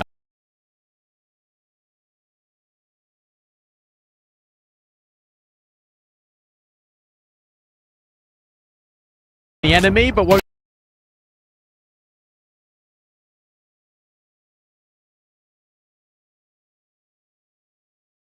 having to save, but well.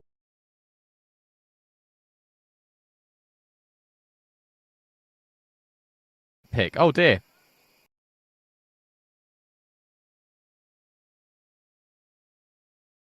It's because they both started with B.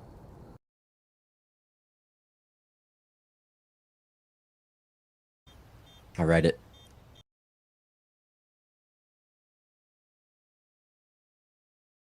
But job's not done.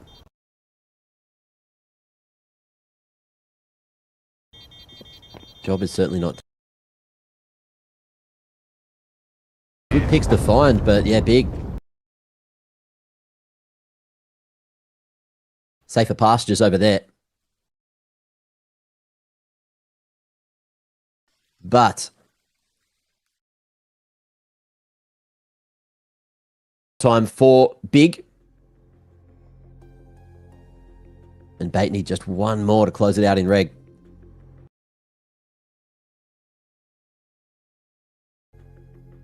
And it feels like Big ran into the stacks. They've also just been able to kill them. You know, flash game too good.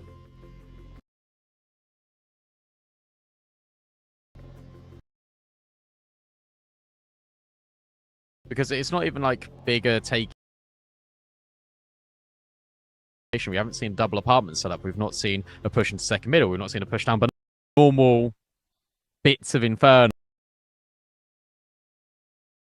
with to gamble late in the round. It's just been, just put 4 players on B.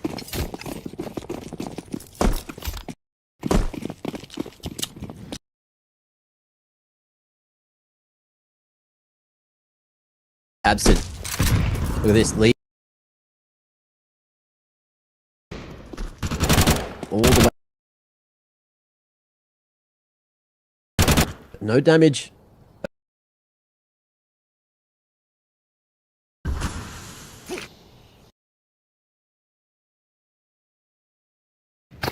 Breach set up looking a little more normal. And 3 here. Priority on locking down long. He does have the difference maker. He's got that AWP in hand.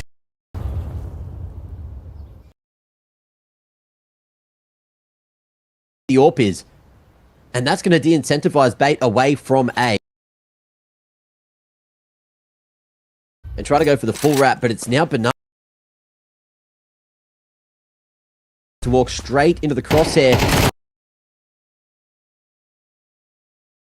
However, that smoke was thrown just in the meanwhile. Big, surely they don't drop the bag from here. No, they shouldn't do. They know Tabson's quite close. Like, if you can get rid of Tabson, like, that could be a way towards B. Instead, they're going to walk straight into Sizzy. And you don't need to peek. Go and wrap all the way around the world. Yes. It. And he just tucks in the corner. Tabson to hold on for Big. But also at the angle. Brilliant reposition out of Tabson. It gets a little bit scary. Sizzy chances, but ultimately pressure just forcing a couple of mistakes from that bait camp. But yeah, Big just doing all the right things. This stack, and it's worked. Absolutely love to see that. All the big members just backing themselves. We got that early half-wall smoke coming through.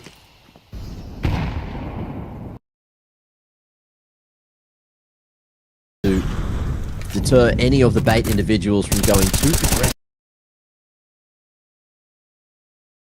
Spraying and praying.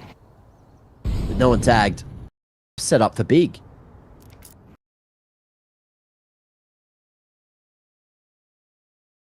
second round, they've got an apartment set up. Clues all over the map as to what's happening. From JDC. And now Bait are going to take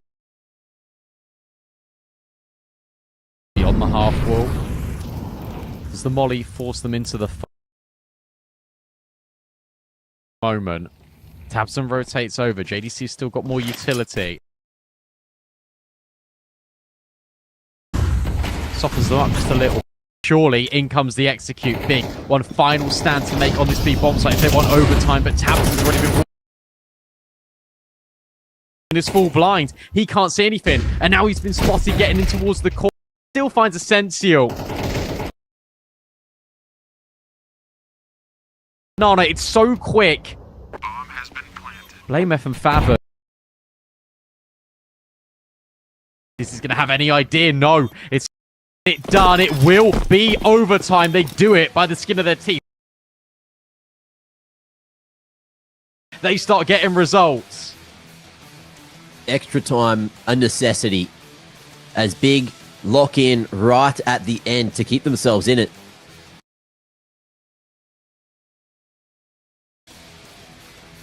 Bait just unable to finish, unable to close. Similar to what we saw earlier from 9Z.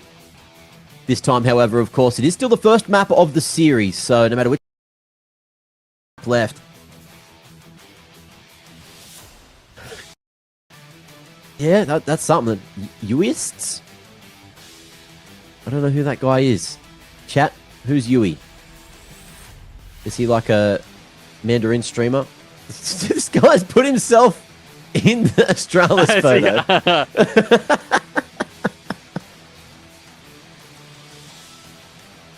Beautiful. I love this crowd, bro. Me too. The meme game's crazy.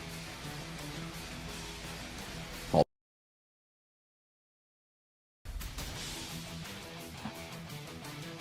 He's supposed to range out, Oh, really? making an appearance for signing session and to meet all the Chinese fans.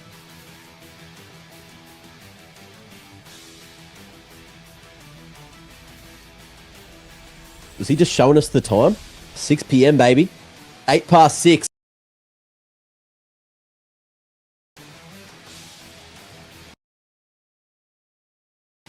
Time updates.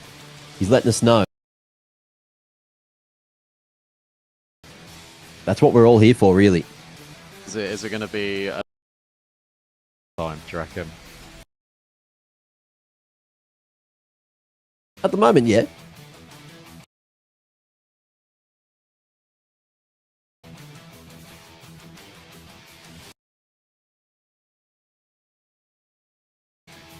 You like filling us up?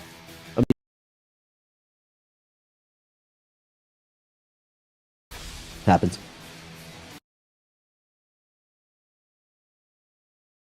All right. Norway. Yeah, give me.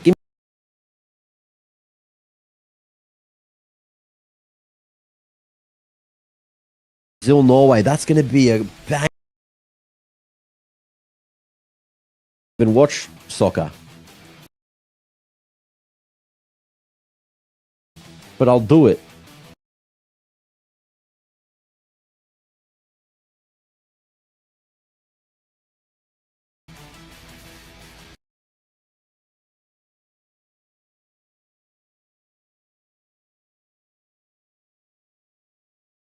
Oh yeah, the atmosphere will be really good. The atmosphere and like all of the...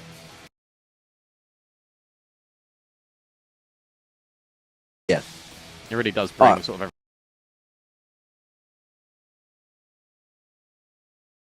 terms, like, it just does bring like... And something else you love to see. Oh, also, hang on, that went right over my... What do you mean? It's the footy. It's not the football ruse, bro. On the other side of the world, if you actually flip soccer upside down, it says football. Did you know that? I'm upset with you. I can't believe you called it soccer. 5v3, 4 big. They're Settle down, upset. Tuna. They're upset with the fact that this went OT where they were 6-2 up. For Greeks and JDC. Both found kills early to put it into a 5v3. I'd argue this is probably the most comfortable CT side round that Big have had all game.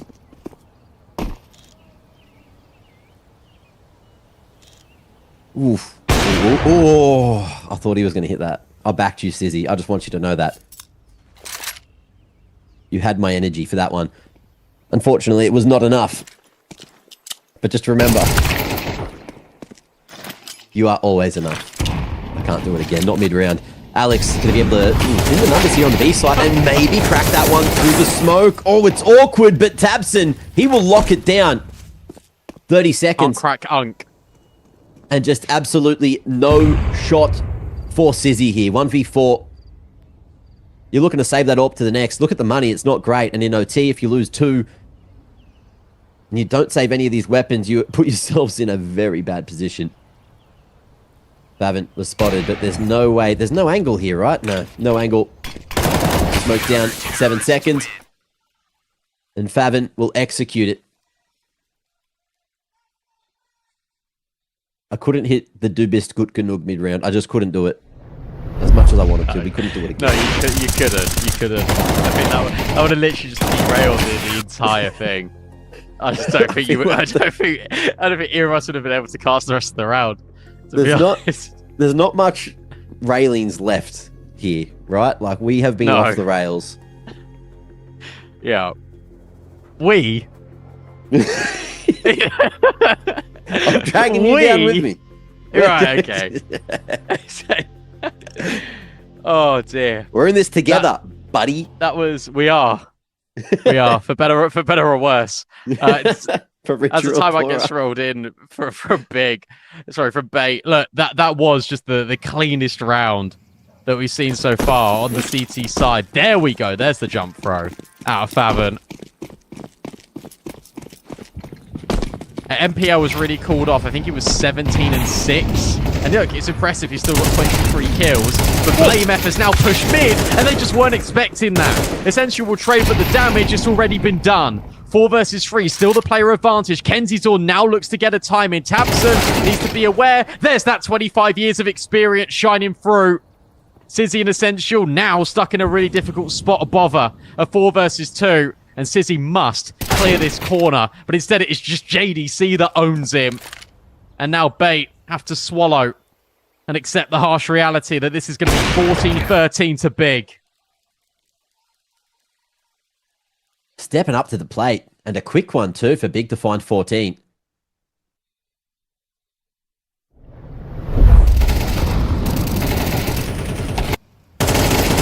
Oh, it's looking good. It's looking fantastic. And this is the problem with the money. Sizzy down to just a deagle in this final round of their T-side here in OT number 1. They will have to dig deep. Griggs. Not overextending, just going to the pipeline. Missed shot, fade away. Reveals the location of his AVP. And Bait looking like they actually might go for a faster one. With this Fnatic smoke at mid, there's no CTs here to hold that crossfire, which is broken up by the util. Grix, though, going to be able to go for the first one. And you can hear those footsteps. Line him up through the wall, waiting to contact off of Tabson shots, and it's going to be more than enough. Sizzy helps him out. Friendly fire, man down. Kenzizor and Sizzy. It's going to be way too much to do. Tabson swings in. Kenzizor, 1v4, and there's no more rounds on that T side. Big, 1 away. And 3 opportunities to close. Kenzizor just gets his 9th kill of the game as well. I don't think Essential is much further apart too from him. So, hot water for Bait. MPL and Sizzy and Alex, to be fair, on that T side, did enough to make things draw level. But now everyone from Big has provided meaningful output. Bait are running out of ideas, and they're running out of time. And I heard that's of the essence, you know?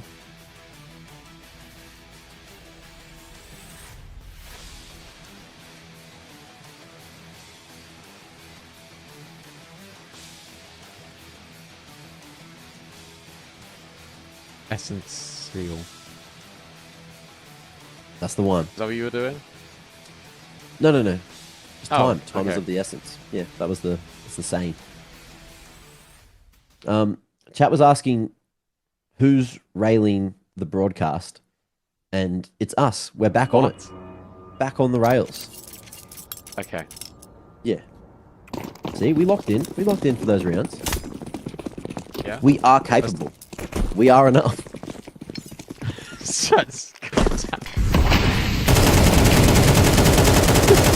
Do this, good Ganug. Oh! There you have it. And Keegan enough to put this pain down. And Big. They are just not quite ready for what's been thrown down at Banana. The hammer. Essential. Oh. We'll find Grix. Actually, to be fair to Essential, he has recovered his scoreline a little bit. Same bust as Ken's. Next up on his chopping block, Essential will have a massive round to keep Bait in it.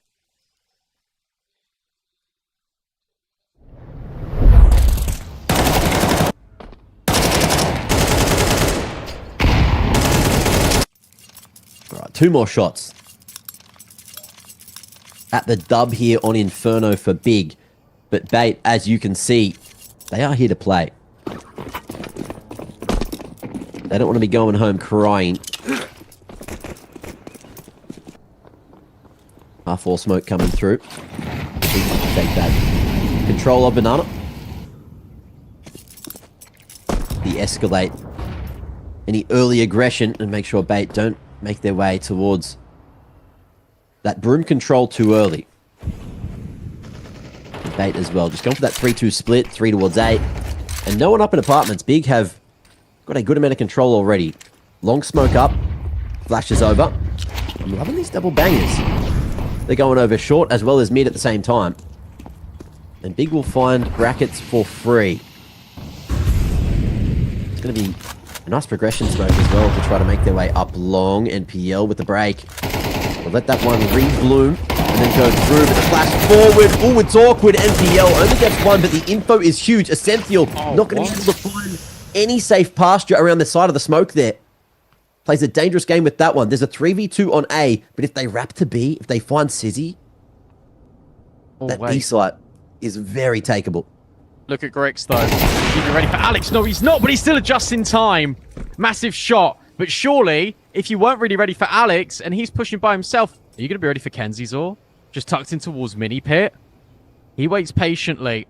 He's trying to find a kill. It's going to be Faven working his way through Library. That bomb has only just about made it round that corner. In drops Kenzizor. He knows Grix was in apps. But can he find the kill? No, he just completely overlooked Grix. He just completely forgets about him.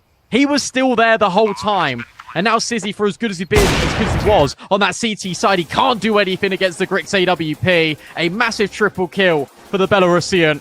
And Big will stamp their authority down on their map pick. It looks really touch and go. But eventually, they took it to overtime. And then they were able to close. Yeah, marvelous performance to get to this position. And they stay patient. They don't overextend or overdo anything in that final round. And they will find their map pick finally. But Bait, of course, we know what they're capable of on a map like Ancient, and that's a lot.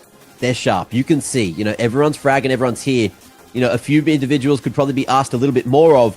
But Big today are also bringing their best game. No one wants to go home. Everyone wants to stay here in Guangzhou. And to do it, Big's going to have to win one of the next 2 maps. Already with one in the bag.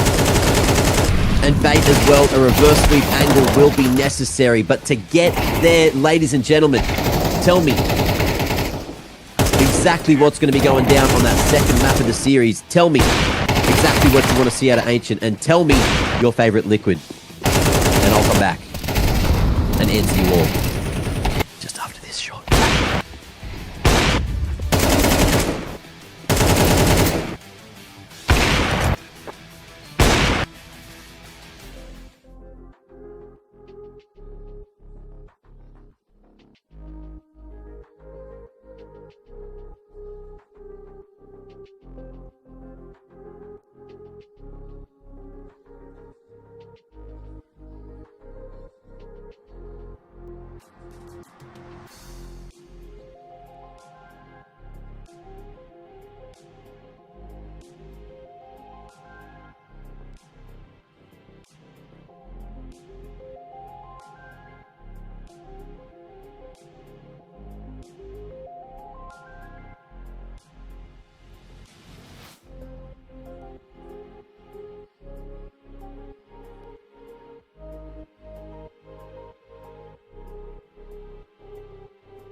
Map 2 then between Big and Bait.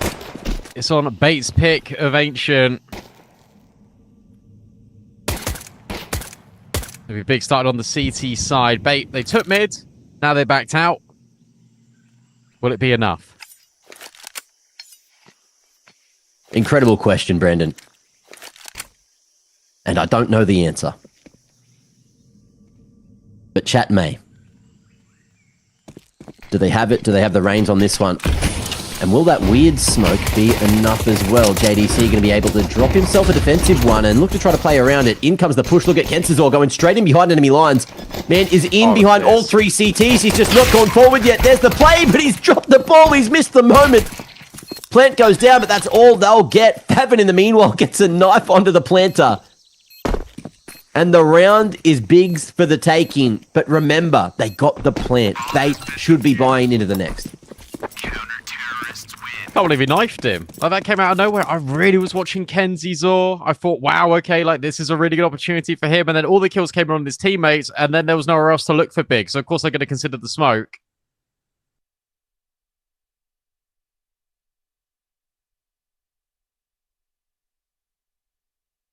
Oh, handled from Big. That's another retake, by the way. They've been so good at retakes. What are you looking for down there?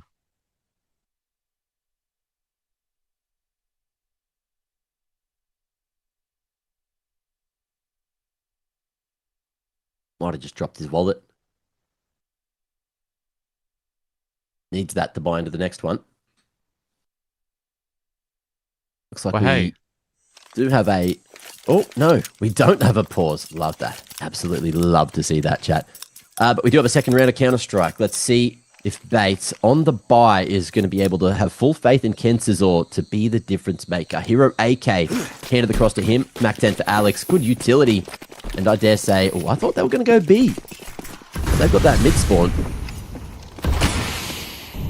And they go initially, but with the molly there, they hit the brakes and look to go for a late pop instead. Let's see if Big can deal with that.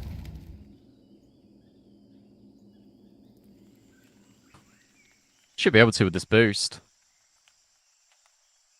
How long does JC hold on to it for? That's the next question. Probably as the smoke fades, he'll drop off. And there you have it. Interestingly enough, there's just no flashbangs. It's going to be pure contact. So JDC, oh, will take his time in beautifully. Too many players to handle, though. Sizzy will hit the instant headshot with the deagle, but that's where Grick steps in. They still know that Sizzy's lurking in middle. Blamef will uproot him. And even with low HP, Blamef will still keep finding kills. Tabson now waits for Essential, who gets caught looking the wrong way, and that is very clean out of Big. No dramas, no troubles. They're back on track.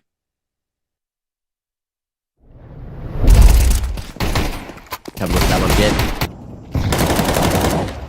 Nice opportunities for Bates, but unfortunately they've gone fleeting. And with that, it's a pretty cheap rebuy in from Big. Only Blame F now in a bit of a weird position financially. Everyone else, for Bates as well, just going for the Deagles. And again, you cannot count them out. So many moments where these Deagles have just wreaked absolute mayhem. Oh, and that HE, 93 damage onto Alex. You love that, Grix. Hitting him where it hurts without the armor. Ow.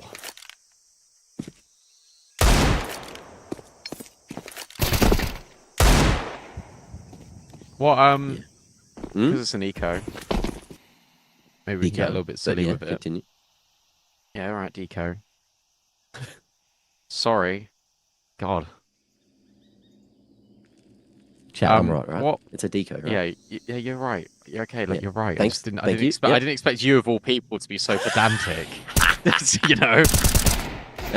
Say what you were going to say. You've got 10 seconds. No, I can't now. You completely throw me off. I didn't expect that out of you. That wasn't very nice. No, that wasn't very nice. I apologize. I'll admit when I'm a dickhead. And guess what? I already knew I was. I'll do Just it lent into the again. bit. Yes. Yeah, and I'd bloody do it again. Anyway, I think you got about 10 seconds. What's up? In Australia, like, what were like the kid shows you used to watch growing up, like the cartoons and stuff? Play School. We still had like Thomas the Tank Engine and all the, big international ones. The Wiggles. Yeah. Fruit Salad. Yummy, yummy. Yummy, yummy. Oh, you guys had that too? Hell yeah. I just know the meme. Blinky Bill. He was a koala trying to save the rainforest. What else? There's other ones, but it's... Yeah, I'm Unk. But because I'm Unk, I also have bad memory. That being said, Bait having a bad memory because this happened at mid last time they went there. Alzheimer's a problem. And Sizzy, fortunately, the brain still working. And he is lurking straight through CT, but into Blame F's Crosshair, who's got the read. And Big, just locking it down on that first gun round. The triple slap for Favin. Blame, he's hyping him up. Yeah, I mean, like, awesome round out of Big, right? Because the Bait take middle, they just wait for the smokes to fade, and it's just an instant crunch. Double up in towards Red Room, pushing towards Donut. It's a collapse onto what Bait are trying to achieve. Direct counter to that mid aggression. Bait felt very secure in that round. Oh, we've got all this space. Not for long. Are we going quick B? There's this smoke to deny vision to heaven. Molly's still in the way. It doesn't get extinguished. And Bait, they love to try to change this tempo, change this pace. HE going to be chopping a Sentinel down as well as another finish. And with that, they know that there is going to be some of these Bait individuals on this B side. You can see the Big, they are here to brawl. 4 players, poised and ready. Tabson, not flashed off. Goes a little bit too deep and holds that spray. Chips away. And the Molly, will send him packing. MPL going to be able to finish off Tabson. Blame F though. Have to go 1 for 1 again. There's 3 players fighting for Cave though. And that's something that Bait did not expect. Grix, the young gun, the Belarusian badass, going to be locking it down and finding that bomb. Alex, he's got a long way to go. And it's not gone well for him.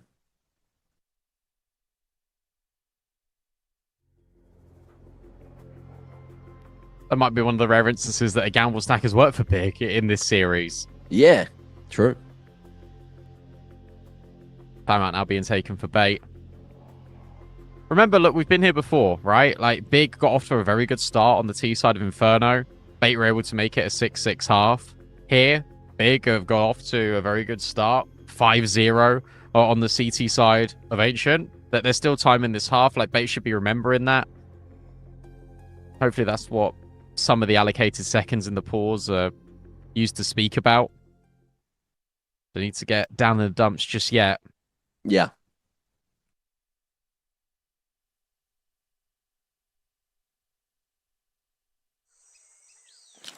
Also, quick shout out to everyone in chat that did know what Blinky Bill was, making me feel young again.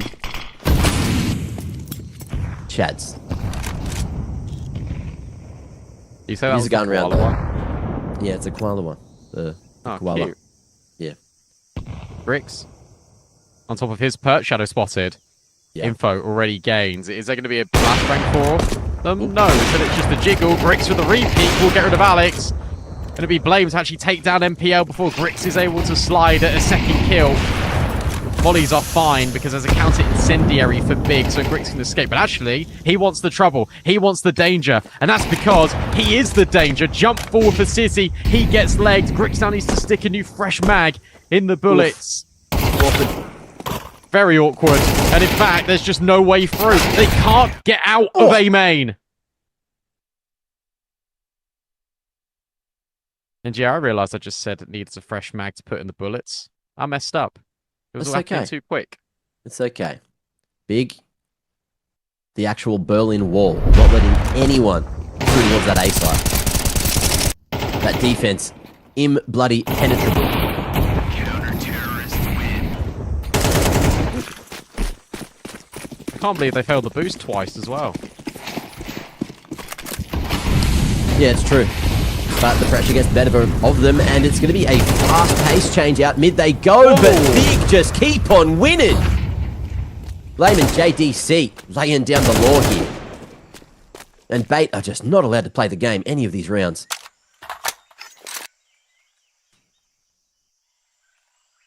This is a speed run.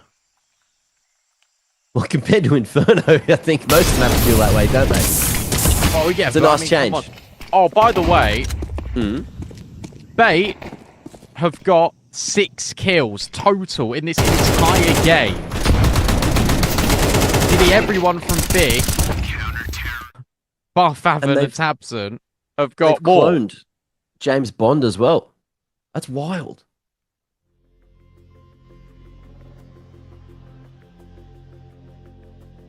James squared. Usually it's like shaken, not stirred, and I feel like that's exactly how Bait's feeling right now.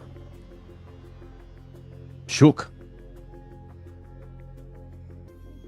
I mean, they've been like just thrown against the wall. Like it's not just like a little shake of like the energy drink. It's a full on lob out of Big. Another timeout now being called for Bait as well. They got to lock in.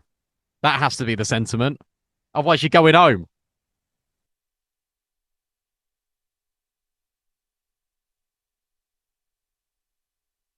Well, let's see how many more Big can get in a row. Their record is 16. And at the moment, they can get max 13.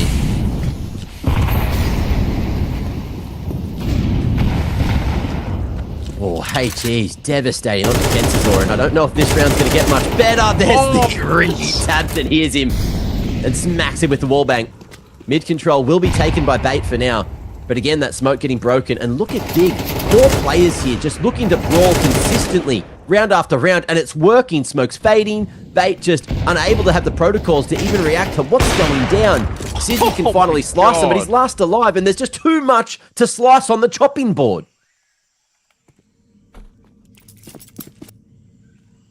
The knife's blunt, Brandon. He's run out of ingredients as well. Look at Favon, like, yeah, I'm here. Come shoot me. Come find me. They're having fun with it. Of course, they're having fun with it.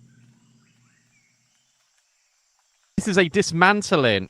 And Tabson's just going to walk and kill Sizzy in a second. Sizzy's not even considering this, and suddenly he does. Oh, that's a little bit awkward. Still knows about Favon, but you're not going to know about JDC. Is he going to take the knife kill? Oh, he's going to do it to him. Oh, he's going to do it That's to him. so horrible. That's bullying. That's 2 knife kills in 8 rounds. I'm surprised the crowd didn't give that away, to be honest. But hey, everyone's in on it.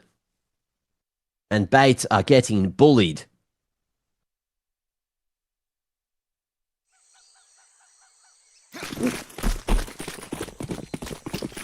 An absolute masterclass of Ancient so far from Big, just punishing Bait that looks so dejected. They need a round. They need something to refill that confidence. I can't lie. It's like they're playing refrag. Like some of the setups, it's like, oh yeah, let's just pre-aim these spots in towards middle. Well, we'll just get the kills. Bait just aren't shooting back. Sensio will try. The Deagle bullet won't connect. 3 players still strong on this B bomb site. Nice flash out of Tabson. Fathom though can't profit off it. And that nade is going to annoy Essential. That'll push him off the booster at least. It's going to be B. It's not a matter of if, it's just when.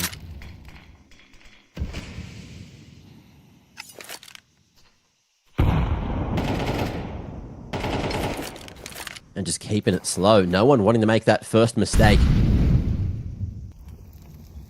Bait just waiting on that cave smoke before they start to make the pincer in. Oh, and that flash timing leaves something to be desired. That's blinded Favin. Okay, bit of damage onto the ramp members, and it may make it easier for Blaine to keep on fighting here, but he has to keep eyes on the cave side, which he will, but it doesn't go well. NPL, AK in hand, 2v2 and a chance. Probably the best opportunity we've seen so far for Bait to get on the board. Grix has no idea it's the short aggression, and JDC wants to be the hero again. Both these T's just shoulder to shoulder.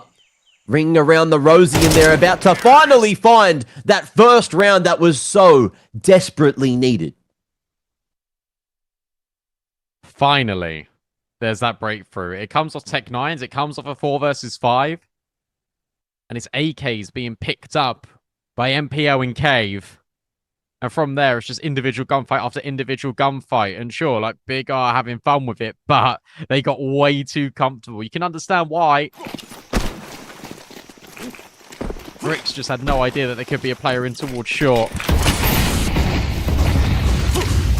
JDC looking to fight the issue. Massive nade on towards Alex. Kenzizor's only on 30 HP as well. So sure, they haven't died yet.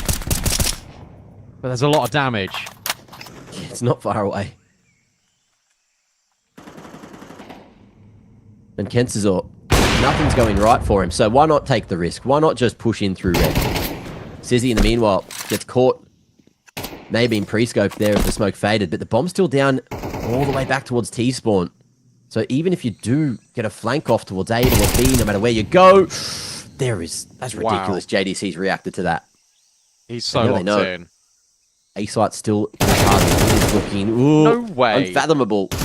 He's untouchable, but finally put down. But again, we spoke about that bomb being the issue. It's going to have to be Essential on a weird adventure to get this one and figure out what the hell is going down here, boys. Flash forward. Okay, I like it, but Alex has dropped the ball. They're not feeling themselves. It's not the same Bait we saw all week. And Big, they just have the answer for everything. Favin stopping them on the jump up, and now they know, they realize that there was no bomb. NPL's been seen earlier. And Big will beat him on the rotation. Yeah, off angle's good for Favin as well.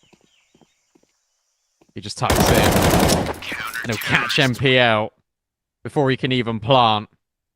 You're allowed one, say Big, but no more. That was a weird, chaotic round as well from Bait. Like, they're all in towards Red Room. They're trying to flank it and force the issue. JDC gets a ridiculous 180 kill. Bricks will hold his nerve. I'm right there with you. Like, I enjoy the idea of Alex like going through that and find something. But that's now twice that Bait have just team flashed themselves on a play like that. Do you remember when it was like deep, the banana on Inferno? It's the same issue.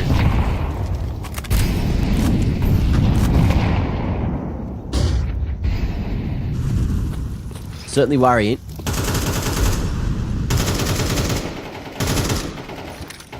But Sizzy gifted the masterpiece. Let's see if that can be exactly what Bait need to try to crack open this B site. There will be an opportunity. Favin thinking about, ooh, the jump peak, but Sizzy slightly too slow. And Favin does not dare go for that peak again. Big, so confident with this A site retake. You're going to see this rotation across. Grix will keep eyes on mid, eyes on red. Full stack at B, but this time Bait call the audible. Right back to A they go. It's a slow rotation. But JDC, who's 11 and 4, is still here and waiting. Blame F as well has just cleared mid, so JDC can refocus towards main instead. And he has the right tool for the job, but it all depends on what this AK and the AWP can do. Sizzy's got the flashes to set him up. They need to hit go now. And the molly. But does the molly go big box or does the molly go to default? That's the question for Bait. They're flashing. They're trying to clear. And the flashbangs are over the top. JDC still able to get one of them. Blame F steps in. Just around the corner of the smoke. The spray is beautiful. Out of Blame. As he just keeps implying further and further pain onto Bait. They look like a sorry state. And Big will have double digits.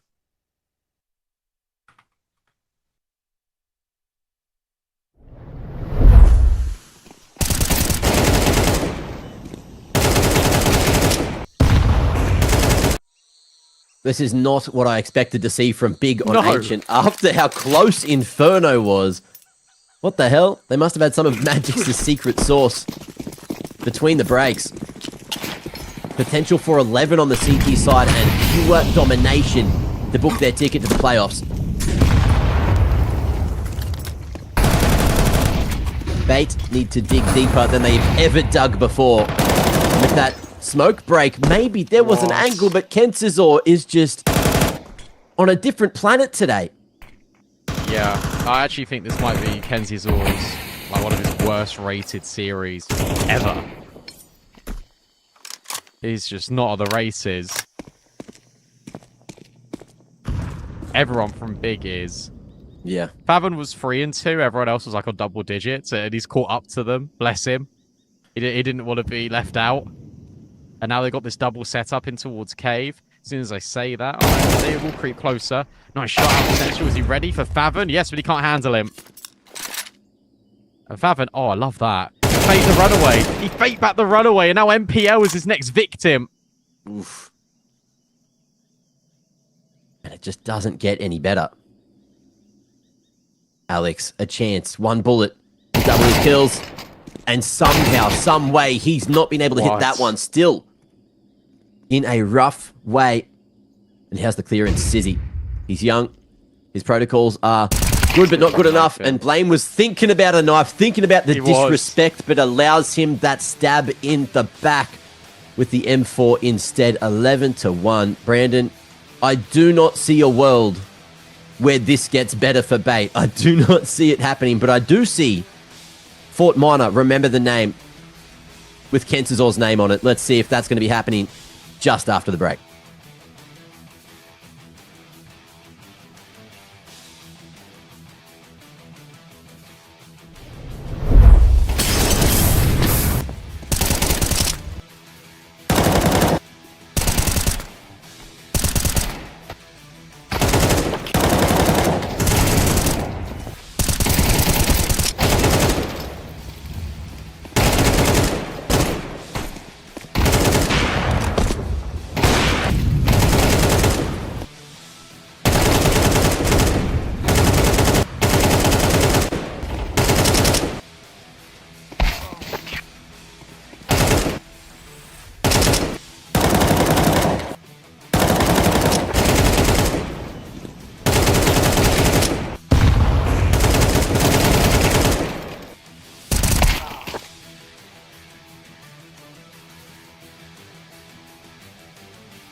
Let's get ready to rumble in the jungle for maybe 2 more rounds, because Big are here and they are looking to go quick towards this B site. Flash across to Cheetah.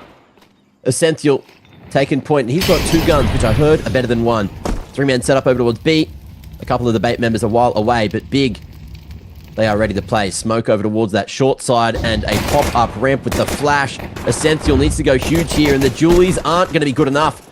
JDC taking names, taking shots, and oh, Sizzy as well. Going to be spinning around and not doing enough either. Oh, no. Oh, it's over. Oh, it is so over. It's so Jova. There's no kit. They need to find all these kills. Kenzizor able to get the first, and okay, maybe there's something here. Potentially, but Grix and JDC actually say, do you know what? Your hope is dashed.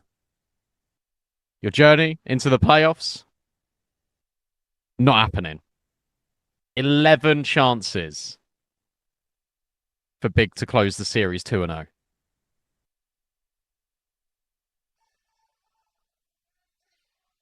That's a lot of chances. That's a lot of chances. And look, I wouldn't be against it, because if Bait can make a historic comeback happen, we all get to be here to witness it. Fabin. True. Got the old mouse smoke, rolling molly. And Alex doubling his kills. That's always a great sign. Mid-sight smoke has not hit the correct mark for Bait, but either way, I'll take the numbers. Ooh, and Tabson, lucky to be alive there. Doinked through the spam. Over towards the cubby. And Bait as well. Misread, look at this. Rotating 3 towards that A side, only 2 here at B. Big certainly in a position where they can bring this back from the 4v5. Get another player on that box and boost over the smoke. Instead, Grix doesn't want to do that. He's just going to wait patiently. But the longer they wait, the more bored Bait are going to get. And they're going to start searching for info. They're going to go and clear middle. This feels like an appropriate time to do this. No one is directly on site right now for Bait. All of these players are in cave. Finally, we get a rotate out of Sizzy. We get a quick scale out of Kenzizor too. JDC is not going to be ready for this whatsoever. Can Kenzizor protect his teammates before? No, not really. Essential, though, will get the frag. It's still Fabin and Tabson. And he's not even able to get the bomb down. Nice shot out of MPL. That is the most important round for Bait to win. Tournament lives still there. Nice financial swing. Big with no round loss bonus. And I believe they were denied that plant too. So no extra money.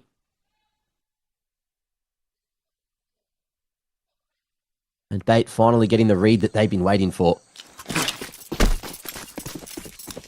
Let's see if Alex is going to be able to call this one back from the brink. Going to take a significant increase in what we've seen from that first half. But look, we've seen them all double their kills. Alex even tripled them. And Bait doubled their rounds, which is a great start. But they need 10 more in a row.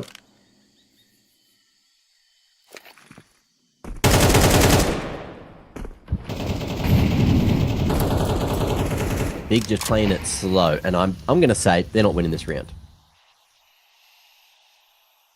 Okay. There's no chance. Not a Zero chance. 0.00001 chance.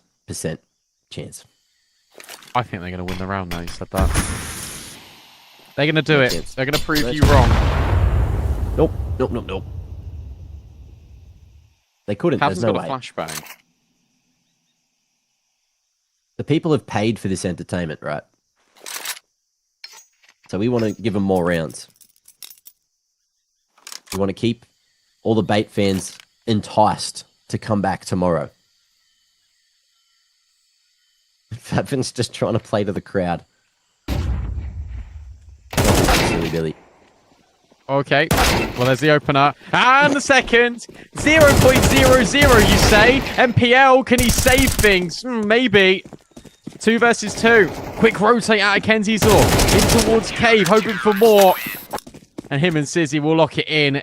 Yes, all right. Low chance, but there was a chance. There was a chance. Come on. That was a 2v2. Never worried. Never worried.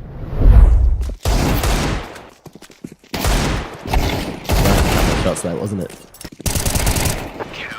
Well done. Keeping a strain on that bait economy. It's another round. And Big, they won't get that plant down and they are back on the pistols again. Rough position to be in. Okay, geez. Kenzizor dodging most of the damage. Ooh, and sends one right back. Now that's a chunky nade. Should be easy picks from here. Kenzizor looking to pull the Insani and try to come right back into the game as quickly as he humanly can. Let all the haters know that he is here to play. Sizzy snatches that one away. But that's 4 now for Bait. We're back on that speed run speed. The tempo increased. He could still be doing the Insani, to be fair. Going home. It depends on the angle you're looking at, but yeah, I agree. He'll get back, go like 20 and 13 and still lose 11 to 13. That would hurt.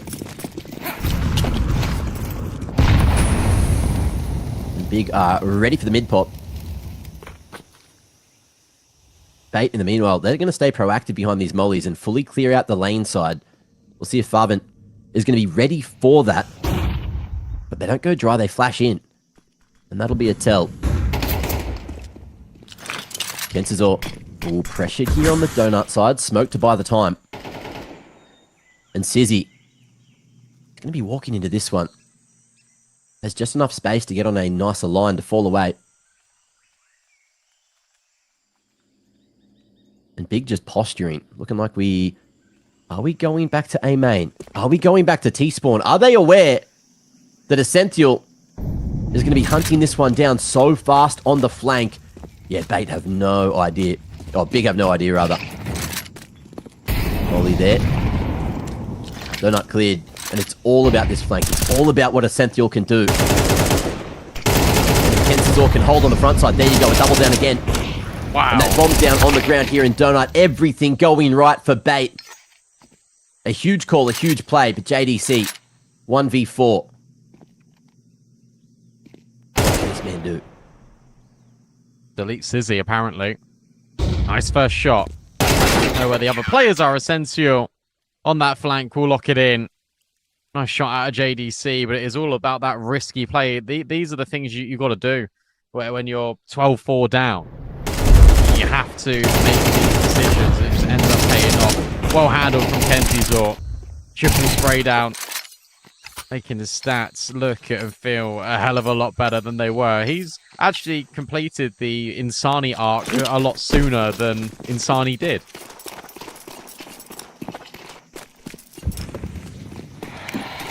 You scared yet? Quivering. Quivering. In my boots. In my boots. Yep. Worried about Big.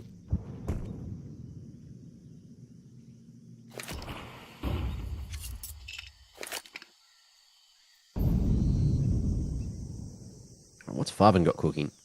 I don't know. I was trying to figure that out. Is that for like mid donut? Yeah, donut smoke? Yeah. Looks nice. But in the meanwhile, Bait going to have to take a couple of names away, and Grix hits one back. Babin on the lurk side is going to have absolutely no impact. Not yet. He does have that minute on the clock, but a 1v4 with a P250 is not something you'd back him for.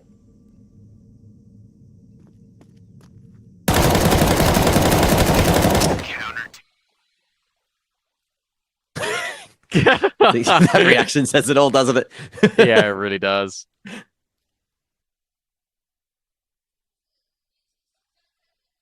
Buddy, something wrong with this M4. Bullets go with the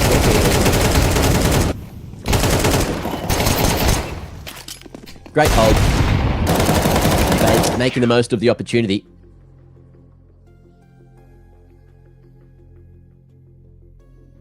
And just trying to keep it relaxed. Trying to stay calm. Big with the tactical. And that they are going back into a gun round. Let's see what they can do to fashion themselves a T-sided W. They just need one round. Just one more round. It was yesterday 13-6 against NIP for Big when they went 10-2 on the CT side. Mm. So they've got consistency. Potentially, this one could end 13-6. We'll see. A lot of nades dropped in towards middle. But Big, they want this A-bomb site. But that means getting by Sizzy.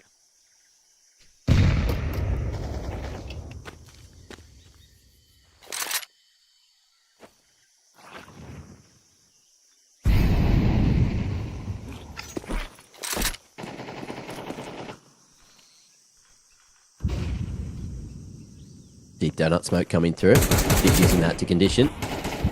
But at the same time, block smoke from Kensazor to keep that donut control. And to flash over Red Room.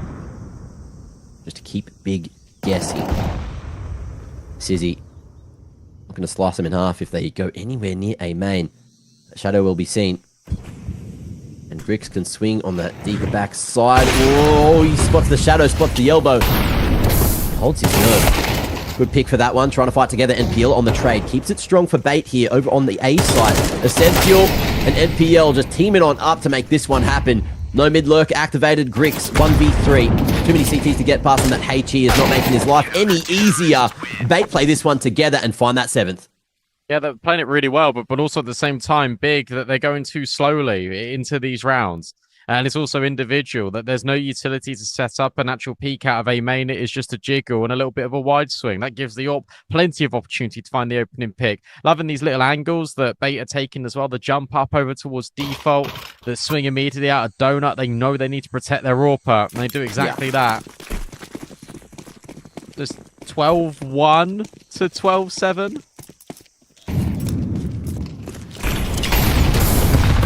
We're right on the tip of victory. And Blame F. He's going to be backing himself and past the approach towards B. There's a knife out for Essential. That's not what you want to see.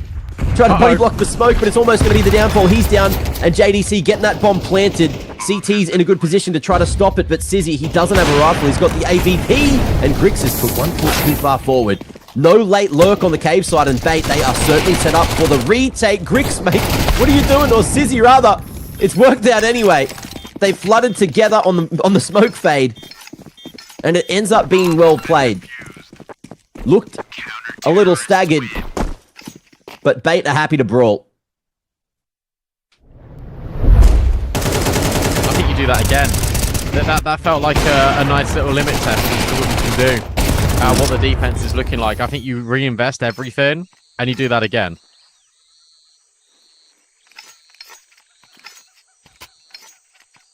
Let's see if bait are ready for it twice. And what the changes are. Looking like they're going to put heavier presence towards mid. 3 here. No early heaven presence.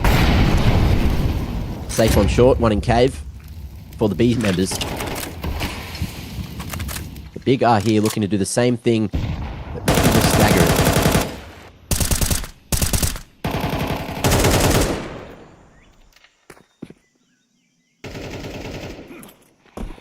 Alex with an AK in hand on this B site. He's hoping that he can find some kind of damage there from the spam.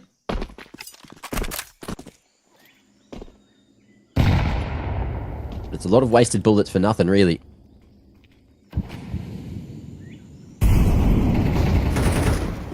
And there it is, the speed up. Bait playing so passive. They want to play retake B here. Yeah. They've got all their utility as well, right? I mean, that they've got volleys, they've got smokes. Sensio will now get blocked off. Alex's sight line not compromised right now. And with 40 seconds, Big start to make a move. There's a boost up for Asensio over the top. This could be Really lovely indeed. This is the last thing you're expecting. Oh, but the kill didn't come in. 30 seconds left. How do you now get this bomb over? Another smoke, and okay, that makes it a little bit easier. Spam. Following through. That volley is a little bit too late. BlameF will just about get away. A 5v5 retake to hold on for bait. They need to succeed in this. Otherwise, they're out of the competition. And look at the flank. Wait, this is weird because it's actually a 5 versus 4 on this bomb site currently because of JDC. But he is going to be here in time, or is he? Favon will hold his nerve and just tuck down. And actually, JDC was heard and considered by Sizzy. And now it's all up to Blame, but he can't do anything. What a retake from Bait. The read on every single position, the way that they're able to dislodge them is crazy. And Big, it looked so good for that to be the closeout. But yeah, even the fact that they realized JDC was flanking, they had the lack of chaos in the comms to still hear those footsteps coming fast from the flank. Just squeezing out every second. The big problem for Bait right now is that Big can keep on buying every time they get one of these bombs planted. So the danger is still definitely there. But if you talk about momentum, it is 100% behind these boys on your screen. Oh, absolutely. This is starting to become a little bit familiar for Big, but just the opposite way around. Yeah, just on the other side.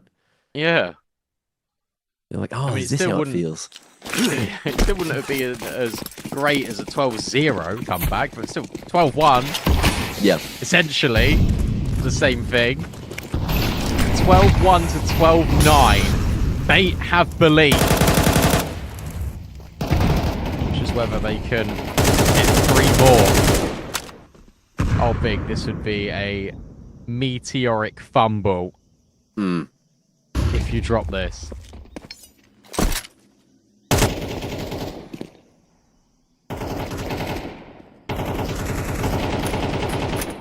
And Bait are just chugging along.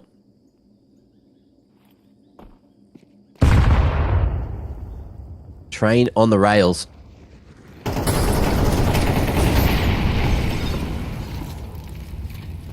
And good timing on the incense just to keep them further away. Allow this cave setup to still be here. Essential trying to fake the fadeaway with the double jump back on site. But it's not baited anyone into Sizzy, not just yet. There's still 3 players here. With Molly, it's perfect up close. Now that's going to be the potential for the cave control, but look at the bomb, the rotation, all the way back from T-spawn to A. And Big is staying here long enough to just draw out these rotations. NPL, he sees them dropping to hell, and he needs to go to A as well, just to make sure that this one works out. There goes Favon. That's an opportunity for Bait now. They're running the bomb to have back. The numbers. They're going 20 seconds. How are you going to go back to B? Oh, I guess like that. I guess like that. It depends, mate, because this is still going to be such a time crunch. They've got to get the kills. Sure, Grix is now here. Alex, 666, will at least understand that this is happening. Sizzy, up close to default. Are you going to be expecting this? No way. No how. But Blame and Grix are still finding kills, but suddenly MPL and Kenzie's will get the frags back. Blame F can't plant. And Big are overcooking things massively. Why's Blame F not planted there? Did he want the AWP that badly? I guess he thought someone was closer and he was dead meat.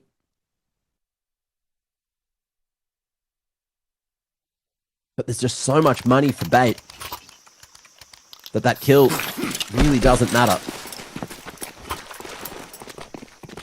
The plant money might have even forced out a better buy overall. But alas, new round, new opportunity. And Grix had that front spawn, so he's got the AWP, he's got that Crosshair trained in the perfect position to go head-to-head with Sizzy. Here's that break. They know what's happening, and it's Sizzy on top. Battle of the Young Guns. And Sizzy shoots faster. JDC's turn to juggle the AWP around.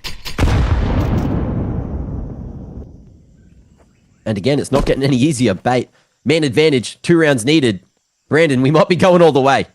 This is ridiculous. This is absolutely ridiculous. I mean, a show of strength from Bait, mental fortitude. That was the chance for JDC, but he misses the shots. He says, thank you very much. I won't. Up until he gets the second kill, Favon will then pick up the AWP. How many AWPers are there on Big? How many AWPers does it take to kill Sizzy?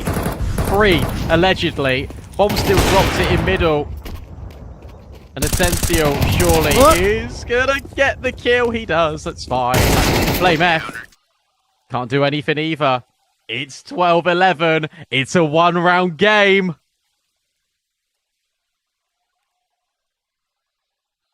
Catastrophic. 1 round remaining in regulation, and both teams about to pull out 11-1 halves. What are we watching?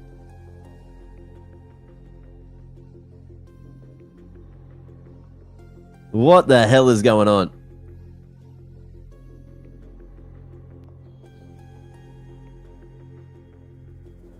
Let's see if Big can use this timeout to snap back to reality and figure out exactly how to just put one more round on the board. This is ridiculous. They won the pistol. They won the pistol and that's it. They won every round apart from one, Mac.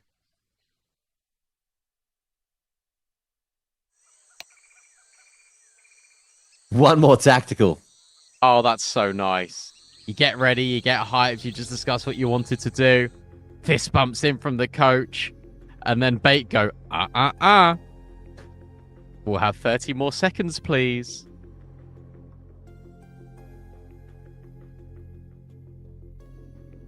It makes you wonder, do they need the 30 seconds themselves?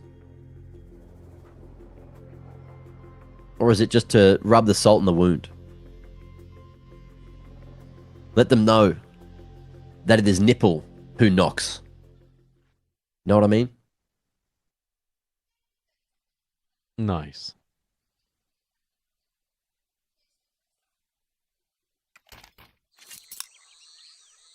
All right, lock in, boys.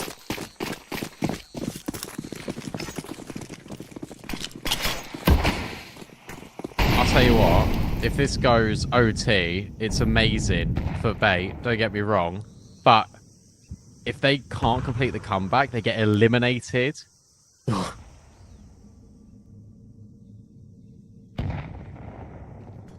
That would be heartbreaking. This is fast. Hit in towards A. Donut already established. Kenzie Zorn needs to hold his nerve. Sizzy's also found one on towards Grix. They know that Sizzy is here. He's missed the shot. And maybe that's the opportunity. Maybe that's the way in for Big. Maybe they can do this in regulation after all. 3 versus 3. JDC wants to get out of there, or maybe he doesn't. He'll just keep finding kills with Blame F, and then Favon finds one more. It is Essential versus 2. You don't need to peek him. You don't need to give him the 1v1s. It's just a collection of info. And now Big are playing a little bit safer. Essential around the world. That's a sharp shot to Favon, but he can't find Blame F. It's euphoria for Big. It's devastation for Bait. The reverse NRG does not happen. And Big will book a spot in the playoffs in the most absurd way to end this series. Oh, what a feels bad Essential. Almost making the best play of his career, but holy hell.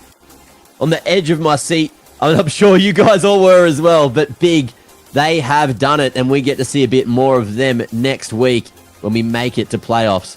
But oh, what a game. What a almost masterclass. Almost a disaster class. I don't even know what to call it at this point. But a win's a win, no matter how many rounds you get. And Big get it done in 2, which means we are almost at that final best of 3 of the day. But we also have to say goodbye to Bait, and bad bloody luck, boys. That was complete pure discipline. You love to see it. And let's have a look at what our boys Baseline J and Banks are going to get from the big troops up on the stage.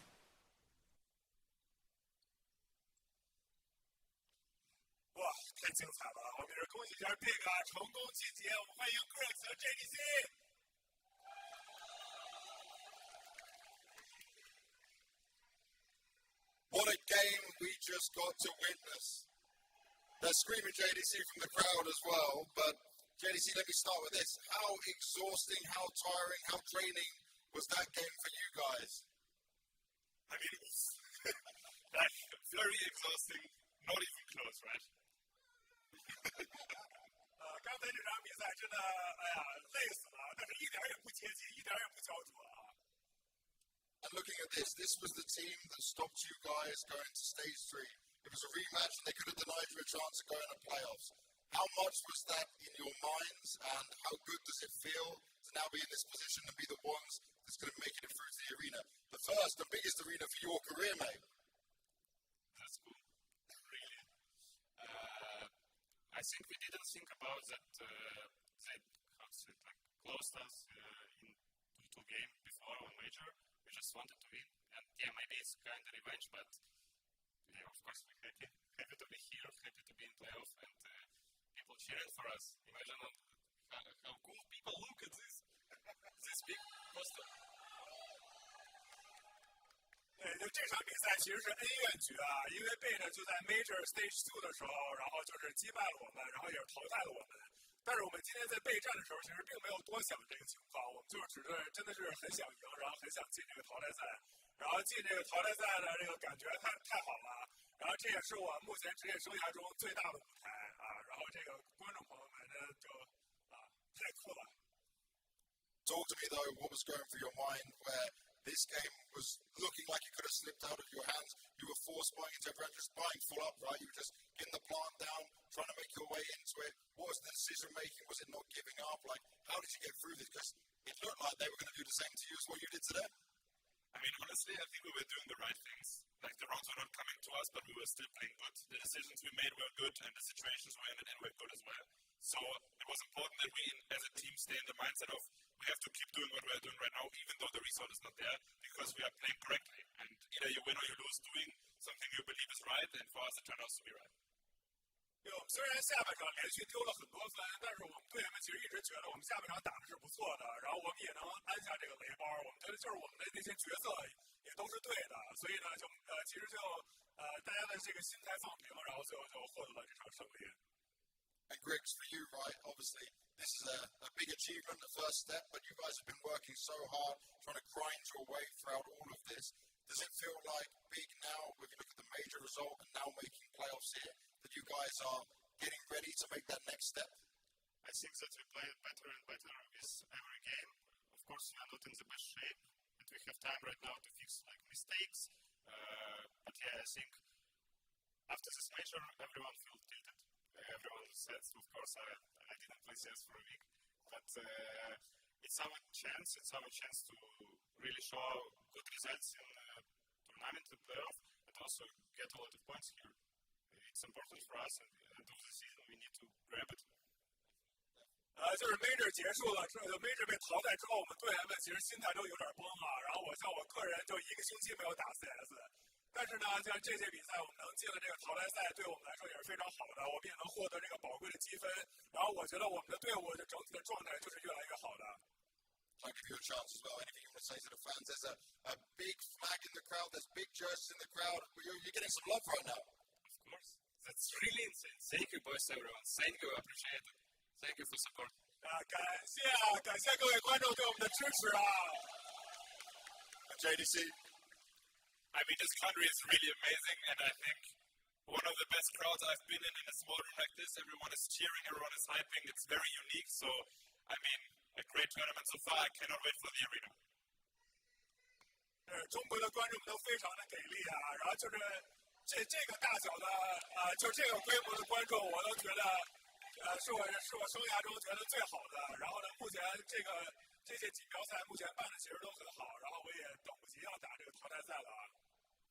And on that note, guys, Big are through to the playoffs, so make some noise for JDC and Griggs! 恭喜 Big 晋级！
genug. Ich weiß nicht, was die Welt dir sagt. Bleib einfach nur du. Catch Craig, catch Craig, catch Craig. Du bist gut genug. Du bist gut genug. Du bist gut genug. Du bist gut genug.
Welcome back, everyone. We're here for our final best of 3 of the day. Our final chance for one of these teams to be put through into playoffs. It is FaZe taking on Eyeballers. And this is an exciting one. This is Eyeballers that won both of their best of 1s and now have lost both of their best of 3s. And for FaZe, they lost both of their best of 1s and have now won both of their best of 3s. They looked incredibly good against 3D Max earlier in this tournament. And now for Eyeballers, they're looking to potentially make playoffs. They've had 2 shots that already, losing to Nemesis 2-1. That was a crazy game that went triple overtime on Dust 2. For FaZe, has actually been pretty decent, right? 13-7 on Mirage against Citizen, 13-2. Then against 3D Max, 13-5, 13-1. Like a complete shutout. Jacob was very good. Jacob the GOAT was very good on Ancient. Nature was playing very well. Jay Bowen was an absolute unit My man. when it came to sniping.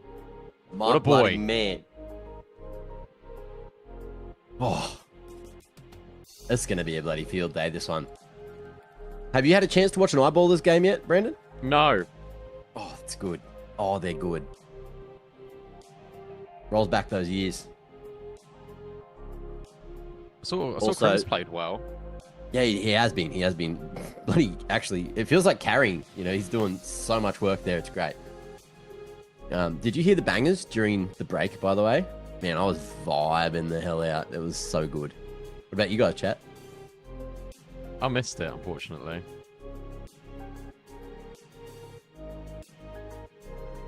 I did hear it was a good time, though. It was. It was a party. In the XSECS kick chat. But hey, this game going to be a, well, you know, difference maker to the careers of many. I feel like if FaZe qualify to playoffs and keep showing what they're capable of, then, you know, the roster changes are probably going to be a little far away. But if they go out here and they don't make playoffs, who knows? Maybe there will be a couple of changes, which I hope, you know, they don't do. The lineup, we've seen a bit of a ceiling in terms of what they're doing so far against the teams they've been playing. And they have hectic potential. They have such good potential. It's just about, you know, Twists learning how to harness that whole potential and see how that they can all sort of play off one another. You did hear J-Bone in the interview yesterday saying that everyone's essentially enabling him to do what he wants to do best. And it's just been working out perfectly for them. So he's having a great time when he's hitting his shots. And every time we get to see FaZe play Ancient, I feel like, is when Jay Bowen just goes absolutely crazy. A man of the people popping off on the AVP. And we'll see if that's going to go a little bit crazy. But it is essentially another battle of the old school and the new school in multiple ways. Some youngsters here on FaZe with some absolute vets from the Swedish scene. And Jacob as well. A lot of pressure on his shoulders. A lot of community, I guess, noise being made about him. But then yesterday, he had a stellar matchup. There's only one thing I want to know. Yeah? Are we going to play Cash?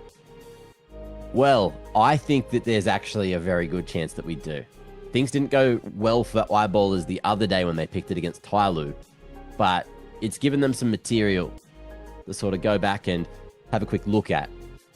And here's one of the head-to-heads that'll be very interesting if we get many of the AWP-centric maps coming through here. J Bowen up against JW. Battle of the Big J's. In terms of, I guess, accolades, it's very one-sided.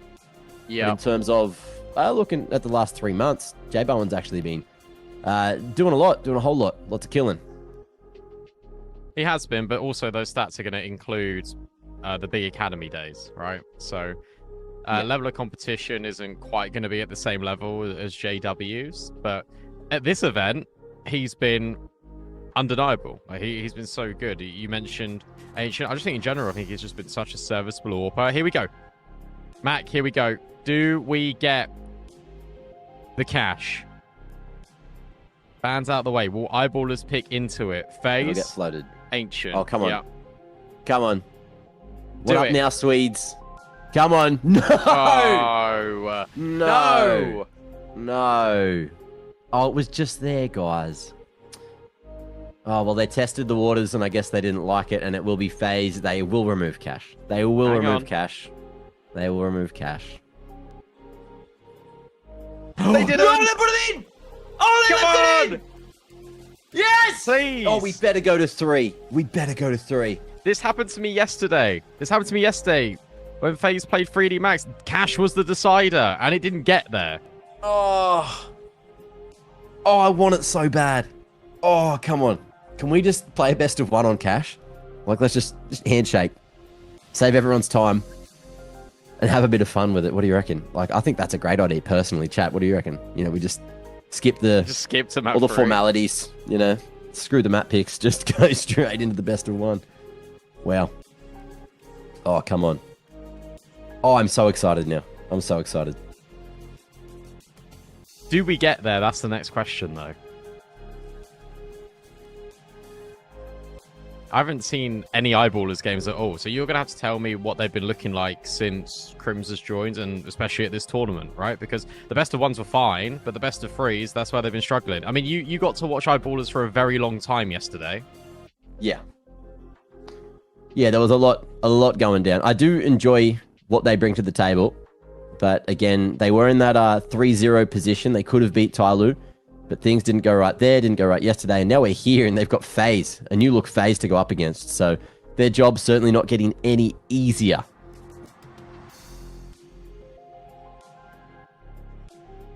Yeah, it's going to be tricky, I think. Yeah. I don't know. I've got this weird feeling that FaZe are just going to play very well against Eyeballers, just the way that they've been leveling up in this tournament. I think it will be tricky for Eyeballers, but I'm really hoping for a competitive game, because Eyeballers showed us a lot in the best of 1s, and then in the best of 3s, unfortunately, like the Tyloo game didn't go to plan. The Nemesis one nearly went to plan, but not quite. So I'm hoping that they will be right there and be ready to potentially take us to cash. But we have to start on Ancient, and we can get straight into the action. FaZe will start on the T side, and Eyeballers, it's their defense to be tested early as FaZe head A. Oh, this is going to be a fun one. Keep your eyes on Jay Biden to potentially have a huge affair here. On who? I've got high expectations. Jay Biden, Jay Bowen. Big J Bone. Ah, yes. Yes. Go on. Look at the Get up flank to date. out We've got many. We've by the already way. worked on a lot of nicknames for him for the week. Oh, is this being held for by Frozen? Yeah, I mean, look at this. He's accounting for Crims. Understands that Crims loves a little bit of a lurk, and he will clear the corner, but Frozen will best him. That's the opening pick. Maxter will get rid of Big J Bowen, and now Jacob has to try and do something. Get spotted by Dex, and he's just trying to play and buy as much time as possible. He's wasting a lot of time, and in fact, Jacob's been able to get a double in Donut. His teammates are falling. 3 versus 2 twists. It's a really messy one, but Jacobs is fine. He will follow through with a triple, and FaZe will get the pistol. Oscar Garom. Big play and huge hold out of Jacob there to just lock onto the donut control. And they had every base covered. From what I saw as well, Eyeballers, they did love having Crims on that lurk, on that flank, on that just middle of the map aggression to try to test out exactly what FaZe have with their default, with their holds. And it's good to see that they were very aware that that was coming their direction. Eyeballers, 3-2 split. Force up here. If they win this, they can definitely put a smackdown onto the economy of Eyeballers, or FaZe even. Well, smack goes the nade. Does a little bit towards Jacob. FaZe are just going to commit into this B-bomb site. Hoping that the nades are going to be enough from Eyeballers. They've smoke. Talenate Jacob walking wounded. That smoke is really going to prevent FaZe. Unless they break, that'll go through. They're going to give it a little bit of a look in. Jacob will find one. Frozen will kill him as a party gift. But look at the entries out of J Bowen. It's all FaZe on B. And for Maxter and Crims, they got to save. Unless Crims is having a sniff. And, oh, he spots that shin. Fades away. And the situation is diffused. Not the bomb, though. No, not the bomb. Which I guess is the main thing that you would want to defuse if you are eyeballers here.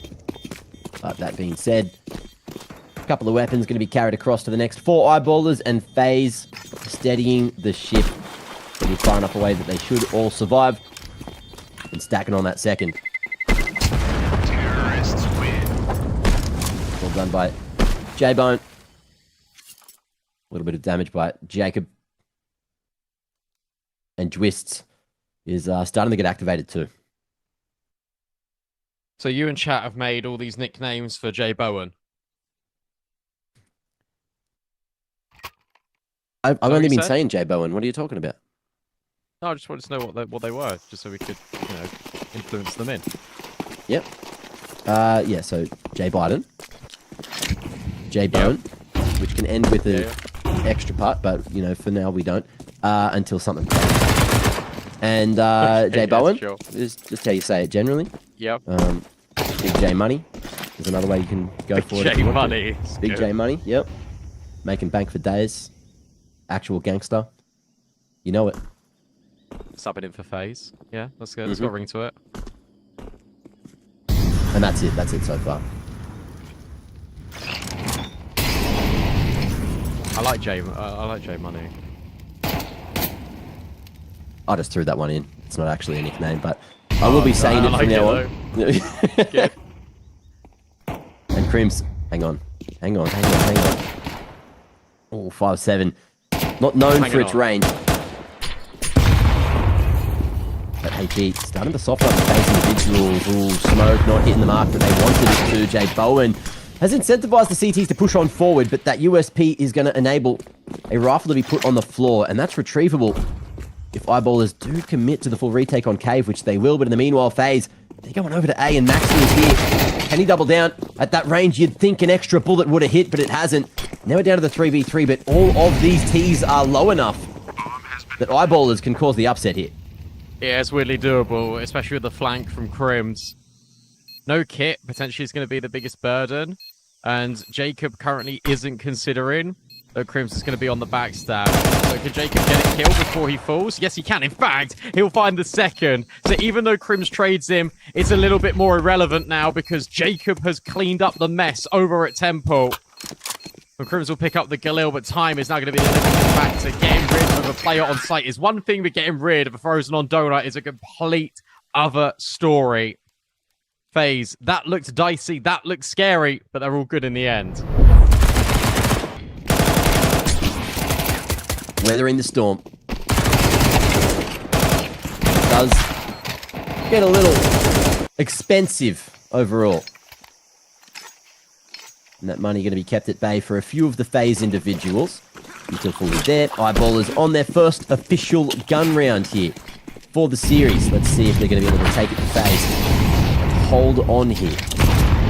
3 towards mid. Looking like they want to try and play reactively if these flashes come through, and they certainly will. Max is going to be caught in the open, but that guise of the smoke will allow him to fade away. FaZe with the mid control. Everyone's still standing. And postured like it is probably going to be an A hit. Certainly what it looks like. JW will rotate over towards B, though. Double donut set up for eyeballers. As soon as I say that, Crims sort of have a little cursory glance towards A main. So it's going to be the utility being dropped initially by FaZe, trying to feign that this is going to be the play. This all really hinges on the timing that Maxter sees, and also the players if they come out of heaven. Maxter hasn't seen 2 players scale in towards Red Room just yet. You've also got Frozen having a really late lurk over towards Ramp. This is what happened with FaZe in a previous best of 3. This one was against 3D Max, and it felt like they had all this position, but they didn't really know what to do with it. So they're in danger of that because this is the bomb, and it's been dropped. And now you're in panic mode. Jacob's on his trade, but then Frozen gets eliminated. So into the 4-on-3, you've got to pick up the bomb, and you just simply can't do it unless Nature's able to multi-kill. Twist needs to get on his bike and help him, but Nature has found it. 2 versus 2. But you've got Max still in Donut, and Nature was aware of it. Time's going to be the limiting factor. Twist needs to get here, and he can't do it. Maxter will hold and stand his ground in Donut. Eyeballers are able to take the first round. FaZe had all the space, but didn't move quick enough. Maxed up. Standing tall for Sweden. It's a battle of inches. And Eyeballers slightly standing taller this time. Money still not in a favourable way for either side. You can see FaZe down to the Deagles, but you know that they've got the aim to back it up.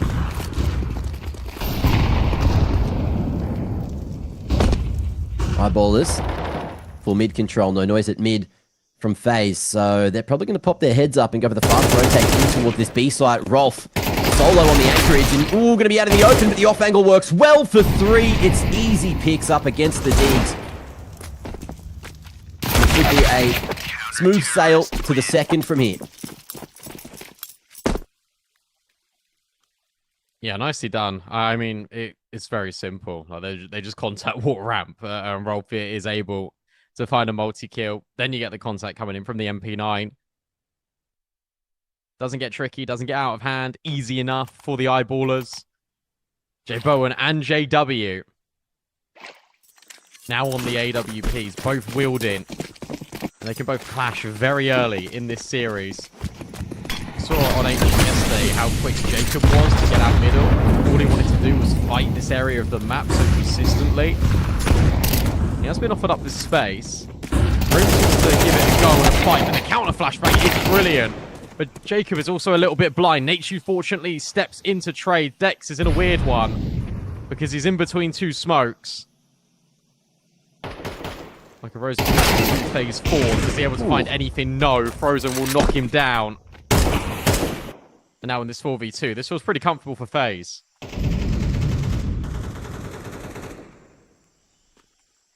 Jay Wonderchild. Oh, misses that opening. Misses that chance, but Rolf solid on the B site.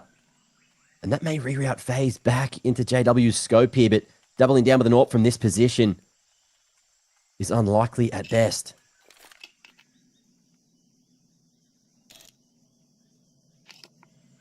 They're doing it. They're heading this way, and the smoke comes into play over towards red side. They creep on the cliff. No, higher and lower, and oh, the trade is good. Oh. Frozen has enough time to retrieve the package and make it to A. And Rolf doing a great job in the prior round, but he needs to lift one more time. It's winnable. It's difficult, given his HP. It is winnable. He's already looking for the AWP, so he's decided, I'm not going for this round.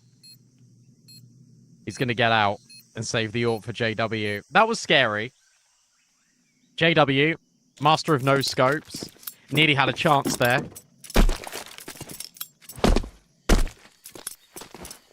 But wasn't able to do it. Trade was pure from Frozen. FaZe will let a couple of rounds slip, but as soon as they reinvest, that's where they get the work done once more. Rolf will be allowed to hold on to the AWP. That's a little gift for JW. Frozen has also found J Bowens. Terrorists win. So no harm, no foul for FaZe. They go back to winning ways. 2-4. Early days here. But looking good for FaZe. Not enough money for the majority of Eyeballers to buy into the next. Yeah, right as the nails. Right as anything.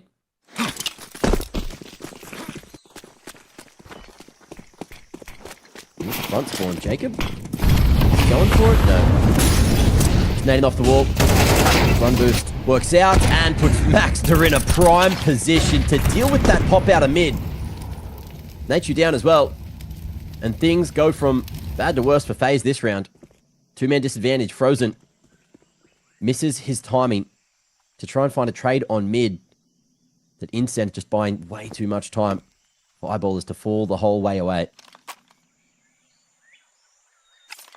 It does mean that Maxter rotates over to B, but he is quite low. Like there is a world in which this could still get a little bit weird. Jay Bowen does this a lot on FaZe. He likes leading with the AWP and trying to find opening kills. So I noticed it in the series yesterday. Actually, Frozen's going to just step ahead of him just to clear the close angles. Maxter, so low. This will be the commitment out of FaZe. They've only got... Oh, they've got a couple of smokes. Maybe they can fully blanket this bomb site. And they will. Smokes in. Long and a jump out of a twist. There needs to be a trade here. There needs to be a trade on towards Rolf. And, well, Frozen will get it. 35 seconds. 2 versus 5. And Jay Bowen now potentially is in the prime position. But that is a great boost from Crims to outwit Frozen. Now this Orpa, the stand-in on loan, has decided that it's probably best placed if he doesn't give this a go. So Eyeballers will defuse. It makes sense for him to save. He can be the hero at a later date.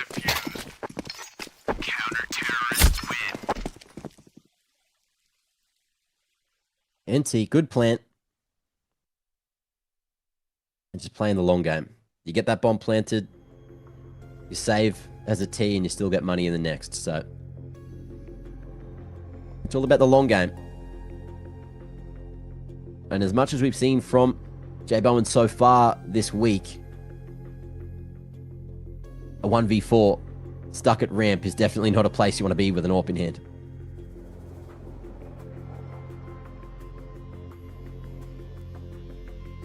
No, and NKJ now wants to get on the mic. Bark some wisdom.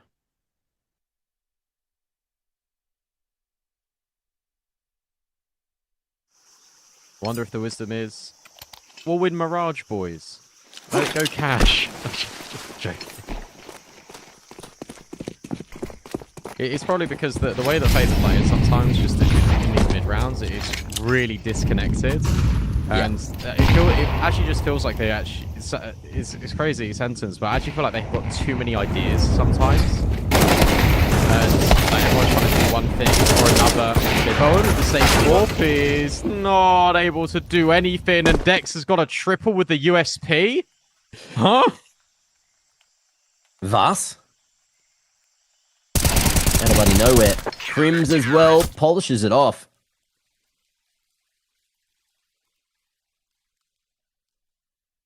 Eyeballers are so back. Unks still got it. Tied up here for the first half. Crazy little sequence of USB kills.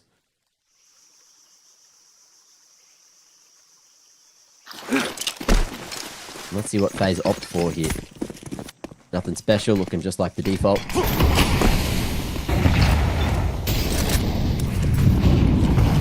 Maybe there will be another attempt at the pop in the mid. Jay Bowen's there with the flashes at the ready and Twisted Heaven. He's behind you. Oh, really flash twists. Dex, this is... Do you not realise he's here, Frozen? That's a little bit awkward, but at least Twist will trade. Player advantage still with FaZe as they look to just pounce on the opportunity. They've got 2 kills over a beat. But if they go into it, there's still 2 more. We'll see if the early stack pays off. Crims, ooh, the risky business shoots back. Looks that one in through the smoke. Whoa. Gives him a spanking. And that's going to be another block on the ramp side. JW now having a look towards mid. We can see that Jacob's already advanced towards that red room side. But it's all about who's going to make this move first. And Eyeballers love to stay aggressive and proactive on this CT side. Pushing, maxed up, tucked into the corner. Don't need to go here if you need you. Don't need to do it. You just need to tuck. Crims has seen him. That gives Jacob time. 25 seconds, not a whole lot of it. But at least Jacob is here. But in goes the push, but round the corner go FaZe. And they look back. Nachu gets the bad news. All of Eyeballers are up here, but Jacob with this deep CT control. Maybe he can be a difference maker. No one rotating in from the CT side from Eyeballers.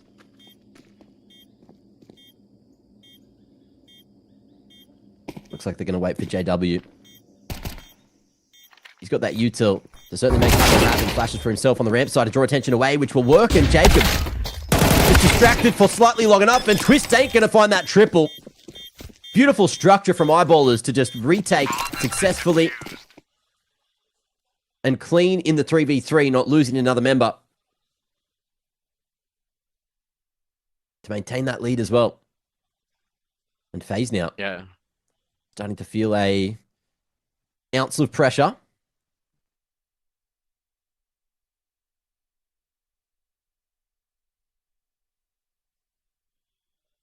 That was really well played by JW. All he needs to do is just take the contact away. Did exactly that. This is going to be a bit faster. Straight through B, straight up cave. One of the two. Twist. Oh, Shorty will catch him. What a flashbang. Out of Frozen. Roll. He's got a multi-kill here last time, and he's able to again now. It's so messy. It's so scrappy. It's classic FaZe. As they make their way on towards the B-bomb. And maybe they've still got the BS. Because Frozen through the smoke has found another on this Tech 9. But mollies, nades, now litter the bomb site. And the T side starts to scramble. Twist and Crims. But it's the veteran that will find the new captain. And now Frozen and J-Bone have got to make things happen. The good news for J-Bone is that he's got all the HP and he's got the rifle. The bad news is that Eyeballers have both got kits, but Frozen's nowhere to be seen. JW is just going to start sticking, but that's where Frozen will announce his arrival. Crims will find J-Bone in the meanwhile. He's shooting a ghost. Crims, 6 HP, and that's where the drive-by comes in from Frozen. And yet again, out of nothing, FaZe Clan make magic happen. Maybe that spark is still there. Frozen, a huge round there out of him with the techie. The sole survivor for FaZe. Will carry another rifle across to the next. It looked good for Eyeballers until it didn't, you know what I mean? That tap was there, they just didn't regard that, of course, someone could be playing post over towards that ramp side. Taking a bit of a gamble there that bites the Swedes in the buttocks. And another timeout taken. FaZe realizing that every single one of these rounds is going to be just as important as the next. But financially,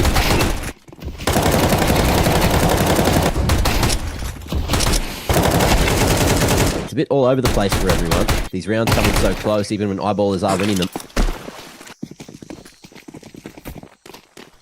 FaZe, not much left in the back pocket after this fight. I thought we were going to brawl for it. I thought JW could have been in hot water. But he's not cooked yet. Crim started to make an early play on the A-wing. And J-Bone may get tested. JW spotting the push out on the edge of that smoke. Smoked off himself. Will re-peek into the second man who he didn't know was there. And from here, it's really anyone's round. Look at the rotate as well. You now just got these two players that will now reinforce the B-bomb site. Max does jump in for information. Crims is so deep over at A main. And FaZe might check that out later. J-Bowen. Chance to catch this player in Red Room, and he will catch him, but he won't kill him. That's a lot of info. And that's damage. And because of the damage has been put over towards Red Room, there's a chance that FaZe will go A instead. They're just putting pressure, and Maxter will just push. Maxter has pushed the Red Room smoke and has found another kill. Not bad at all.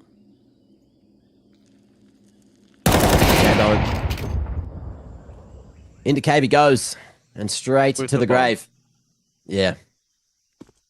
And that's why you can see Eyeballers making a move, just clearing out the cheetah side. Frozen needs to double down. Oh, good read on that position from Dex.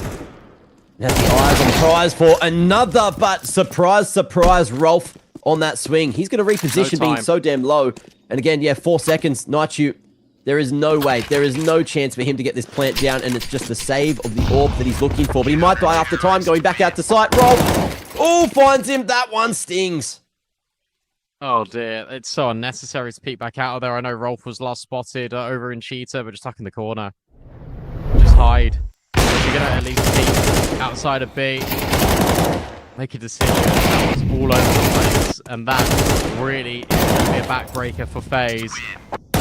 Eyeballers can step into a little bit more of an extensive lead, maybe. Nature still gets dropped in amongst all of that. So there's Galil's, there's a Deagle. There's not a whole lot else for FaZe. They just won a round like this before, though, and the weaponry was even worse. So maybe they can make ends meet here in round 12.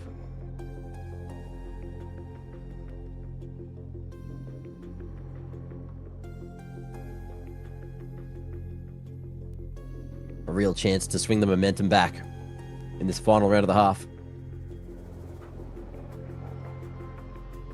But just one simple mistake. J Bowen caught with the bomb in the cave. Makes that round crumble a little faster than FaZe would have wanted.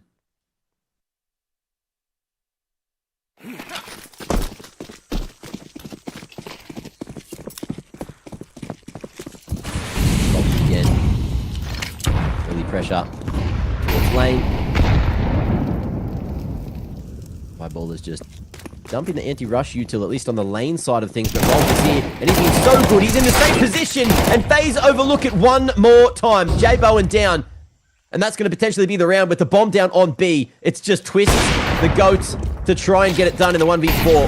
Tech9 and spacing is all he's got for him. A little bit of map control, and a minute amount of opportunity, but a little bit of luck. That's something that they would have overlooked, but Crims, he's seen that play before. And it will be 7-5 for Eyeballers at the half. We've got a second half to get to, though, and there's any chance, every chance that Eyeballers can set FaZe up for failure on that second map of the series if they can't bring this back in the second half.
Eyeballers take the lead on the CT side of FaZe's map pick of Ancient.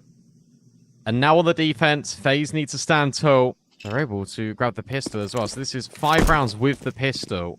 Eyeballers were wrecking them in the gun rounds. Crimson Rolf, the dream team.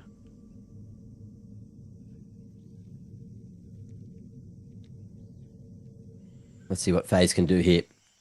Triple donut setup with a jump peek at red. There's no way Eyeballers are going to get through this mass of murder.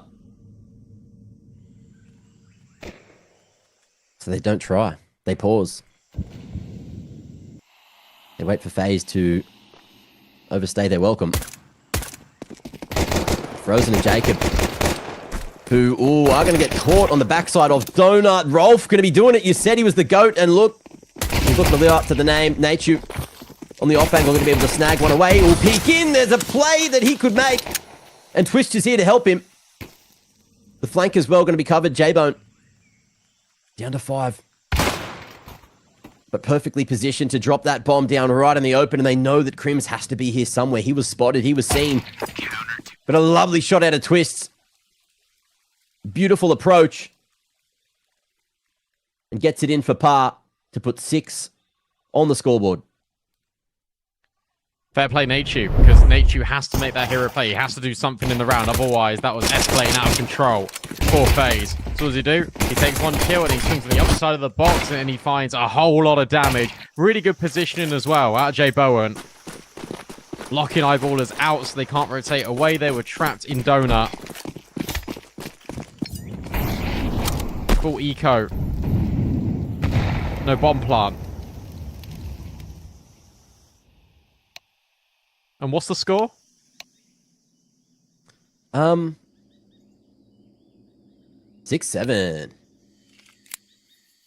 Hell yeah. To Eyeballers. To Eyeballers, yeah. Yeah. Which is relevant because it's going to stay that way for a while. I heard typing. It's going to be a reset round. Oh no. Someone's unhappy. Yeah, they're not just having a chit-chat in T-Spawn, you know? They are trying to figure this one out.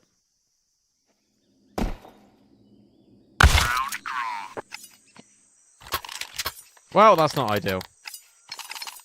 Certainly. But that does give us a moment to talk to chat because we haven't really had a chance to see all the FaZe fans turn up today. There's an extra 20,000 people in the chat. So what's up? What's up, gents? Ladies and gents, how we doing? You happy? Or are you unhappy? Technically, FaZe is down right now. Down bad. But for what? That's the question.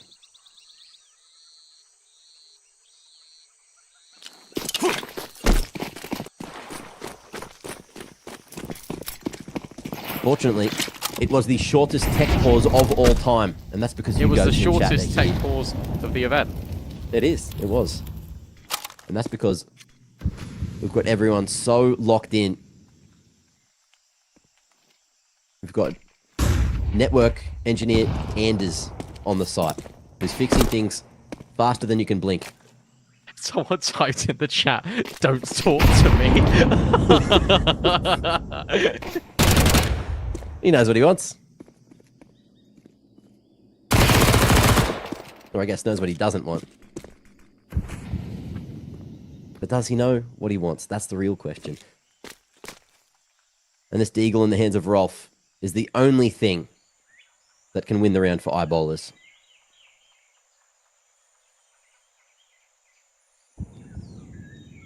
Can he do it?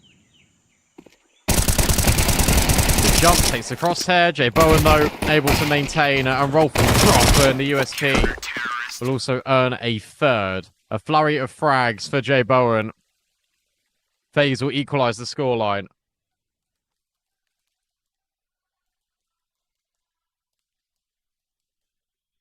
Well played. Well done. And apparently, other caster is pregnant. Check HLTV. Is that Trav? Is that with JW? Or is it Trav 2? Wait, you and J-Dub? Are you together? Forever. Bro, I had no idea. That's so cute.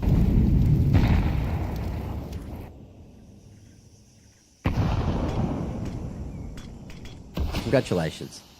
Thank you. Any I really don't know how you arrived at that conclusion, but sure. Well-timed smoke. Out of Frozen. As he will block off A main, JW then uses his opportunity in this time just to walk through Red Room. Frozen's going to come and link up with Nachu in Donut. And he hasn't seen the cross.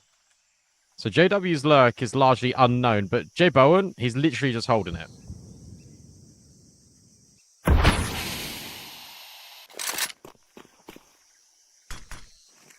And Eyeballers. It's fake. After getting JW in a very solid position at Red Room, we're going to see the bomb make its way back to B and probably end there. In comes that fake with Rolf throwing all this utility at A. And it's just a matter of when JW decides to make this move. There is Ivy in position with J Bowen at long range, and with Rolf falling down, that gives FaZe the numbers advantage. But only on this side of the map, over towards B, it's pretty even. 3v3. Time's the issue, and that is a brilliant flash. Yeah, and look, this gets tricky now for Eyeballers, because you not only have to flush out all of these players, you also need to plant. Twist will get the first. Time still dwindling, and Twist is still killing. He'll find a double on the MP9. JW's lurk is way too late, and Eyeballers have just got no time. And that'll be a FaZe round. Every damn day. Lead found again. Putting them in pole position to close as Eyeballers didn't get the plant down, which means they are back on the half fight.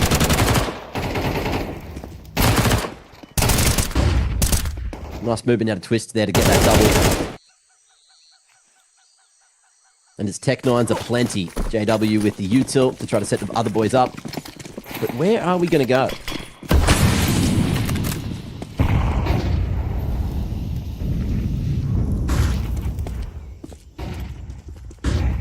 They want to go out mid, and it's staggered. The flash is not necessary, but Frozen stands and delivers. 20 bullets in the magazine to find 2 on the fadeaway. And he'll lock down Donut and mid control for the moment. That'll do. Now Nature will just step in and try to remove a few more players. Dex will try his hand. Jacob's map control. He'll just wait for his players to get a little bit closer. Maybe they just all group up together. Jacob puts a smoke down anyway, so I think that might even just confirm what they should be doing in terms of grouping. Nice nade on towards Dex. FaZe have now taken middle as well. FaZe are about to potentially make this 9-7, and that would mean that Eyeballers still haven't won a round yet on this T side. Big kill out of Jacob, just was anticipating Dex. Max is still here, though. And he is running. Twist's aware of it. Jacob's been really loud, deliberately, to make you think that Twists isn't in this corner. And he'll strike true. Awesome headshots out of Twists. Good audio bait from Jacob. And FaZe Clan will have 9 rounds. The chemistry shining through the cracks there. As FaZe are starting to feel themselves. Obviously having a bit of a rough patch at the start of this map, but neither on the CT side. It seems to be FaZe's world, and Eyeballers are currently living in it. He will go back on the buy and take a tactical just to discuss exactly what they want to be doing here. Peter on the mic. Maybe just calming the boys down because they know they can do it. They've seen that they can do it. It's just this half has not necessarily gone by design.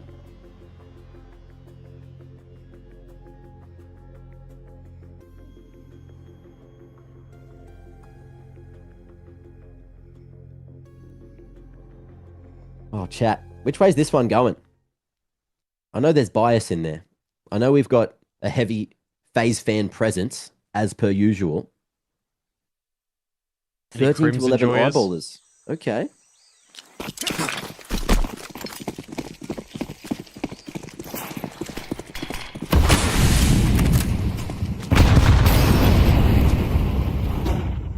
No this pace has change to be yet. the round. Yeah, You this think has so, to be the you round, think though. HU in the corner. Oh, this is a really nice setup. So J Bowen's going to take contact. Oh, unless they peek this side of A main. HU will just destroy Maxter. JW can't really trade because he can't really wide swing the angle. He's gonna hold until Nature leaves. That's really clever out of JW. J Bowen, though, is there for the immediate trade. 4v3 for FaZe. Can they get past the power of Joe Biden, the power of the people? Well, they will, because he's not posted anymore. He had a big smile on his face, too. FaZe cracking jokes under the pressure.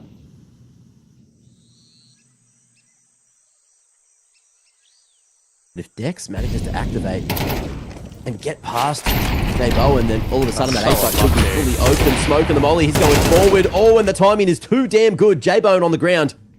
A little flaccid on that one. 3v3, space to plant, and a molly over towards Donut means there is so much space for eyeballers to get into these post plants. Jacob is really trying to get an angle here just behind that molly. So you're holding for A main. Crims will cover. That looks a little bit scary, like they potentially could have lined up. Frozen up drops the incendiary. That will not flush Rolf out of big box. He's still got breathing room. Nate goes deep, and the clear is brilliant out of Jacob. Can Twist and Frozen do this? They know that a player's in towards A main, but they don't know about Dex. Tap on the bomb, and that's where Crims will swing off the contact. Good hold out of Eyeballers. We said that had to be the one, and they get it done.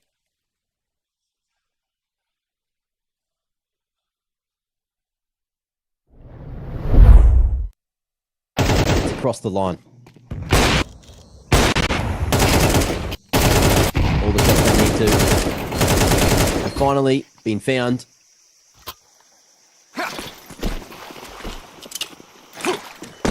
And Unk Ballers goes wild. First round for the half. And the potential to rake a few more back in. They'll need this one and then probably the next to crack that FaZe economy. Ooh, twist win between a rock and a hard place, but catches Dex just going blind through that smoke.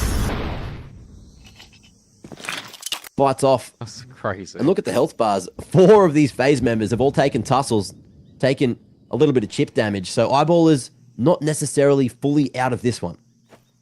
Absolutely not. JW will now be boosted. As a look in towards long. Jacob's got to be careful as well that he doesn't get spams later down the line, just being on this angle. 1 minute left, and Eyeballers are really going to take their time. They can use every second on this clock. They're hoping that FaZe are going to get a little bit nervous. I think they're searching for something, and maybe that comes through middle. Maybe that comes through the AWPer. J Bowen. Instead, FaZe, they're going to receive some interesting news. It's going to be a deep red room molly blocked by Frozen. It's a smoke in at Donut, but it's Eyeballers. You'd argue still committed in towards B. They need to go back and get the bomb. Max is going to try and lurk. If anything, you really want J Bowen to come and hold this flank, and you want Frozen to move over to B. That's what's happening. Yeah, they'll reach just in the nick of time. J Bowen activating. And now the 3 remaining members are going to catch Crims on the reload, or Jacob rather. That puts him in a weird position. Twist still here and still alive. And will get the denial. Won't get the kill. But it's more than enough to buy some time for the rotations right across. Look at Naichu. It's just a matter of moments before he can activate here on this flank. Twist just drawing attention with a couple of shots. And J-Bone waiting for anyone to peek over it. Longside, Naichu gets this for free. JW needs to roll back the years on this one. And he's got not a whole lot of space to play with this one. Oh, missed chance, missed flick. And give it a second opportunity, but Twist won't let that one go fleeting. FaZe in the lead and the first to find the double digits.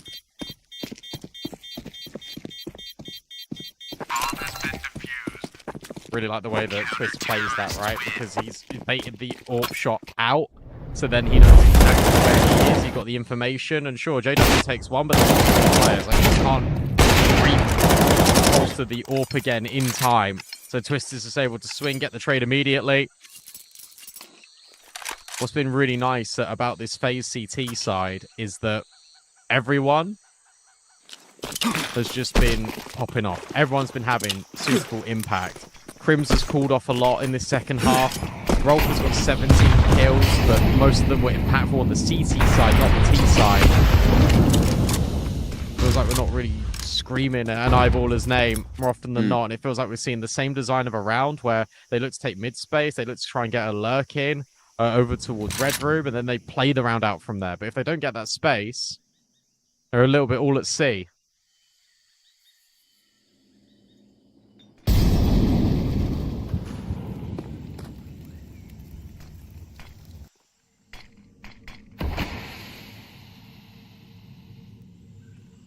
A very slow approach this time from Eyeballers. Backs against the wall in terms of economy, in terms of utility. They've got 2 bangers and a molly to get into this B site. Which arguably is some of the best utility you can have against J Bowen at long. One well-placed flash can get the job done, but Jacob, moving back aside, is hoping that he can fight, but he's not going to be able to. And there's that flash finding some kind of efficacy. J Bowen's still alive and can stop the cross. The bomb can be stuck at the top of ramp, but he's walked into the open. It gets tossed instead. And J Bowen has a read on a couple of individuals, goes for the wallbang. Doesn't line it up on that leg, on those glutes poking around the corner. And now it's retake City. FaZe, let's see if they can get the job done. Could be tricky, because look, there's a lot of damage, sure, but you know exactly where these players are. If you're Eyeballers, and now it's up to Frozen, one of the more experienced heads in this new team, they are going to try and swing together. Spray transfer doesn't quite connect. And now Frozen's just going to hold it. He's just going to stick the bomb. Dex is going to try and make a move, and he will get there in time. Defuse denied, and Eyeballers will hold on.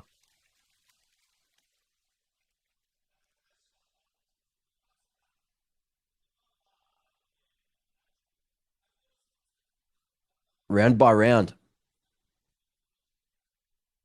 This one's staying close.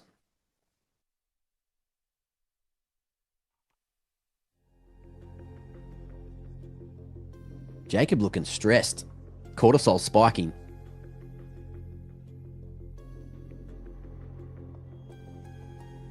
And understandably so. These rounds coming right down to the wire.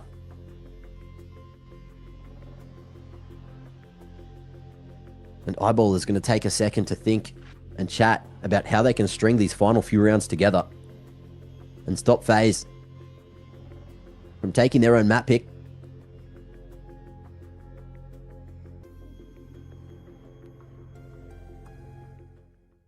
Well, winning this round would be a good start, just because the money is on its last legs for FaZe. Frozen, the only one with a pure rifle. I mean, you've got Famises, an MP9. That's not great, but at least FaZe have got a lot of utility. What are they decided to do with this? Straight through, in towards middle. Big fight, maybe through and in towards heaven. Instead, FaZe take the contact. They see nothing, by the way. They hear no utility in towards mid apart from Red Room. Surely you're anticipating either A or B right now. No button. He's getting hit. What is it? FaZe Util gets baited out. And Jacob doing a dangerous dance there. Trying to dodge as many of those bullets, standing next to Ninja.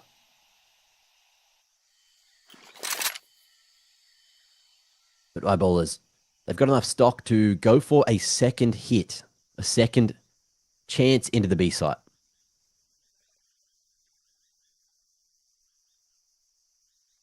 It's just a matter of when. Frozen going to be throwing some supportive utility from CT. Oh, Jacob this time going to be able to spin back just in the nick of time. However, the trade game that much better for Eyeball as J-Bone with a Famis is not going to be enough. 3v2. Oh, and the coverage. Right there, the spam looks good. HE off the wall, going to be able to chop him down. Maxter onto 39. And Dex smoked off towards that top of ramp. Things are going to get very awkward for your boy Maxter on site. And the Swedes, they're licking their lips. They can taste it, they can feel it, but feeling the pressure themselves. FaZe both so low, and Dex is in a perfect post plant. The power position, he knows that Frozen's there on site. The spray means he's not on the defuse, and it gets awkward. There's time, but Frozen needs to push, and I think he's got the 10 seconds. He's on there just in time. Fist bumps, confidence, and what I'm assuming is an 11th. Secured there for FaZe.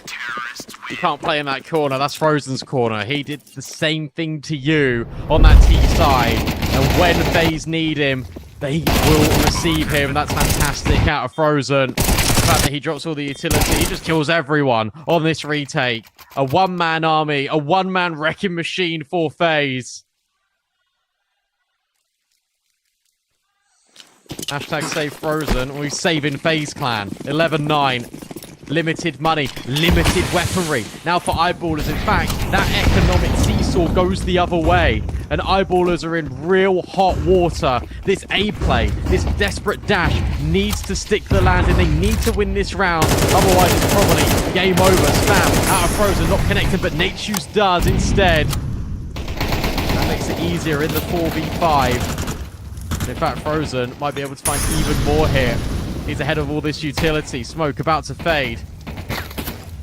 Is he able to get the jump on these players? No, Crims with the Tech 9 instead. And in fact, he found Nichu as well. Jacob steps in, but can only find one. It's Twisted J Bowen. And it's Twisted FAMAS that can only yet again find a single frag. So now it's up to the AWPer. The stand-in sniper on loan for 6 months. He just crept in. He just crept round the corner, but Maxter was holding. It's pixel perfect. And his eyeball is getting the job done on Tech 9s. Almost perfect. Had to pick one way or the other. Could have just barely denied the plant, but alas, that one has escaped him and has escaped FaZe. Eyeballers keeping it close. And the tension with Frozen just sitting there behind the smoke, crosshair on literally all 3 of the Eyeballs individuals. You're just thinking, shoot, mate, shoot, do it. And on the fade, Crims just hits him with a one tap of the Tech 9. These old bowlers ain't crinking just yet. Flash towards mid. And FaZe going for that early boost, just trying to get J-Bone to find an opening with that scout. Lackluster weaponry at best.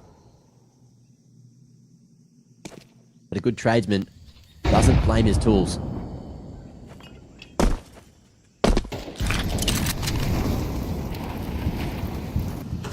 Just smoke it red. Yeah, quickly, Eyeballers in rounds like this, they have like let the clock bleed out. Do you remember when Twist had the MP9? There's like 15 seconds left. The good news is I don't think they're doing that this time, that they've got so much more deep space in towards middle. Crims is now working donut. Frozen, getting ready just to drop the smoke. He saw Crims. And that'll be enough to get the utility out. Surely there's no way Crims disrespects this. In fact, with the smokes down at donut, that actually reduces vision for FaZe. So Eyeballers might reset in towards B. Remember, 3 players here. Well-timed smoke out of Jacob.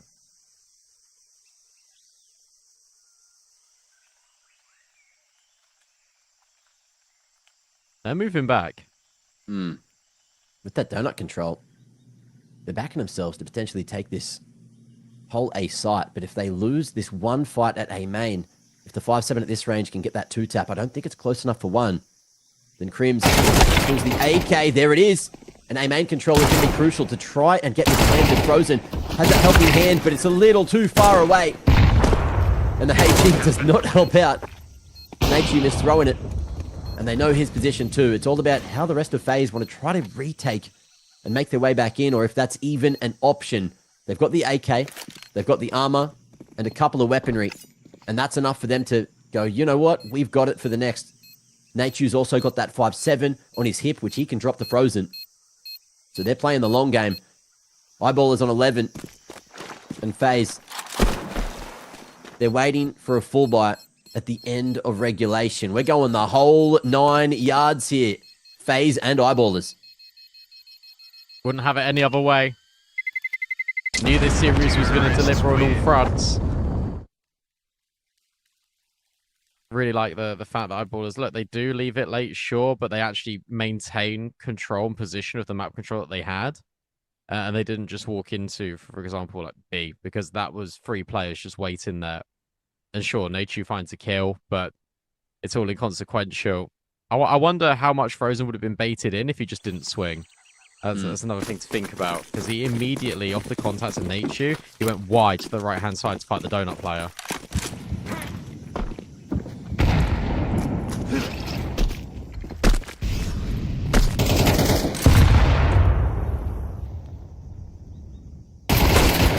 Ooh, but ready and waiting is Rolf and JW. Both going to be able to find big picks there for Eyeballers. A site softened. And Max are going to have a look that direction too. They've got so much time here to play with. Cave control there, progressive utility, that molly forcing Jacob away from that cave challenge. Oh, but he's going to go back and hit him with that 2-tap. Making noise. Stuck on site. He might be able to get up in the grills, and if he can find Rolfie, who's on 14 points of health, tucked away, still at the doors, and there's a world where FaZe can just turn this one right around, even though Twist and Naichu are so far away from the action. 23. And Jacob, he's been seen at the top of the ramp now. Top of the hard place. Needs to isolate. There goes Rolf, but the trade is swift. And Twist and Naichu, not a lot that they can really do here. Maybe it's just saving the AK to the final round. Bomb has been planted. They're looking at this. I think to get exits.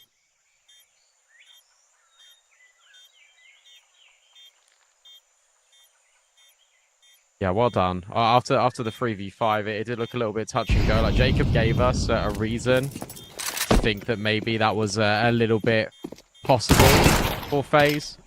Dex didn't clear, so Twist says thank you very much. That is another AK that we can bring forward into round 24. OT or bust. Now for FaZe. Terrorists win.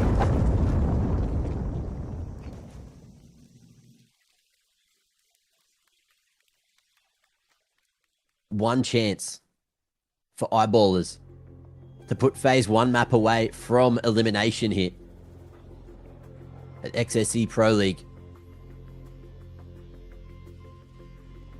Coming at you live from Guangzhou, China.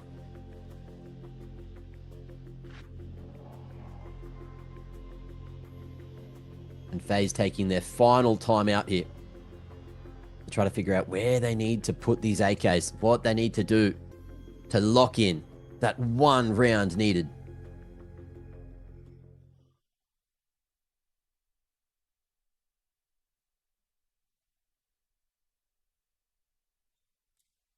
So important that they save these AKs, because it just means, yeah, drops can be afforded. And actually, Jay Bowen can have a glass cannon AWP.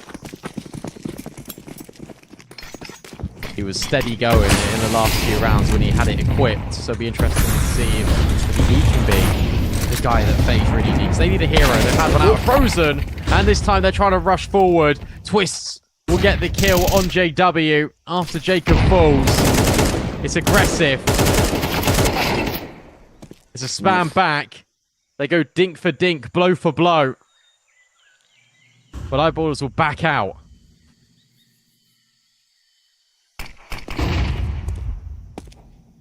Flash in, a main control. If eyeballers, yeah, they're a little lost as to what they want to do in FaZe. They're staying proactive. They're staying mobile. I thought Frozen was going to go for the mid push. He still might.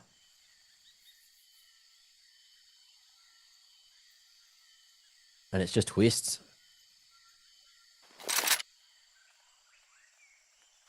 Given the responsibility of holding B alone, just to set up this trap play at A. But the bomb makes its way back to B and Frozen. Oh no. Give it at any given moment. Play with a little info in just a moment. Naichu so lucky to be alive on 6 points of health. The spray, the spam, it's not making the job done, but it has drawn Frozen this way, and it's only Twist to make the play of the day to try and keep this one away. OT, it's just there, and with that pick onto Maxton, now you got the 4v2 for the retake, and you just play together. Hold that ground and set up. That's all you need to do. No utility either for eyeballers. They're hoping just to grab a kill, and Twists will deny it. And Crim's, for as good as he is, I think this one's a little bit too far-fetched. He's not even looking at the bomb.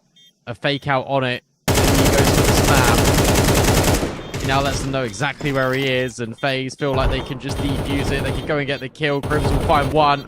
The defuse is locked in regardless. FaZe will force overtime. Great patience at the end of that one. Twist realizing that they had a huge amount of space. They got the numbers back in their favor. And with the last round of the half being there, it didn't really matter. Is that Chinese twists? Hello? What? Hello? Hello? Hello? There was I'm not two sure. twists on the screen. What's going on there? Oh, Wild. Shout out to a real one. Mr. Brokey. Do you know what? We knew this game was going to be a banger. We knew this game was going to be delivering. So, overtime between FaZe and Eyeballers in map 1. That's the journey that man's been on. Now finds himself here battling for playoffs for a chance against JW and Crims. It's such a cool storyline. Like, it's just like the fact that Crims joins this Eyeballers team immediately just elevates it. Like, his individual level is phenomenal. Yeah. There's a half of you. It's interesting. It's like the angel and the devil on your shoulder, where it's just like, and the angel's like, oh yeah, you FaZe. Like, everyone loves FaZe. There's so many FaZe fans. And the devil's like, JW and Crims. What if they can do it? What if they just 2-0 them? The script writers really juicing out this matchup today, aren't they? Squeezing it for everything that it's worth. And what I'm excited about is overtime. Is that live? Just the F1. We're in overtime, and you're watching the F1. Turn that shit off.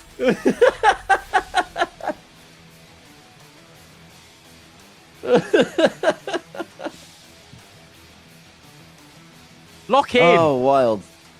That's wild.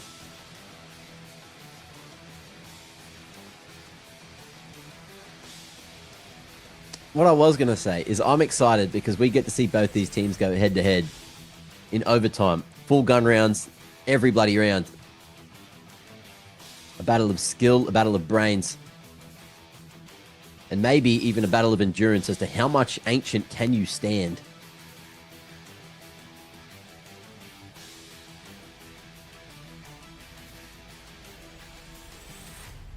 Yo, Yab, what's he doing there?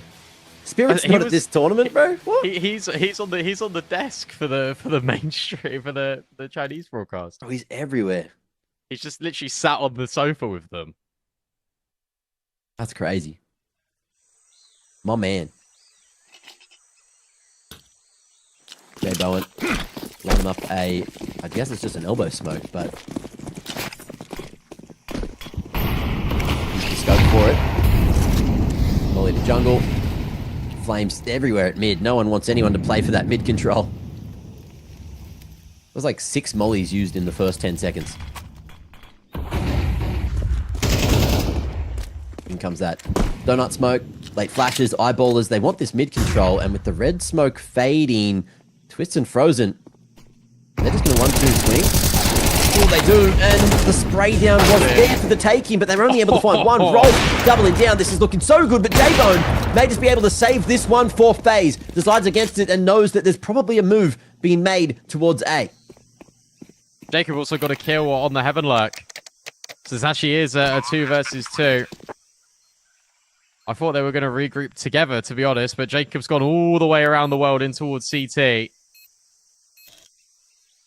Jay Bowens with the AWP has gone in towards Donut. Timing has just been eluding both him and JW. But JW, I think, has got the superior angle now. Yeah, he's holding for him the entire time. So now it's up to Jacob. The bomb's already halfway gone. He hasn't got a kit. All the kits are in red room. So this means that he's just got no world in winning this round. It was JW, this time with the no-scope. It's Rolf with the half-blind headshot. And it's Eyeballers with the first round in OT.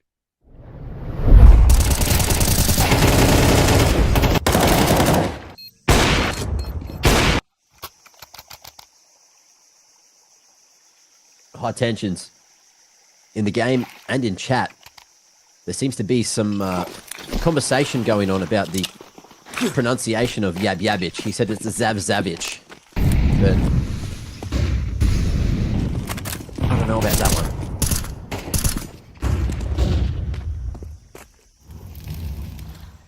Chat, 1 in chat if it's Yabich, or 2 if it's Zabich.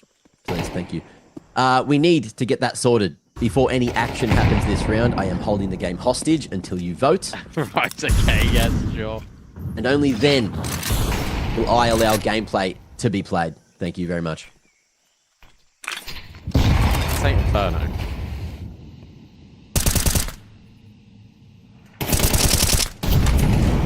Spam for spam between Crazy and Frozen. An interesting smoke actually thrown by Twists. Actually smokes himself off Red Room.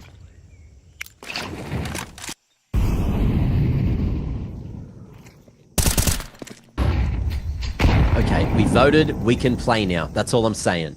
And I'm seeing more 1s than 2s and a couple of 3s. Get into it. Sure thing. 40 seconds left. The bomb originally was going to go through Red Room, and instead... Oh, actually, it's still going to. It looked like they wanted to go donut. That isn't the case. Flashbang thrown forward by Twist. He was trying to hope that the AWP gets on the line. And there's so many smokes going on, but they will end donut. Twist will find Crims, but the heavy bulk is coming through on this A-bomb site. Nachu with the boost up has to fall down in towards A main. He's doing brilliantly just to stay alive. Trying to buy time for all his teammates to rotate over, but no one can get a kill. It is just Jay Bowen now. Time not a factor for Eyeballers as the bomb gets punched in. And now this AWP has to do something heroic. Standing in for an AWPer where a position was named after him on this very site. First kill belongs to him, swaps to the rifle. There's a kit right in front of him at the big box. Jay Bowen needs to try and isolate these kills. It's an AWP and an AK, but as he turns around to check Brokey, it's Rolf that will slide a bullet in between his brain. And Eyeballers will go back to back here in overtime. Is Rolf the GOAT? The amount of incredible plays he's made to keep Eyeballers in this game is crazy. Just when Naichu almost could have denied that plant, 3 of FaZe disintegrate. Like, they just get deleted. And finishes it off as well. Last time in on the peak. And Eyeballers find 14. Can they keep it clean on the T side here for Ancient? OT number 1. There's that re-peak. Jacob going to be punished, and that is not going to go down well with the FaZe fans nor the team. Man down. FaZe need to make a play now. As the B-site defense gets reinforced, that leaves a whole lot of holes in the defense across the map.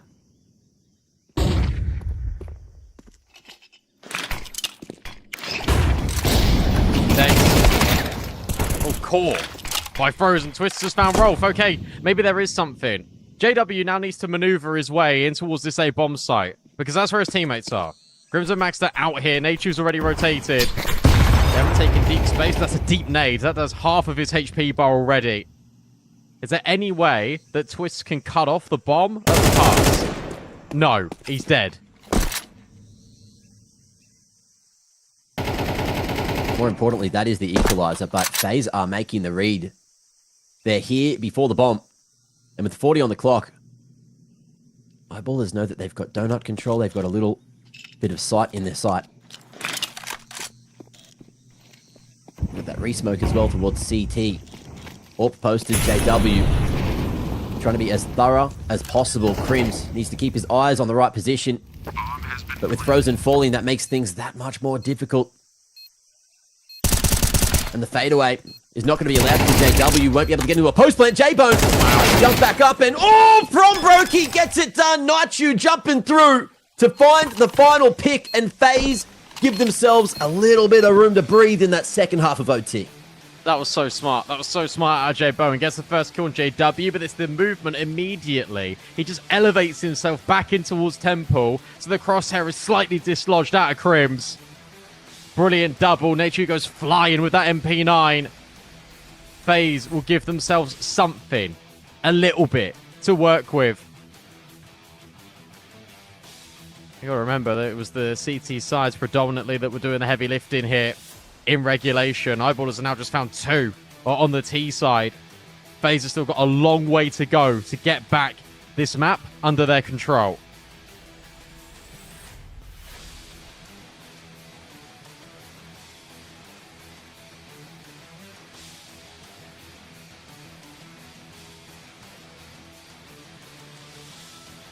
Both teams needing the breather. Needing the hydration break. Just to gather themselves after that one. High Octane enter the round.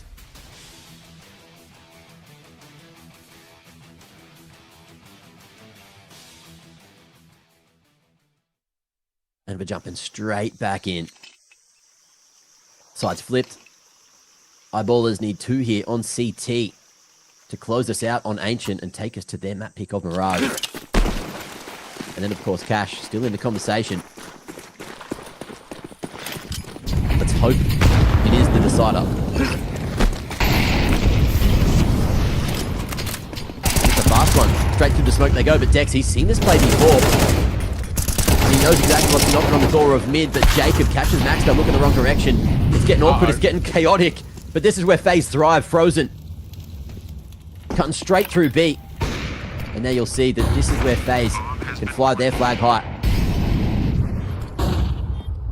They know about Dex and Cave as well. That's the thing, right? So you got the space in towards ramp. You've now got the space in towards long. This was really good. And yeah, Dex caught by the Cave player. I'm sorry, Dex Cave player caught by Jay Bowen. Twist now found Crims. And JW's got to get out of there with the AWP. It's so chaotic. There's so many things happening at once. But here's the headline. FaZe 14, Eyeballers 14.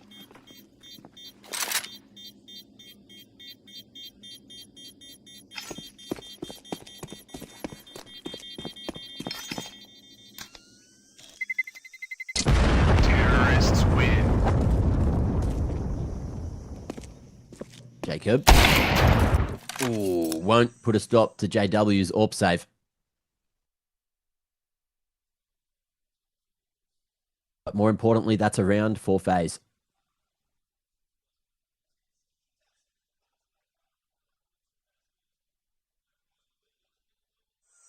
Let's see if that is going to shake the confidence of the Eyeballers individuals.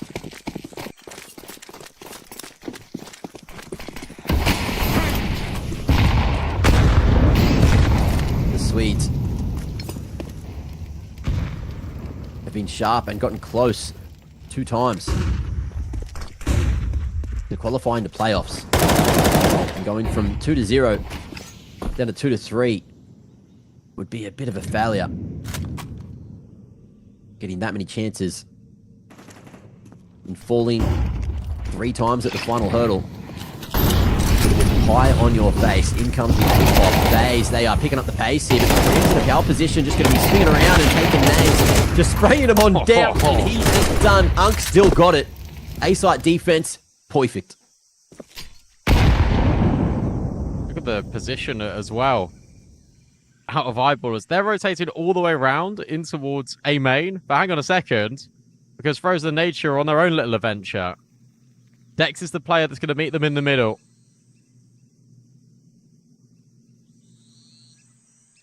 And this position is really nice. The issue you have for FaZe is they're going to have no idea about A main. It looks like Nature is holding. Just in case these players are going to flank, and he is able to find Crims. Frozen, will he clear out Dex? Will he be diligent? No, completely overlooked in towards Red Room. Nature now will try and trade, but it's Dex's smooth moves that will give Eyeballers map point first. Oof. Difficult. But FaZe aren't done just yet. OT number 2 now to play for.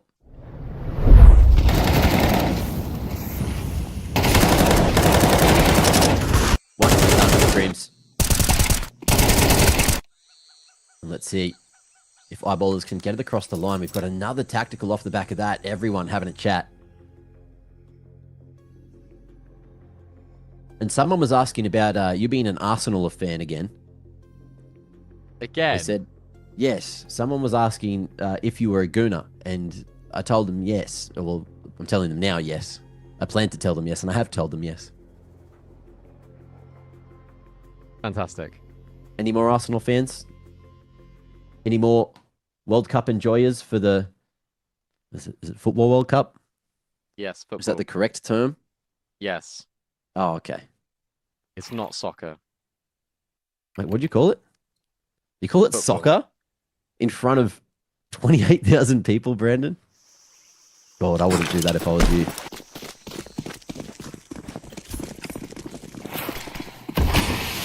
Don't hit me next time if you see me, please. No. Such a crucial round as well. Like, this is make or break. This is more rounds or the map being over. Twist, the in-game leader, does not want that to happen. He wants to extend play further. Man advantage. Now here for FaZe Clan. And the bomb. Oh, what? Okay, J Bowen. Sure. Okay. Just own him through the smoke, I guess. 5v3. And it really feels like we need more rounds. However, Nature is nowhere near. Nature's on A right now. Yeah.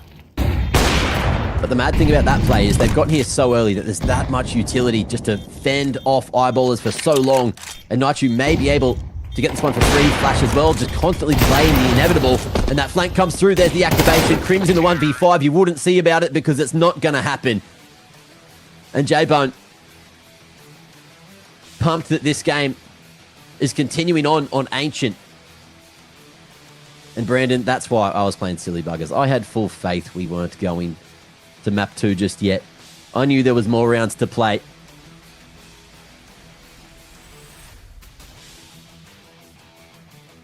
More Counter-Strike on the agenda. Oh, you. The game that never ends. The tournament that never ends. We're blessed.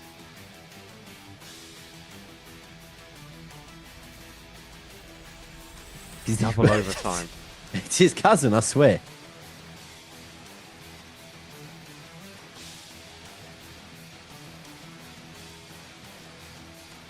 We get the fist bumps in, which means we're getting back in towards the game now.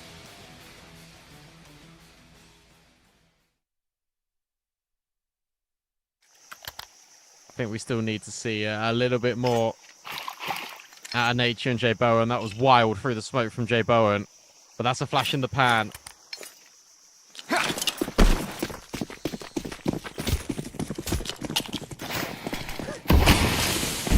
That's calling him King. It's got the rhyme to it. By the way, mid again. Stacked with flames at the moment, and Jacob, able to find that first one. No one with him to trade. Now it's about the pressure on the wings. Have a look at this. Twist. Or Naichu, rather. Thought he was going to try to make a play, knowing that there was 2 in Donut. There is some space that you can take on that side of the map. But everyone pausing and restructuring the defense.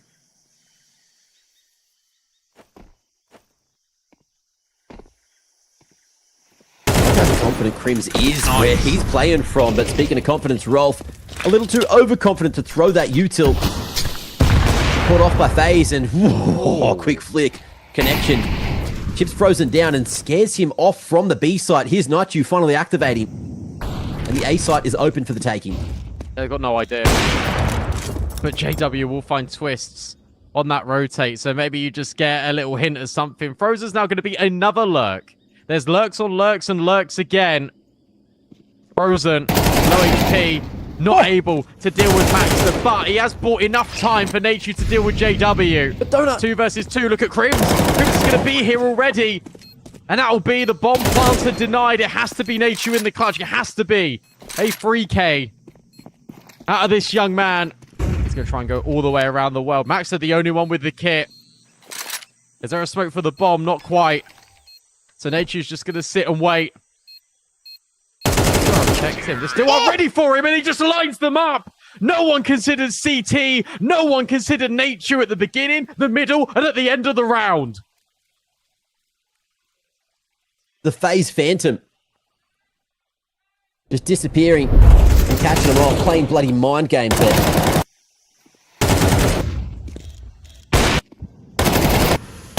Sneaky, silent, and goddamn deadly. The hero for the round. And FaZe in the lead. Feels like it's been a while. And they're going to feel themselves trying to fight for this one. Straight into the molly, straight through the flames. And Nitro again is going to continue the tirade with 2 more. Mid controls there. And they're knocking at the door of a 17th. 2v5. You don't back eyeballers. Crazy how the round can just change it immediately. The complexion of this game. FaZe were fighting for survival. FaZe were fighting just to extend play. And now they've got here. And they're looking to reclaim authority on their map choice. There's so many moving pieces going on just in these last couple of rounds. You've got flanks, you've got lurks, you've almost got 5 individual players on FaZe, sure, with one common goal, but all searching for individual gunfights. JW, will be able to get rid of Jacob. But now you know they're there. JW will at least get traded by Frozen. Roll still on the fight. He knows about Frozen. Will remove him. But a 1v4 feels a little bit tricky, especially with Twist waiting. But with Nature down, maybe Roll doesn't consider this. And that was a really, really shaky spray. But Twist will get it there. And FaZe will find their 17th.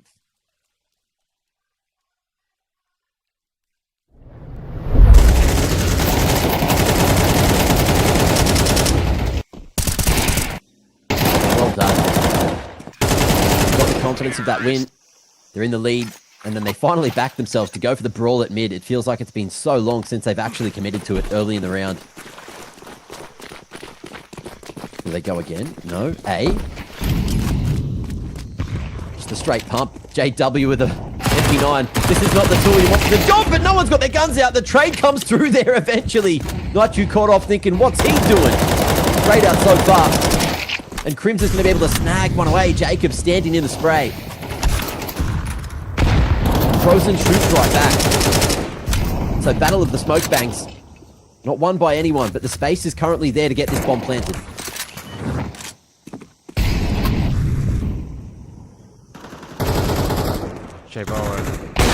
Like, we'll look at it and we'll hit the shot. In the meanwhile, Maxus has just lost his life to Frozen, and Nature will find Rolf.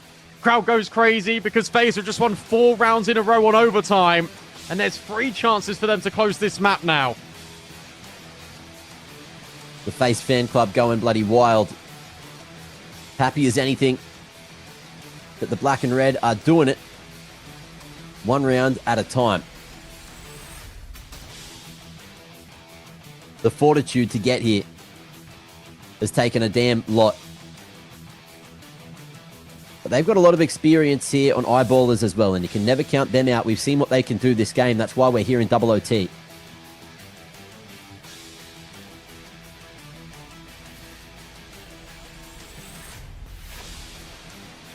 And it was them that was getting those rounds on the T side as well. Let's not forget that.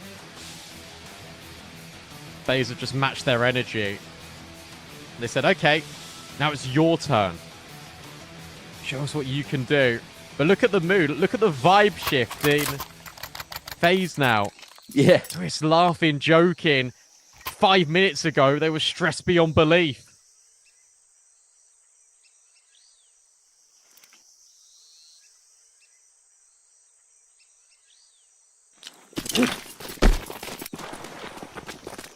Will this be the final round? FaZe on CT.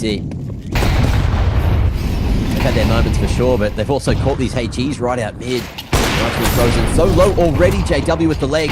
That's 3 big tags onto the FaZe individuals. But no opening just yet, and eyeballers don't know how much easier they've made their lives. This happens an awful lot, doesn't it? Especially just on the CT side of the FaZe. They're just walking wounded, battered and bruised. Are some of these players, but they're trying to make the most of what they've got. Twist just tucks himself into the corner. Very cool. Actually, just didn't net J Bowen any vision whatsoever. How diligent is Crims going to be? Is he going to clear this close corner? Or maybe the fight's just going to come straight to him. Remember, low HP on all of these players, bar Twists in Red Room right now. And there's also a flank. Wait, hang on. Dex is right behind them. He's walked all the way through B. They're stuck. They are trapped. FaZe are about to be put in the blender.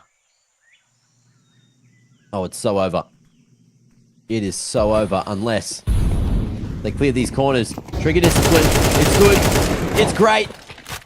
And Eyeballers hunting for that 16th. HE as well looking to slow them down. Awkward. The timing is perfect for Dex, who has made the play to save the day. 2v3 though. And Jay Bowen is still here, but not much longer. Nightjuice had a huge overtime already, but 3 of these Swedish individuals in front of him. I don't think he's going to be putting too much sauce on these meatballs.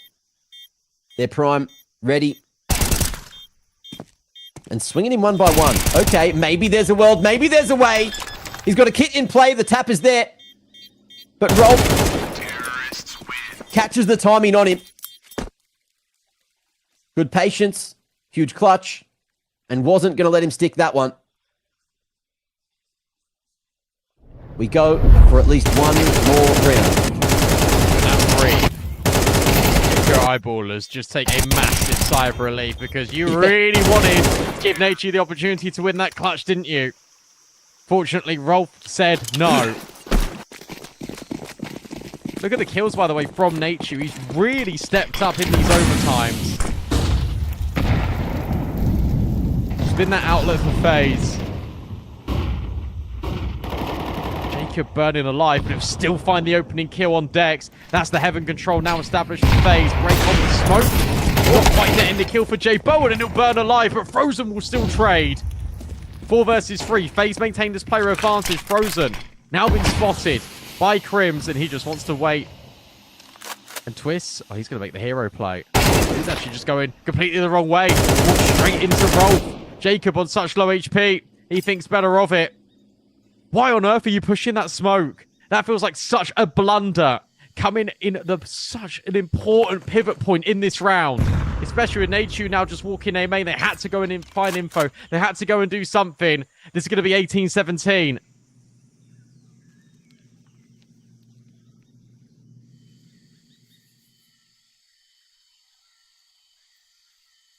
Unless they can pull out some of that FaZe magic. Both these boys have had heroic moments in their career so far. Up on the major stage. They've been in tournaments. But Frozen's not going to get another shot to do just that. It's Jacob. He's in the right position. But spotted in 20 seconds to take that bomb back, but he's whiffed it. He's missed it so horribly. The pressure gets to him. And he's unhappy with how that one goes. It's not his fault. Like, in that round, that is not his fault. Of course. You are in a 4 versus 3, and your in-game leader has just decided to push a smoke. Make it make sense. And then because he's lost his life, Nature thinks, well, we need info. I'm going to have to go and push. Eyeballers are so patient. They're so diligent. They make FaZe have these mistakes, have these blunders, these missteps. They're self-inflicted. They're all self-inflicted for FaZe. 18-15 to 18-17. We might need even more.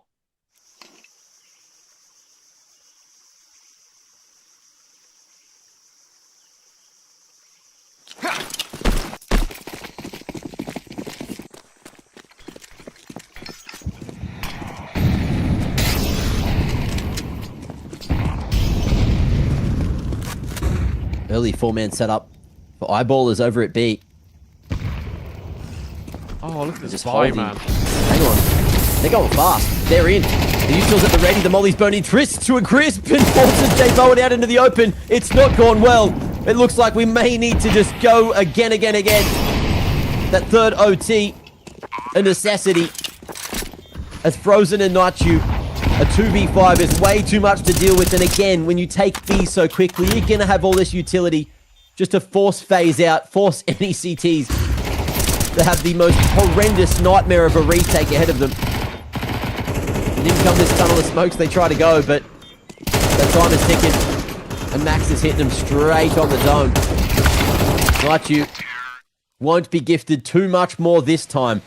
And the job is not done, ladies and gents. This is still just map number 1 of the series. Ridiculous scenes here.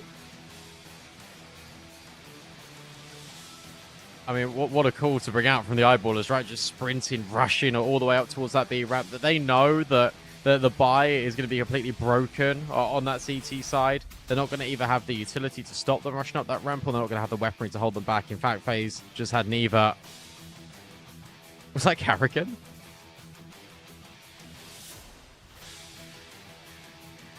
Mate, there's a lot of everyone in these.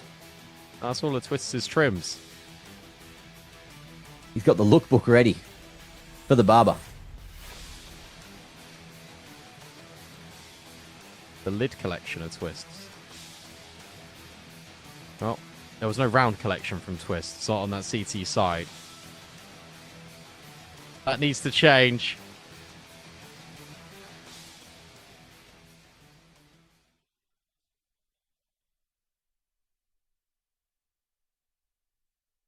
Fair play to eyeballers, by the way. Like, I know you've got the experience of Crims and JW, but the fact you've been able to come back from 18-15 down, the crowd is cheering for FaZe. That much is obvious. So you're not the favourite by any means. You're the underdog in this series. And you've just won 3 rounds on the spin in overtime to force even more rounds. That's commendable.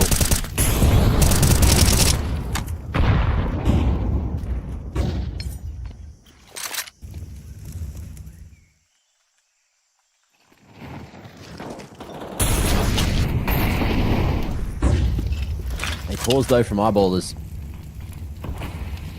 Letting that FaZe util burn. There's not much left already. But J-Bone gonna be given an opportunity to activate.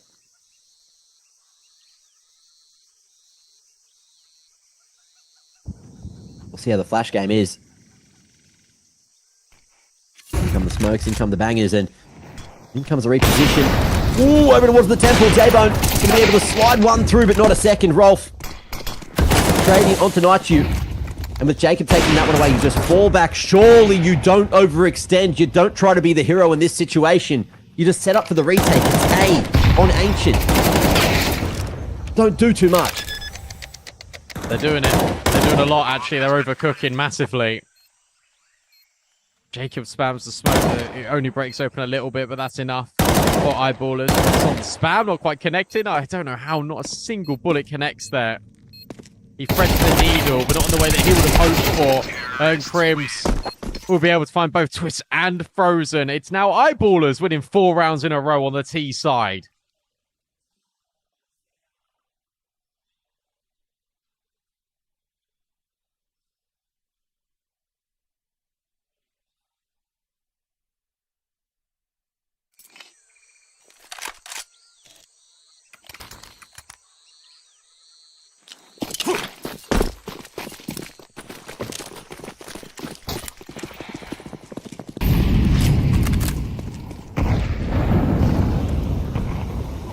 They're going to go fast. Yeah. Back, look at this. It is straight back in towards A.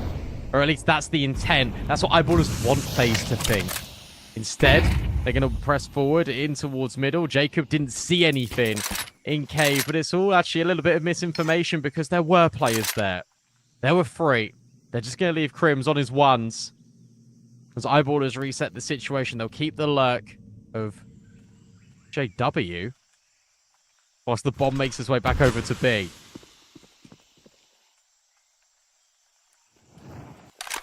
Who's going to be the first to be spotted though? Crims here. Under heaven. To dodge that warning shot from J Bowen.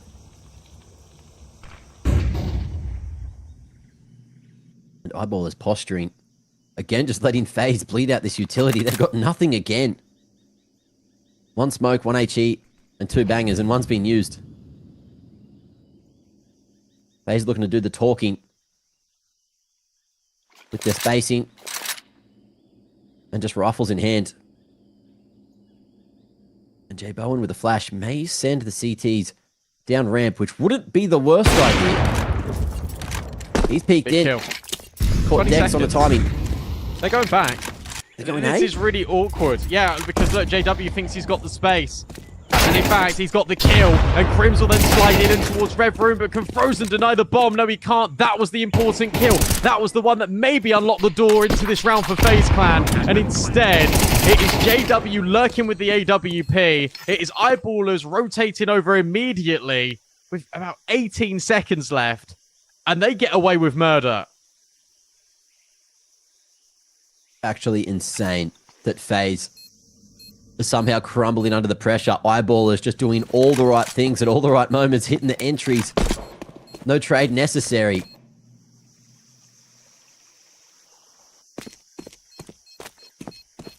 Old school Na'Vi.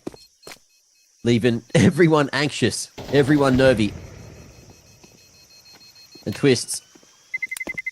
With those footsteps. Will be allowed one weapon to carry to the next, but look at the money, bro. J-Bone down to nothing. Frozen and Night you can barely buy as well.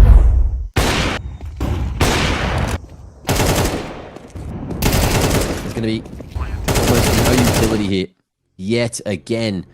And it's looking like it should be clean here for Eyeballers in the first half here of OT number whatever we're up to. 3? 3.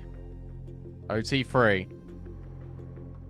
If they win this round, Eyeballers, they would have shut FaZe out on the CT side for 2 consecutive overtimes. This would be 6 rounds in a row in overtime, which sounds absurd to say.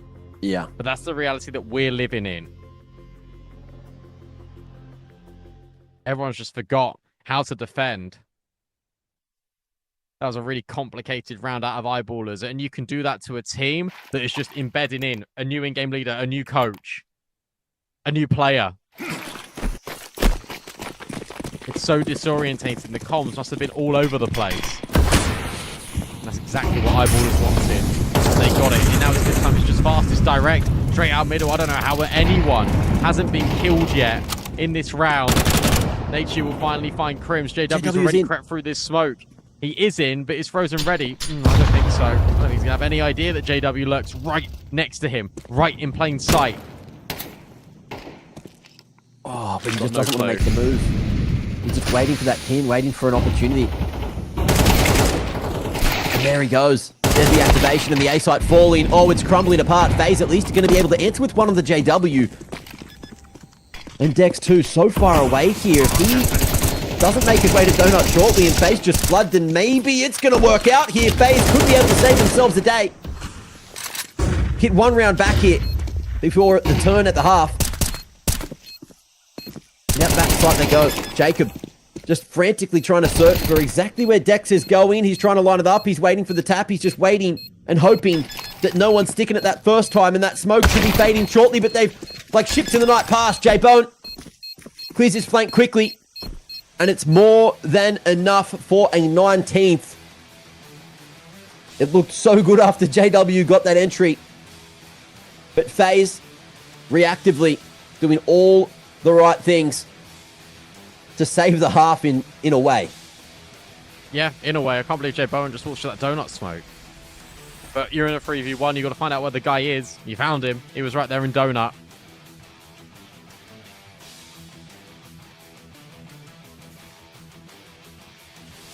One round back definitely feels a little bit better, obviously, than 0.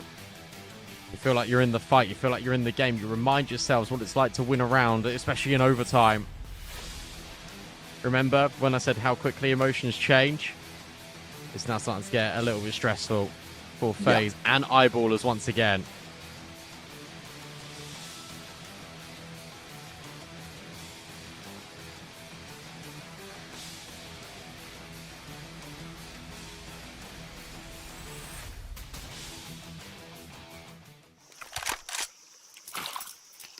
The never-ending story.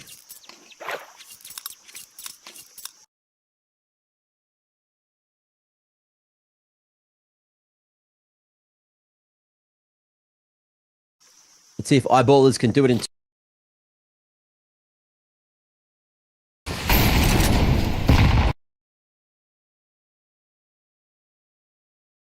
no lane utility used by Eyeballers. Hold it instead. Veterans the boost. You're going to see a CT sided round in OT.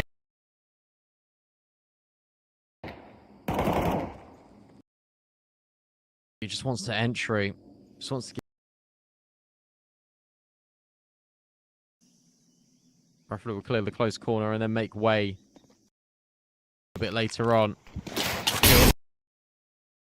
That utility being dropped, but also just the position. 1 minute left. Smoke long. Forward. Crim to injure. Completely cleared. That's really what happened. Player cam that's wrong. For FaZe.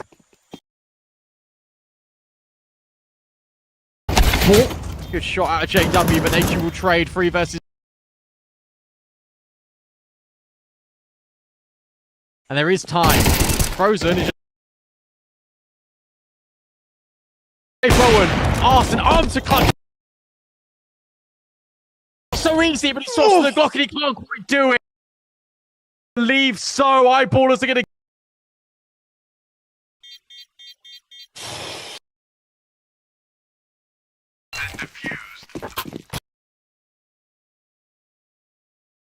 Not happy with how he's played that one.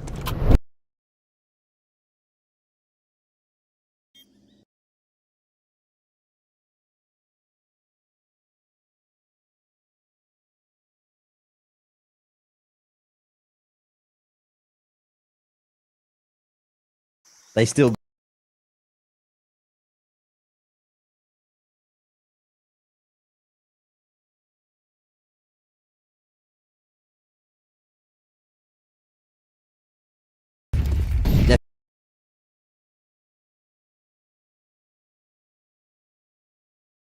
Blinded, decided not to swing with his timing on the red room push. But there's only Dex on B, who has... He's pressured. Rims with the read. There could be danger afoot.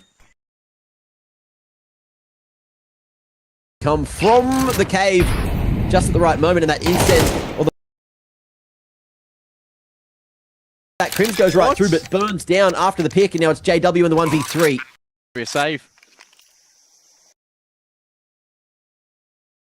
UP.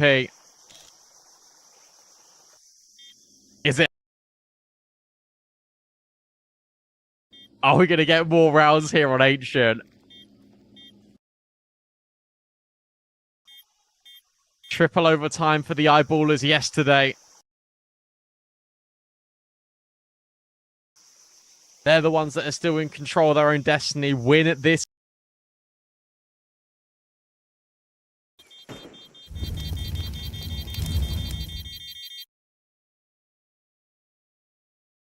Right to the bitter end. And guys.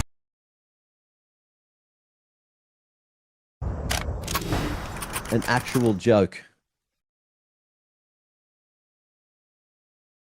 At the age of Crims. To be fair. No, someone in chat was like, Unk ballers, casters, they'd still smoke. I'm not arguing that.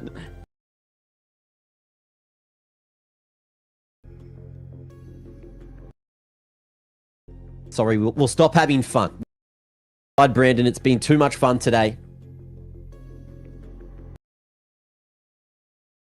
Round of Ancient, because these teams, actually, what are we up to? 40 the 40 round of Ancient.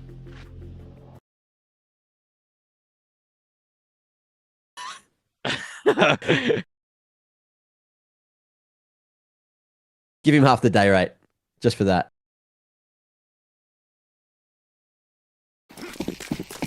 Good job. So we really like Counter-Strike, and this is a very exciting game, so no, we don't mind. Flashbang forward, and that in the burden of it, but he can still hold his nerve. To Jacob, and yet Jacob was still.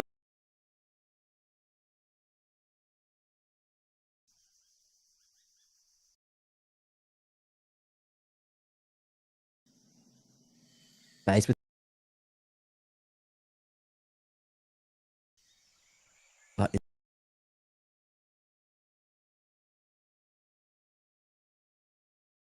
on a tight line.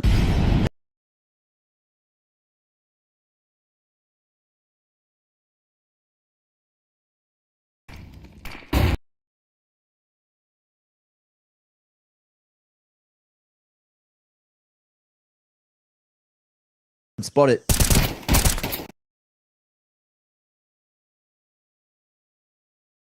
With that stack towards A. I'm going to call the pause. Going to have to force through the ramp smoke. This is brilliant. This is really nice out of Crim's.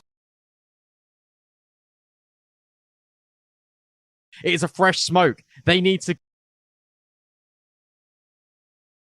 For FaZe, look at this. The two. Crims looks back on the. In his own molly.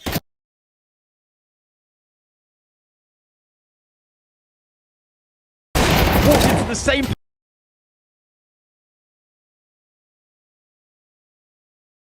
Double kill.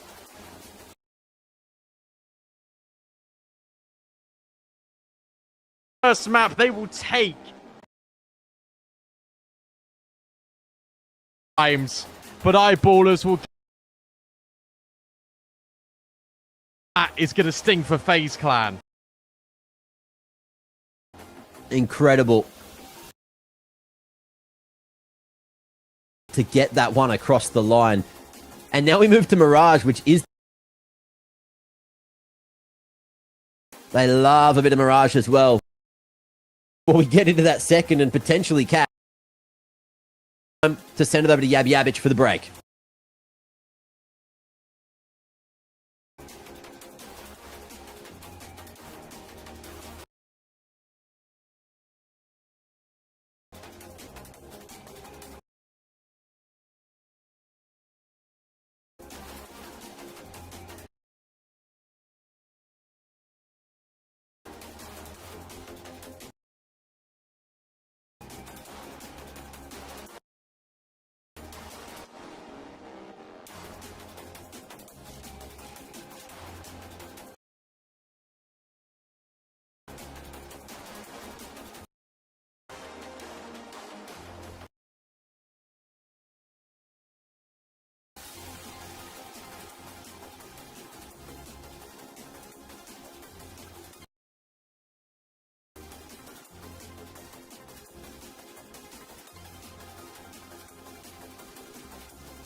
We're nearly ready to get back underway here in our final best of 3 of the day between FaZe and Eyeballers. That was a marathon coming forward from both of those teams on Ancient. Crims proving his worth immediately within this Eyeballers jersey. They will take map 1. Mirage up next.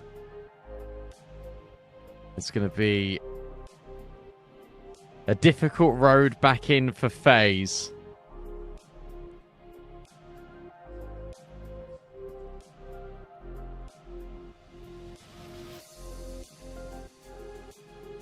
But they're pretty damn good on Mirage recently, to be fair to them. Eyeballers pick into Mirage and they play it for the first ever time this tournament.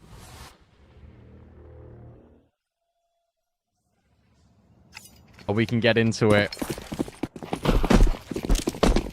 What are we saying, chat? Eyeballers doing it in 2? Or are we always destined for cash? FaZe start on the CT side. Eyeballers the slow default, but it's Jacob that gets the instant headshot. And Jay Bowen will also get rid of Rolf. So it's a 5v3 very early for FaZe in this pistol. They've always been good at these pistol rounds.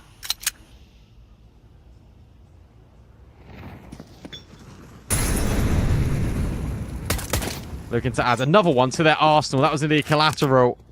But Frozen instead will just get rid of JW. Look at Jay Bowen. Trying to take even more space underpass. He'll dink Maxter, and most importantly, he'll live. Looking flawless so far for FaZe Clan Nature. Then slides in. He's going to be the next player that takes contact, you imagine. Or it could be any of the FaZe players, because they're all here. They're all anticipating this B-bomb site here. Nature will be that player to take the contact next. And he jumps. He does even more damage to Crims, who will get a kill probably as a parting gift. Jay Bowen will make things happen. And FaZe will claim the pistol emphatically.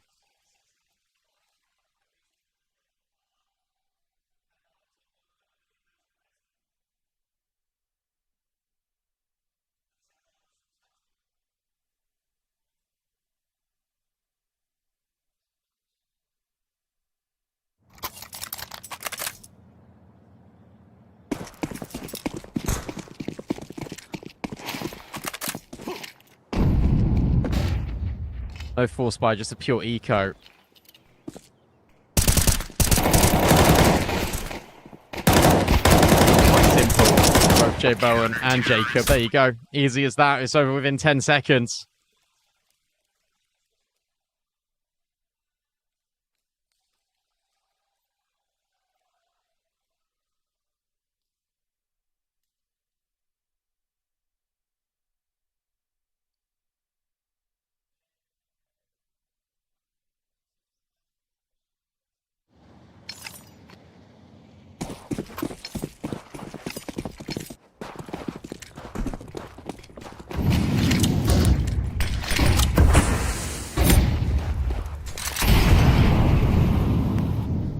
Limited utility, but at least they've all got AKs.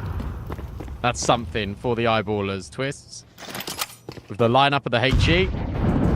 Dunk down JW. It's an interesting little read out of FaZe early into this one. Triple layering. In fact, in essence, quadruple layering over towards this A bomb site. They know something we don't. And what do you think that is? It's going to be the A finish, and they're dead right.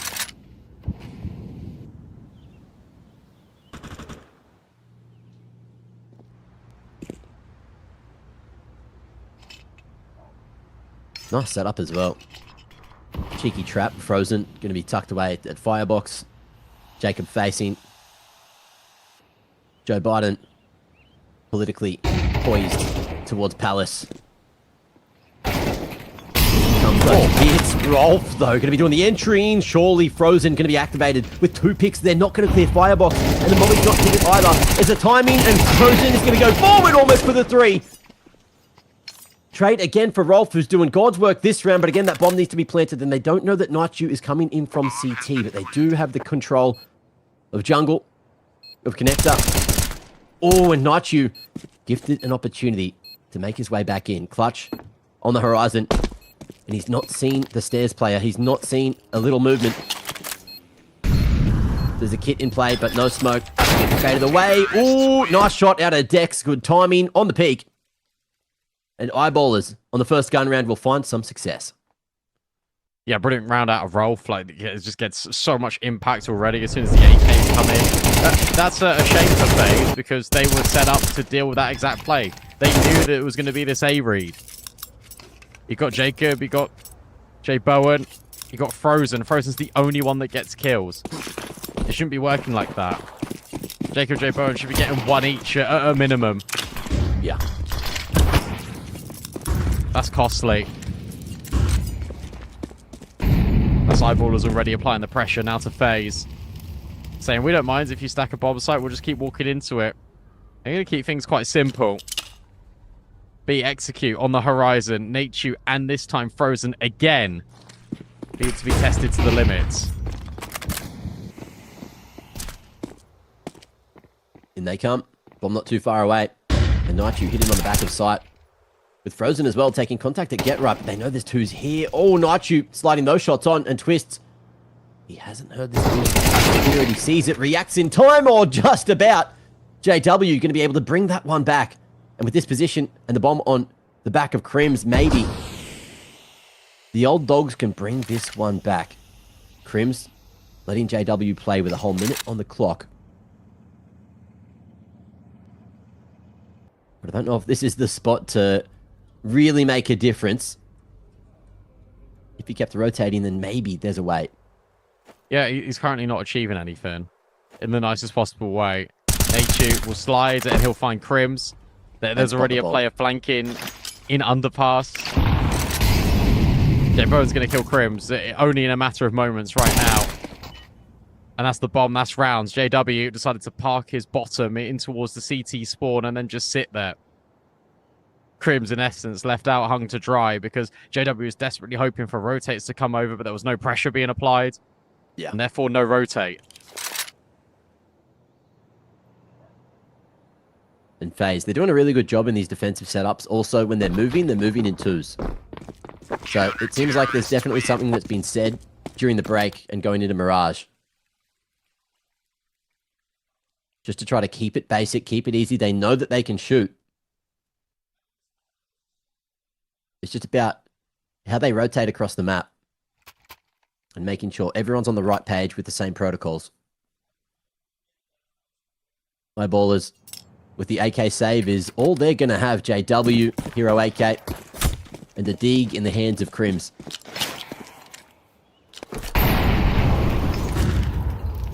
Let's see if that is going to be enough. And if it will be the algorithm to put FaZe down when they've got the full buy and 3 AKs in play. Big kill. Jay Bowen 7-1 right now. Doing everything in his power to keep FaZe in this competition.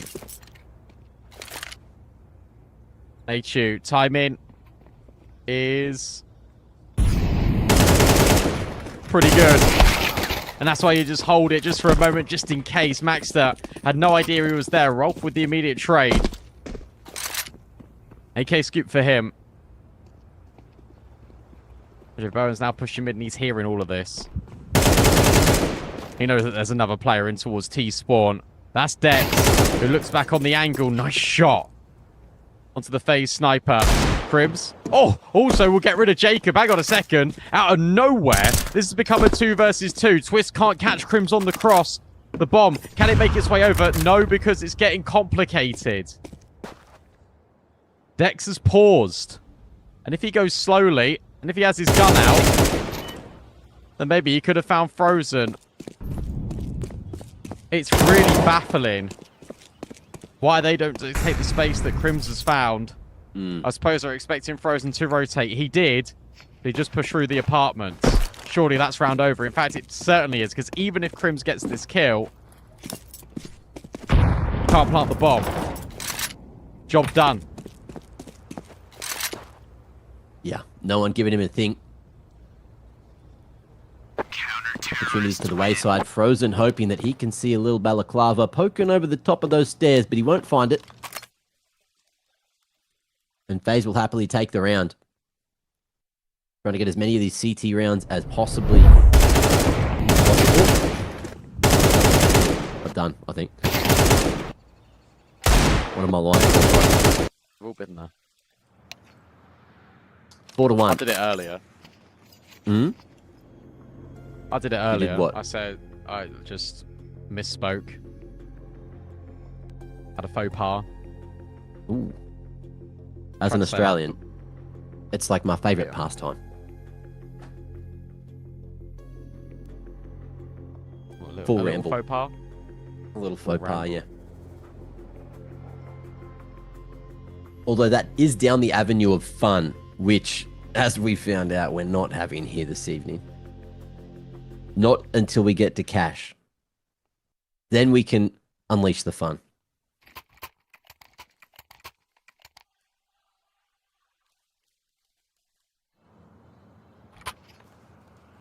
Unleash the hounds. Okay, back on the guns. It's currently looking Eyeballers. good. What do they got for us here? Faster place towards A. Dex. Ooh, taking util. But also taking space. This is really quick up towards connector. Jay Bowen holding for the upper angle. He's got to be careful.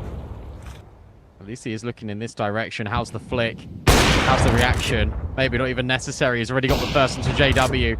Frozen. Baited in. And Jay Bowen will also get rid of Dex. So it feels They can pretty see good. Crims now tries to get an opportunity, and he will be able to not trade out Jay Bowen because he's even found a fourth. That's insane. 12-3 is Jay Bowen. Giving me a J-bone with that play. Let's see if he can keep up the consistency.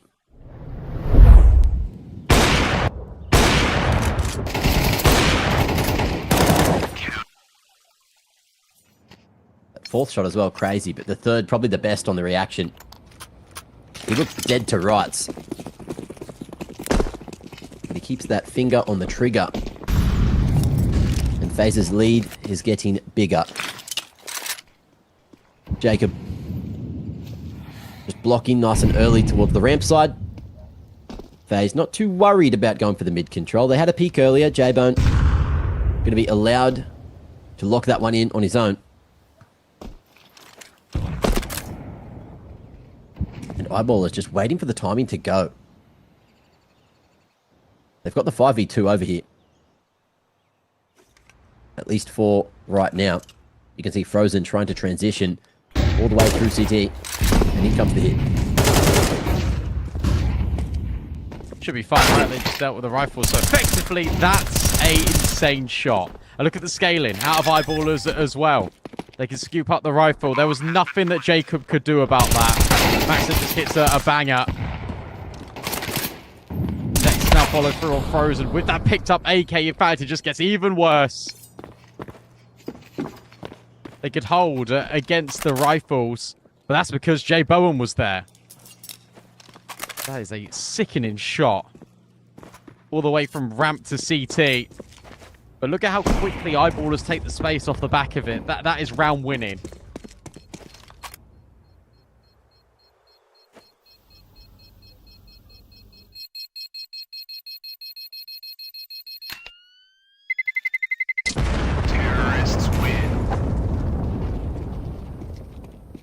I love that choice out of Eyeballers as well. Just 3 in CT. First man swings as wide as possible. The other boys go for the trade. Great to see they're all on the same page and no one's baiting. So that'll be 2 on the board. As you can see, AWP saved. As well as a rifle there for Twists. Jay Bowen going bloody ham in the paint. What's he on? 13 and 3. Just 7 rounds in. Really laying down the law. A crack shot here. Only AWP on Mirage, but he needs the rest of the boys to lift just to make this one look as solid as possible. You want that confidence as you slowly but surely make your way towards cash, which is going to be the decider. You have to angle for the reverse sweep if you want to make it there. If things start going wrong too early here, then eyeballers in the second half, you know, that sometimes eyeballers have been having a couple of woes on their T side. Their CT defense, generally pretty good because everyone's so damn sharp. But if you let them get 5 here, then a 2-0 would enter the discussion.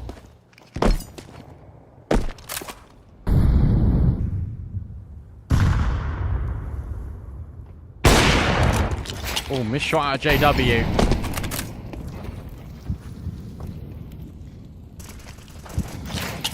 So Bowen would have hit that.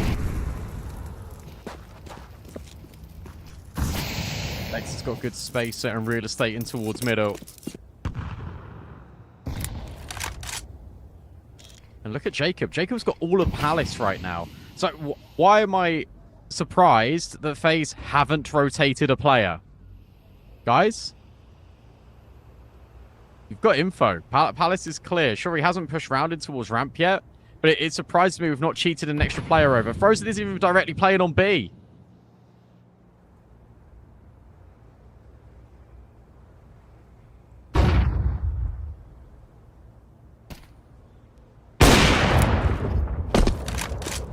Cheeky chance missed.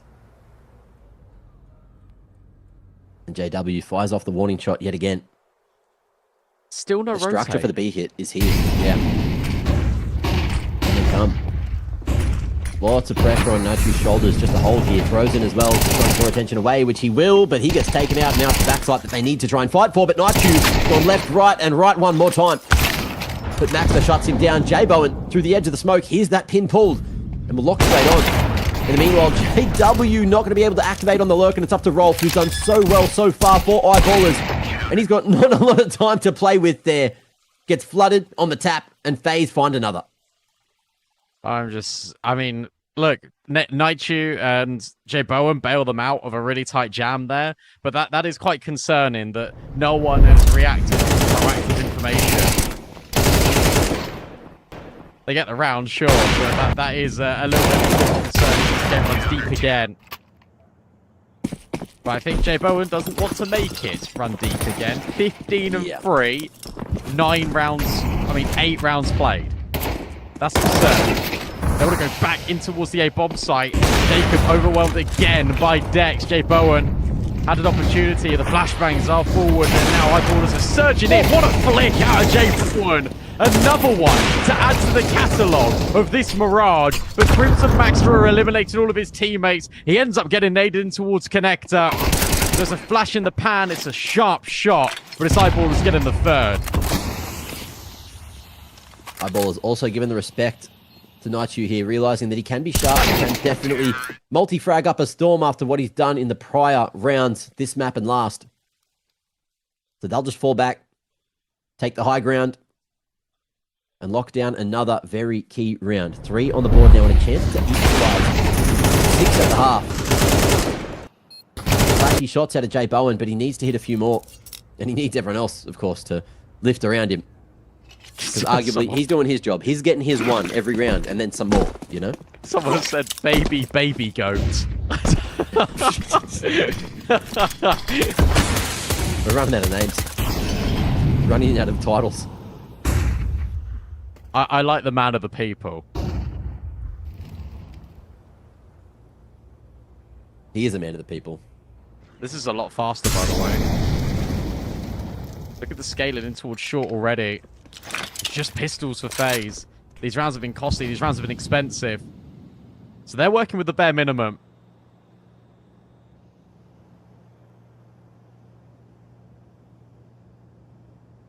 Should be a 4th round for eyeballers. Like Ancient, they've really built back into this game.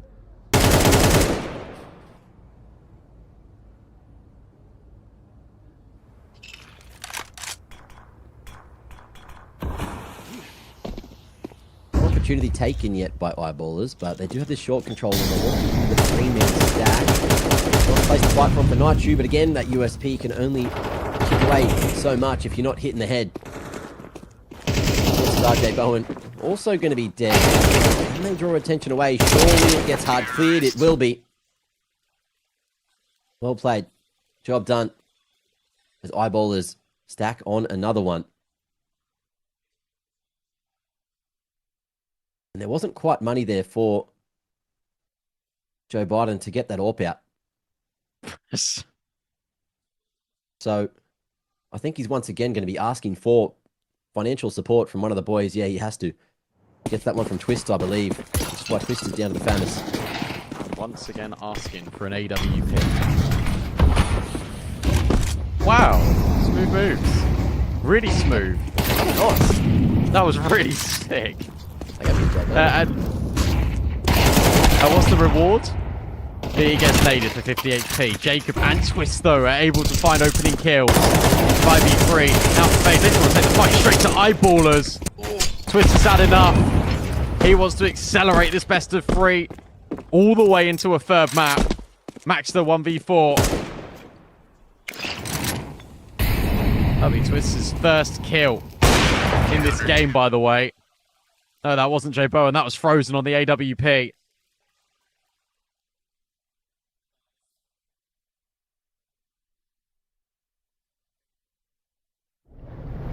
Movement they made. I had the Foon music in my head when he was doing it. It's one of those things that I think like a year ago, before the Anim Graph update and the movement and jumping update and stuff, you couldn't actually do that unless you got the most insane RNG. Like, you just couldn't.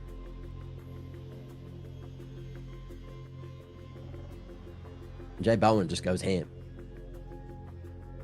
Also, while we're on the topic, Valve, please fix KZ.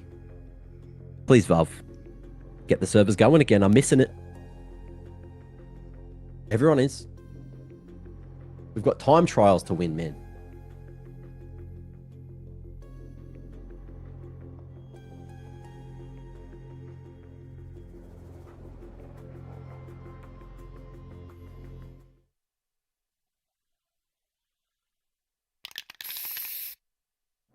I'll tell you what, this half a CS, has it flown by or is that just me? It feels like it's been very quick rounds, very punchy rounds out of both FaZe and eyeballers. Look at this rush now. Jay Bowen ready to receive, and he'll delete JW, and he wants more. You know he's going to repeat this in just a moment. He's waiting for the flag. Well, short, can't quite find the second frag, but at least he's alive. That's the main thing. Molly going to land on the end of the balcony.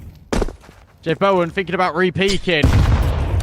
Timing has just slightly been missed, but he's still standing. The bomb. Have an inkling. All the meanwhile, this is going on. Yeah, they're going back.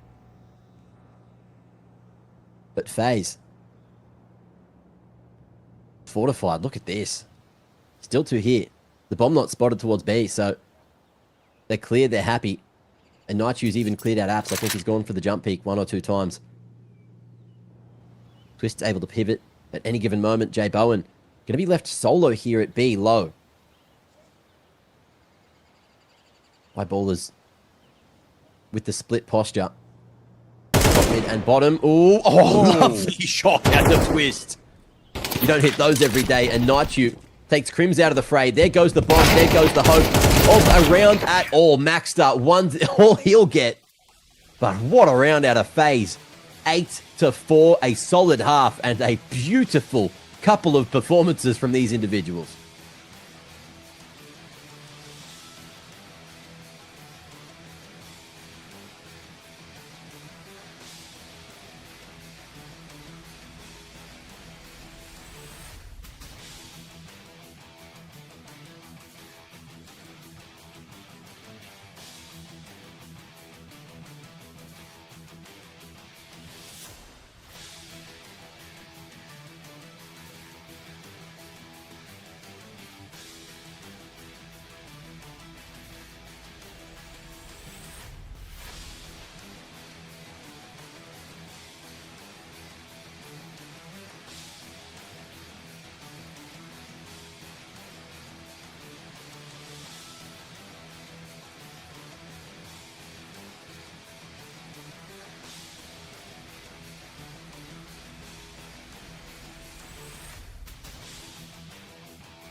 8-4 for FaZe. As they look to send us to cash. Chat, we could be nearly there. Unless eyeballers want to ruin the fun and ruin FaZe's day even more. After they lost in triple overtime on Ancient. But with Jay Bowen going 17-6, this one feels pretty good for FaZe. Creep up at mid. 4 players here, and Frozen looking to put a bit of pressure over towards ramp. What have we got for the smoke? Okay, this is going to be the one that the nice vision from triple, so you can make your way up con if no one's swinging. The players from CT cannot see because it's up on the top of the bricks. You love to see it. Forces Dex into a very awkward position. We've still got a player down at Sandwich as well with Julies at the ready. It's just a matter of when he's going to activate. And if he's eager to get seen, Maxter double on the Julies is certainly going to be good enough. 2 more CTs here, but they're going to get torn to shreds. Twist and Nightchu looking to team up and make this one happen, but JW, he showed some shoulder, and the cover is good. Jay Bowen makes it happen. And with the pistol, that means so much to FaZe. He's ridiculous. Like, this has to be... This has got to be probably his best rating. If this ends in this dominant manner for Jay Bowen, I need to check. I need to check what his ratings are. He's hit a 2-point-something rating map. I think it was the first best of one on Ancient that they had, or the one that we saw at least. We saw, I saw, someone saw. Best rating ever was in March, where he went 26-5 with a 2.58 rating. That's different. And that's why he's here on FaZe, maxed up. Yep. Taken out of the freight, and yeah, this round's over. Continue, sorry. No, that's it, really, isn't it? That's it. This could be his career best. Certainly his career best against like really good competition when it matters most as well. I mean, what a step up. The next highest rated player on his team is going to be Frozen on 10 kills. 11. Maybe even 12. Zeus not found. Jay Bowen will again find another kill. That's double digits for FaZe. 3 more needed. We've been here a few times today where it feels like it's, you know, just going to happen, going to be easy. True. But then the opponents dig deep, and it may be the Swedes' turn. Let's see what they got. On their first gun round, lights in the utility department. Most players on the M4s. No AWP for J-Dub. But FaZe again. Take the spawns and just go early towards B. Oh, they're trying to do a bit of a boost play. You should catch them off in weird off positions. Crim's going to be flashed off and not aware. They're going straight through that molly. Maxter, however, going to be able to anchor this one up with 3-piece there. Dancing around the van pillar. J-Bone wants to trade, and he will eventually, but it's on to JW. Knowing there's still one player here, he's calling for Twist and hoping that the MP7 will be enough. Most babies, it's about 10. And they need to make this happen. Change to the AK, push out of the window, and oh, it's all working, but Maxter can't save it. J-Bone doing it all. Are you kidding me? Are you joking me, Jay Bowen? How many times is this kid going to bail out FaZe in such a short span of time? Knows that he needs to go to the AK, isolates every single kill, and surely puts this game beyond all reasonable doubt. Free Frozen, they say. How about free Jay Bowen? He just got here.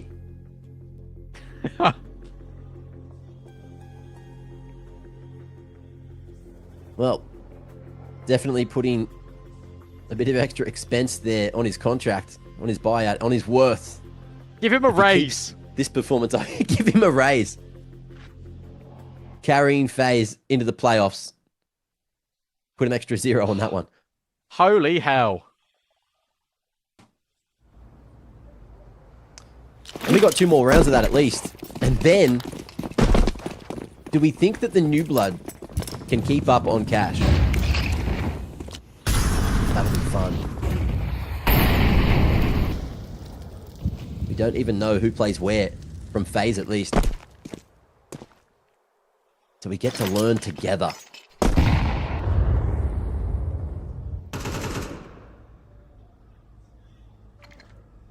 On smoke.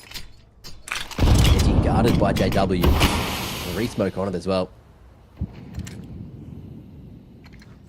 FaZe with heavy priority towards mid. HE somehow has missed the mark in between all those individuals coming from underpass. And we might just get this double up boost into window. On up and a second, no sound made. But JW aware. Careful now, JW. Oh, quick switch in there. Could have been a death sentence. Careful. He just will swing and get the info. Jacob will find him. Lives on 1 HP. Okay, Bowen now in from under. Prim starts pushing potentially onto Frozen. 30 seconds. J Bowen will, of course, get a kill. You got to pay the J Bowen tax every single time. Crims only good for the first. Trade immediate. But with Rolf getting rid of J Bowen, with 20 seconds left, FaZe need to find the frag. They need to kill Maxter immediately. Oh no, he's dropped the bomb. That's surely going to be round over. Surely Eyeballers are going to make the most of this, because Rolf can just run away. They can't pick up this package. And Eyeballers, they'll steal one.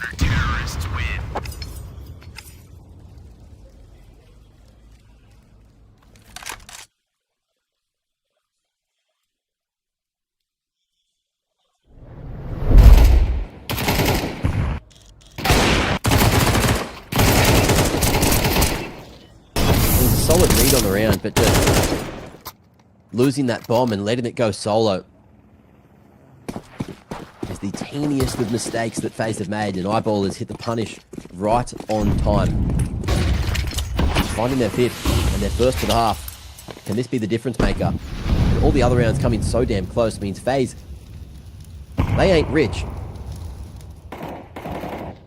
They're grabbing at straws for a few of these individuals. 3 rifles, 2 pistols. And again, eyes on B. They seem to be very confident here, but the slow peek from Jacob into the AWP of JW is a tough old decision. Brims with more damage. And it might just be a slow bleed out.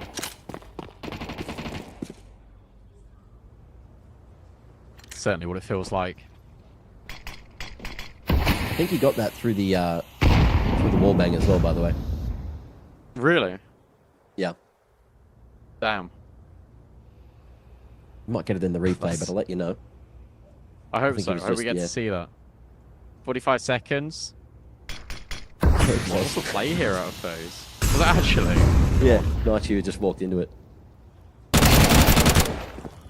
Ooh, and the job looking like it will get done here for Eyeballers. 6 on the agenda. He's But in so the 2v5 sharp right now. Surely not. Surely not. Look where Maxter is. He's going to stop this plant, surely, right? J Bowen leaving Twists last alive, and yeah, that chance is getting further and further from looking like it could happen at all. More pace to get the site for sure. And Dex will cut him off at the pass. That's fine. He kind of wanted to die there, but he kind of wanted the loss bonus at that point. Needs to make sure he's with the rest of his team.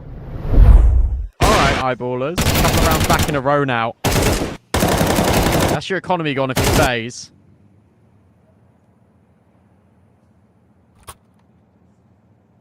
And based on how today has been going, you don't start to get nervous yet.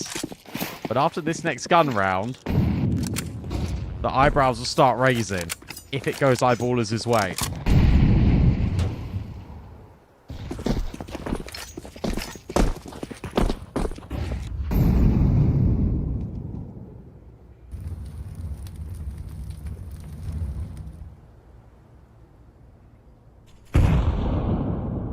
I will say something, and that is this is not the same FaZe that we saw yesterday against 3D Max. What I mean by that is, when it came to the T-side call-in, it was really clear that everyone had a clean idea of what they wanted to do. It felt the calls might have been out of spawn for the vast majority, but everyone was willing to go. Everyone knew that the purpose of what they were doing. There's a clear identity into, okay, we're going to take map control in this portion of the map, and then if this happens, we've got a reaction. In this best of 3, and there's been glimpses of that for FaZe, but there's also been worrying signs where mid-rounds look very muddled and players look a little bit disjointed, which, sure, pressure can play a part, but for it to look as much of a stark contrast as it did today versus yesterday, it does get you a tiny bit concerned.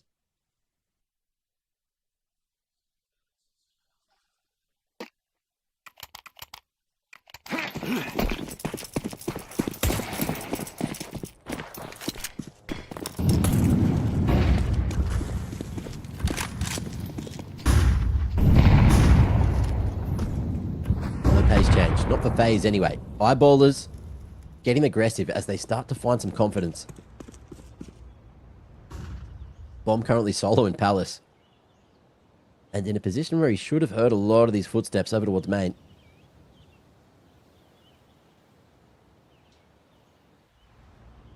But FaZe here now with the mid control.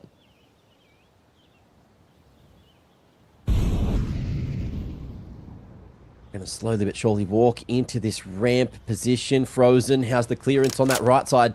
He's jiggling. I believe he's been seen. Roll. Oh, he'll go forward. He'll hunt for it, and there's no one there to trade. Clever. That's really nice out of Rolf, because what you do there is you completely deny Frozen having the fight on his terms. Jacob will then be dealt with by JW.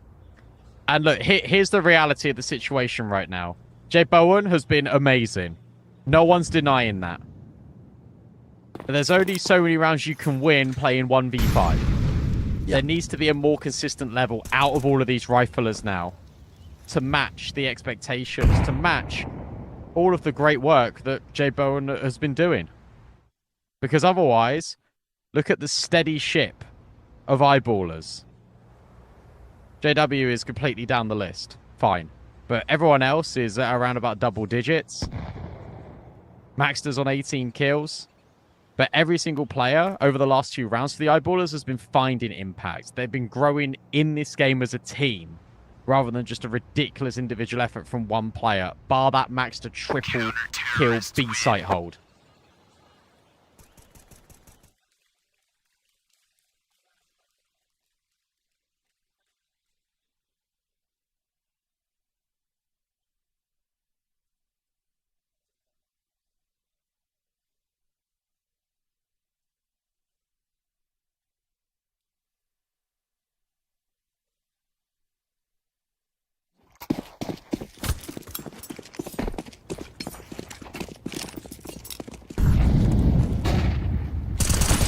More chance.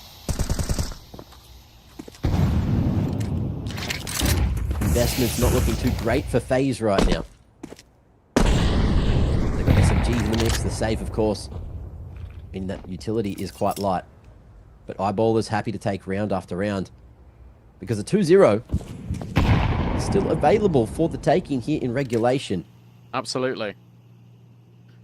Look at the read as well out of Eyeballers. They've got 4 players over towards the same bomb site. Like, this is a little bit scary. This is the first time I was going to say we've seen FaZe go together and group on an execute, but in the same reference that it looks like the pivot is a little bit disjointed. Like, Jacob's gone so far forward and Twist isn't ready to go. And as a consequence, now all of the players are just going to start shuffling forward. They get completely overwhelmed. FaZe are lost in the sauce. Hang on. And whilst it's a J Bowen customary kill, it is still a 2 versus 4 that they cannot overcome the odds with. This was 11 dominantly for FaZe, and suddenly it's a 2-round game. They're hitting back. That Swedish power is showing its head, rearing it. Better late than never. KJ just having a chat with the boys, trying to get them all calmed down and taking another tactical before this gets completely out of hand. There was no plant. Round loss bonus is worked up, but I would assume they're down onto some pistols here for that next one. You still need 12 to give yourself that sigh of relief, you know, that overtime is at least there. The Eyeballers just streaking this string of rounds together. Yeah, that's 5. So it was 11-4.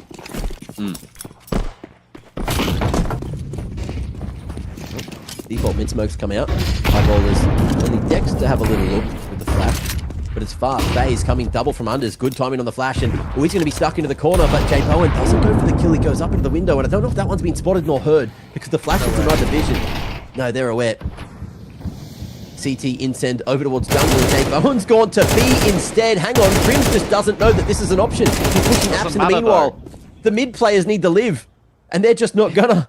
Yeah, Oh. like it's like Jay Bowen has created all this space. Cool, that's great. But FaZe, they just get chewed up and spit out in towards the middle of the map. There you go. That's unexpected. But Crims will then turn back round on the swivel, and you know that if Jay Bowen was over here, then Jacob's going to be walking through apartments in about 3, 2, 1. Crims will claim the kill. 1 round game for the Eyeballers. Oof.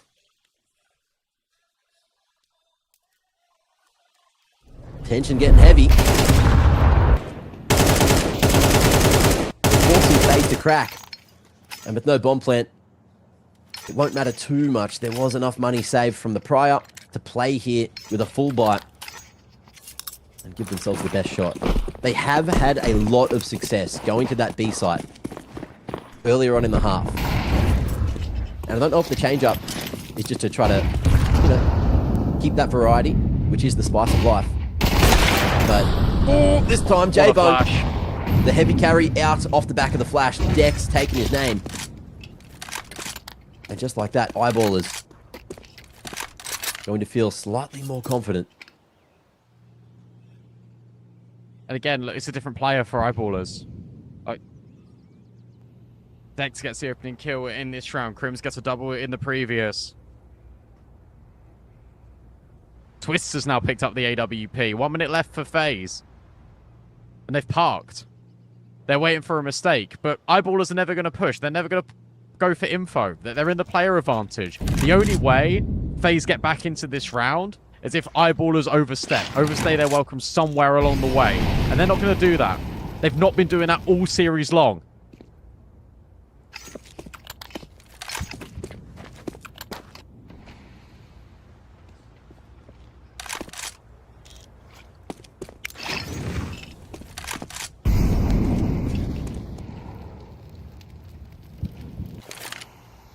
I just don't think you need a lurk here. Time's starting to be a big issue. Flashbang over the top. Max defines Frozen like it's nothing. Rolf just remains over at default. That's really nice. Max is being really loud and vocal. I don't even think they can go for this. I think they've got to save. Look at the money for FaZe. I've just realised it. They can't go for this anymore. 5 alive for the Eyeballers. 5-star performance on this CT side for the Eyeballers. They have now made this a tied up scoreline when they were 11-4 down. Counter-terrorists win. 24 rounds necessary to split the difference between these two. And again, maybe more. I told you, Eyeballers, they're not necessarily the strongest on the T side, but their defense, bro, it's good. And Cash. Still a couple of rounds for FaZe away, and we may be robbed of it once more. Eyeballers off to the races with this. And FaZe again going to go back to B. It was working earlier, and there's 2 here this time. Deep Molly and JW with the big green. He's only 4 and 13. Yeah, it's kind of ridiculous. A level 11 game with JW only on 4 kills. It's going to be this crunch through middle. Twists. Oh, not able to get the kill on Dex. It's so important right now that Dex doesn't overstep the mark and he will just leave. He'll withdraw. Eyeballers will concede mid, but this is all by design. All right, FaZe, you've got mid. Now the next question. What are you going to do with it?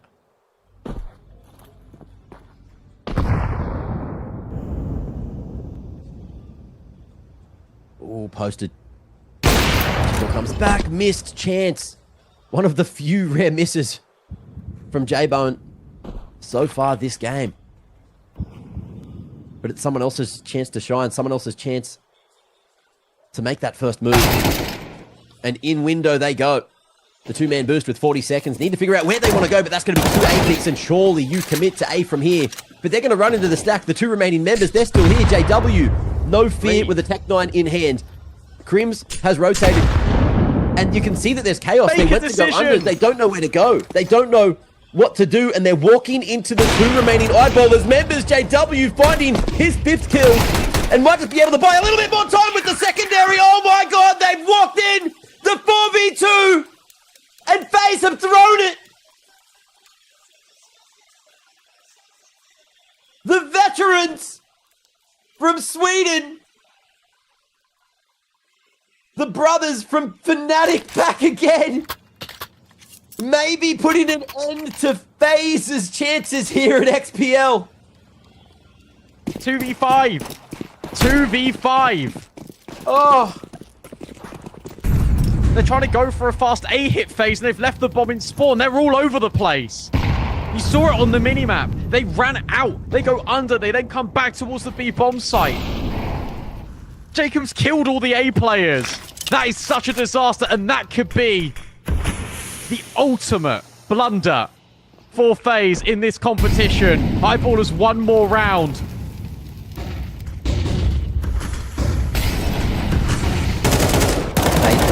down. If they want to make this happen, they're just going out the flashes, they're backing themselves, and the shots are good from Frozen and Nightchew, but they've lost from worse than here. And Dex now breaking the wall, lining the crosshair up and hoping that he can maybe stop this plant from going down. In the meanwhile, JW over to CT and the cover. It's there, the flashes too. Jacob wants to go forward, but everyone hesitant to make the wrong move. Plant down, post plant activated. Last round, eyeballers have to go for it.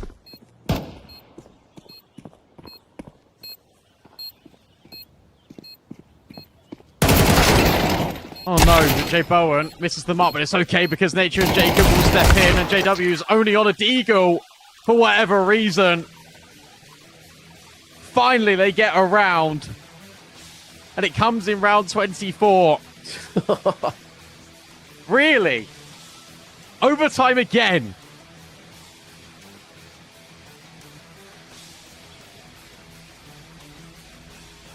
The script writers got lazy today. This is what happened in the big game. What's going on? Except it didn't go OT, it ended 13-11. Oh, that's true. That's true. They just changed one round. Changed one. A little bit of difference.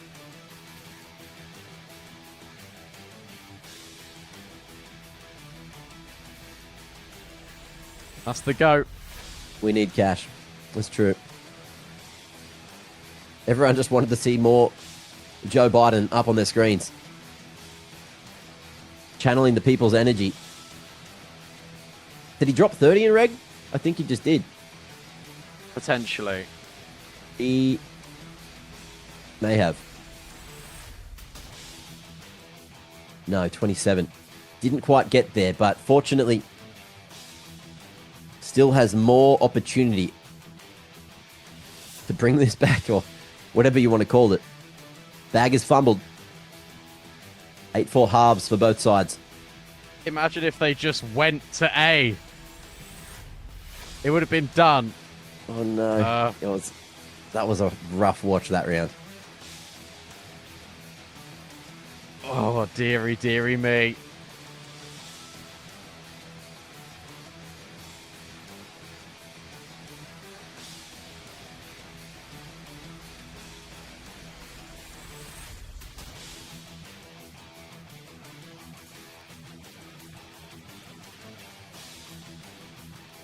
Does FaZe magic even exist?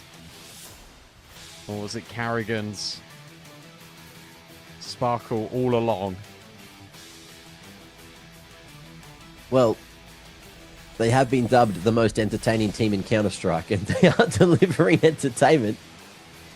Keeping everyone on the edge of their seat, no matter the lineup, no matter the moments. Elimination. Just 4 rounds away. But a chance to show us their cash if they can succeed. I'm glad the mood's good. Like I'm actually like genuinely glad the mood is good for FaZe. Like it seems that way now. What's Olaf doing here? Could Olaf save FaZe? For whatever reason, Caster ignoring 322. That's good, buddy. Keep your job. What? What? I feel like we're not watching the same game. No, I feel like we're really not watching the same I game. feel like we're not watching the same game. Oh, mate. Blinded by some dirty, dirty habits. Unfortunate for you. But hey, overtime is here and we get to see a little bit more FaZe. A little bit more magic, potentially. And Unk Ballers lifting when it's necessary. Skipping that rope.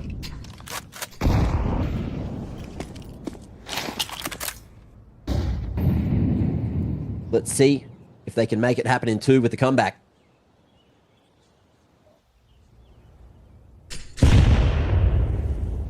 How many overtimes do we need in this one then? He didn't hit 30 in reg, only 27.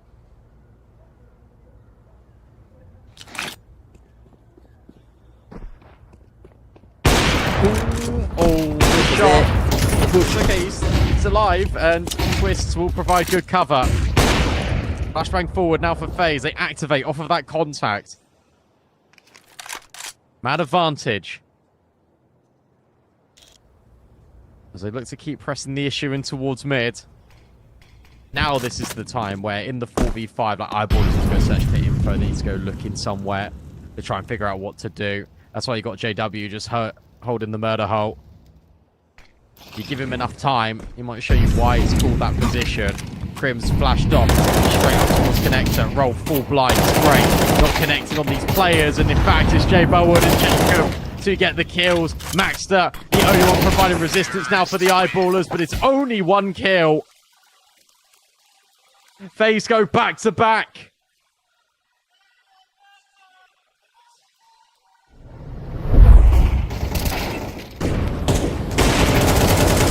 Fans having a time. There were so many shots from Eyeballers that looked like they should have connected, but just not finishing the job. Inaccuracy a factor. And FaZe now. Just going for the default. Not wanting to commit to anything too much.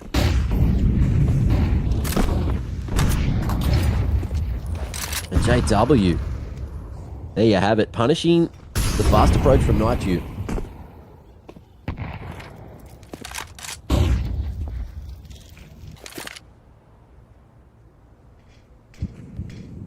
J-Bone is just desperately searching for kills now. He knows he can be that difference maker. He desperately wants to be that difference maker. He might be given an opportunity! Oof. How about that then? Rolf dropped. JW will at least trade.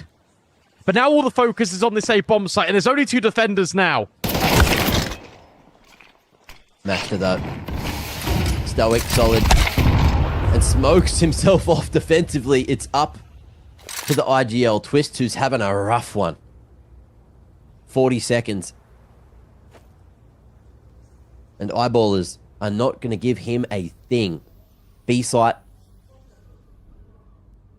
is the target.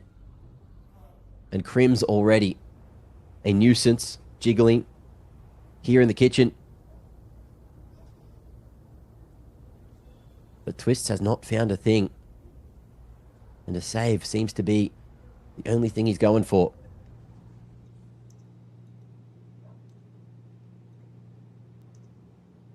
Crim's Give not me the making a move. replay. Not Give me making the a replay sound. of that J Bowen shot, bro. It was That was insane. so sick. Ooh. Crims. Coming in from behind. Jumping, making noise, and Twists down after time. And he got the AK. I mean, he's got 7,000. Like, it's fine. Yeah, It's it overtime, doesn't right? really But matter, does it? yeah, I've given It him an feels AK. like it should matter. It might matter. If Crims goes sicko mode with the AK-47, then it will matter. That's true. 13-13. Window smokes out. And FaZe looking to go more all in towards the A site this time. Oh. Twist some utility just to hold that mid play up. But it's going to be all in. 5 here at main. This is it. This is good, though. This is better out of FaZe because we're actually getting a complete idea with 5 players moving towards a common goal. We haven't got these weird lurks, so we haven't got the time taken where one player goes and the other one doesn't. They're all going to move in together. Molly going to upset Rolf. That's certainly been heard. Is he going to smoke it? He will. Missed shot out of JW. But in fact, he'll make good on the second. Jebono and Jacob start to close in. JW then swaps to the Eagle, but then gets overwhelmed by the spam of Jacob. 2 versus 3. 1 HP for the pole. It's still doable, especially when Crims can find the trade immediately. 2 versus 2. Bomb not down. And space found for Eyeballers. This was that 2v3, but it's happening again. Jay Bowen, ooh, spots that peak and has the reaction to deal with it. Knows that Crims was at CT, but the reroute's gone to jungle. And it's all about the angle isolation and how long this smoke has left. It's ticking away. And with 30 on the clock, Crims has fully backed away. Jay Bowen with the gamble on the plant. Chance, a creep, and a shot for FaZe to get another. Jay Bowen, the savior, to stack one more on and get FaZe closer to believe into that reverse sweep. Whoa. The whole crowd cheering for him. Yeah, I'm not surprised. He's the only one winning rounds for FaZe. He played that to perfection. He knew exactly what Crims was going to do. The reposition out of Crims, it was telegraphed. It's a veteran play. It's someone that's got a large amount of game sense. Jay Bowen's like, hang on a second. If I'm Crims, what am I going to do in this situation? Probably rotate and reposition. Also, there wasn't a direct swing in from CT for a while, but the timing couldn't have been more perfect. Let me tell you, regardless of this result for FaZe Clan in this best of 3, Jay Bowen has left his mark here in China. And this is a moment, these are memories that he's not going to forget. These are life-lasting, and it's only going to make him play better. It's only going to spur him on and give him even more motivation. 32 and 15 with the whole crowd cheering your name, and they probably didn't even know who you were a couple of weeks ago.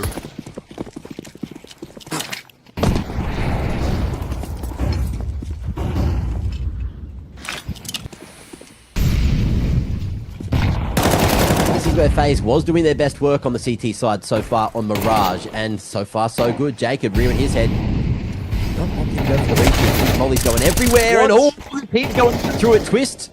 And Frozen picking up the trade, but they've now made noise, and it's from above they have to worry about. Crim's going to be coming down the ladder and showing him just how the entry passing should be done. Nate, you alive. Stop this plant from his position. HE could do it, but the damage ain't there. Alright, Jay Bowen, got to do it again then, don't you? Drops the incendiary, and Dex is going all the way around the world, or maybe all the way out the window. Jay Bowen's certainly not going to know about this, and the other 2 players are in towards ramp. He's spamming desperately in towards jungle, but actually, it's the play in towards short. So it goes on the bomb. Both of these players got kicks, but Rolf will catch Jay Bowen. Nature with the fake out. But I mean, he hasn't really got enough time to do this. He'll grab one, he'll just start sticking. Is there enough time to get this over the line? He's spamming, and oh my goodness me, they just can't knock him off. He'll just defuse right in front of their faces. FaZe up to 50. Oh, he has just done that. He's just bloody done that, hasn't he? Oh. That's an embarrassing one. But the pressure finally getting to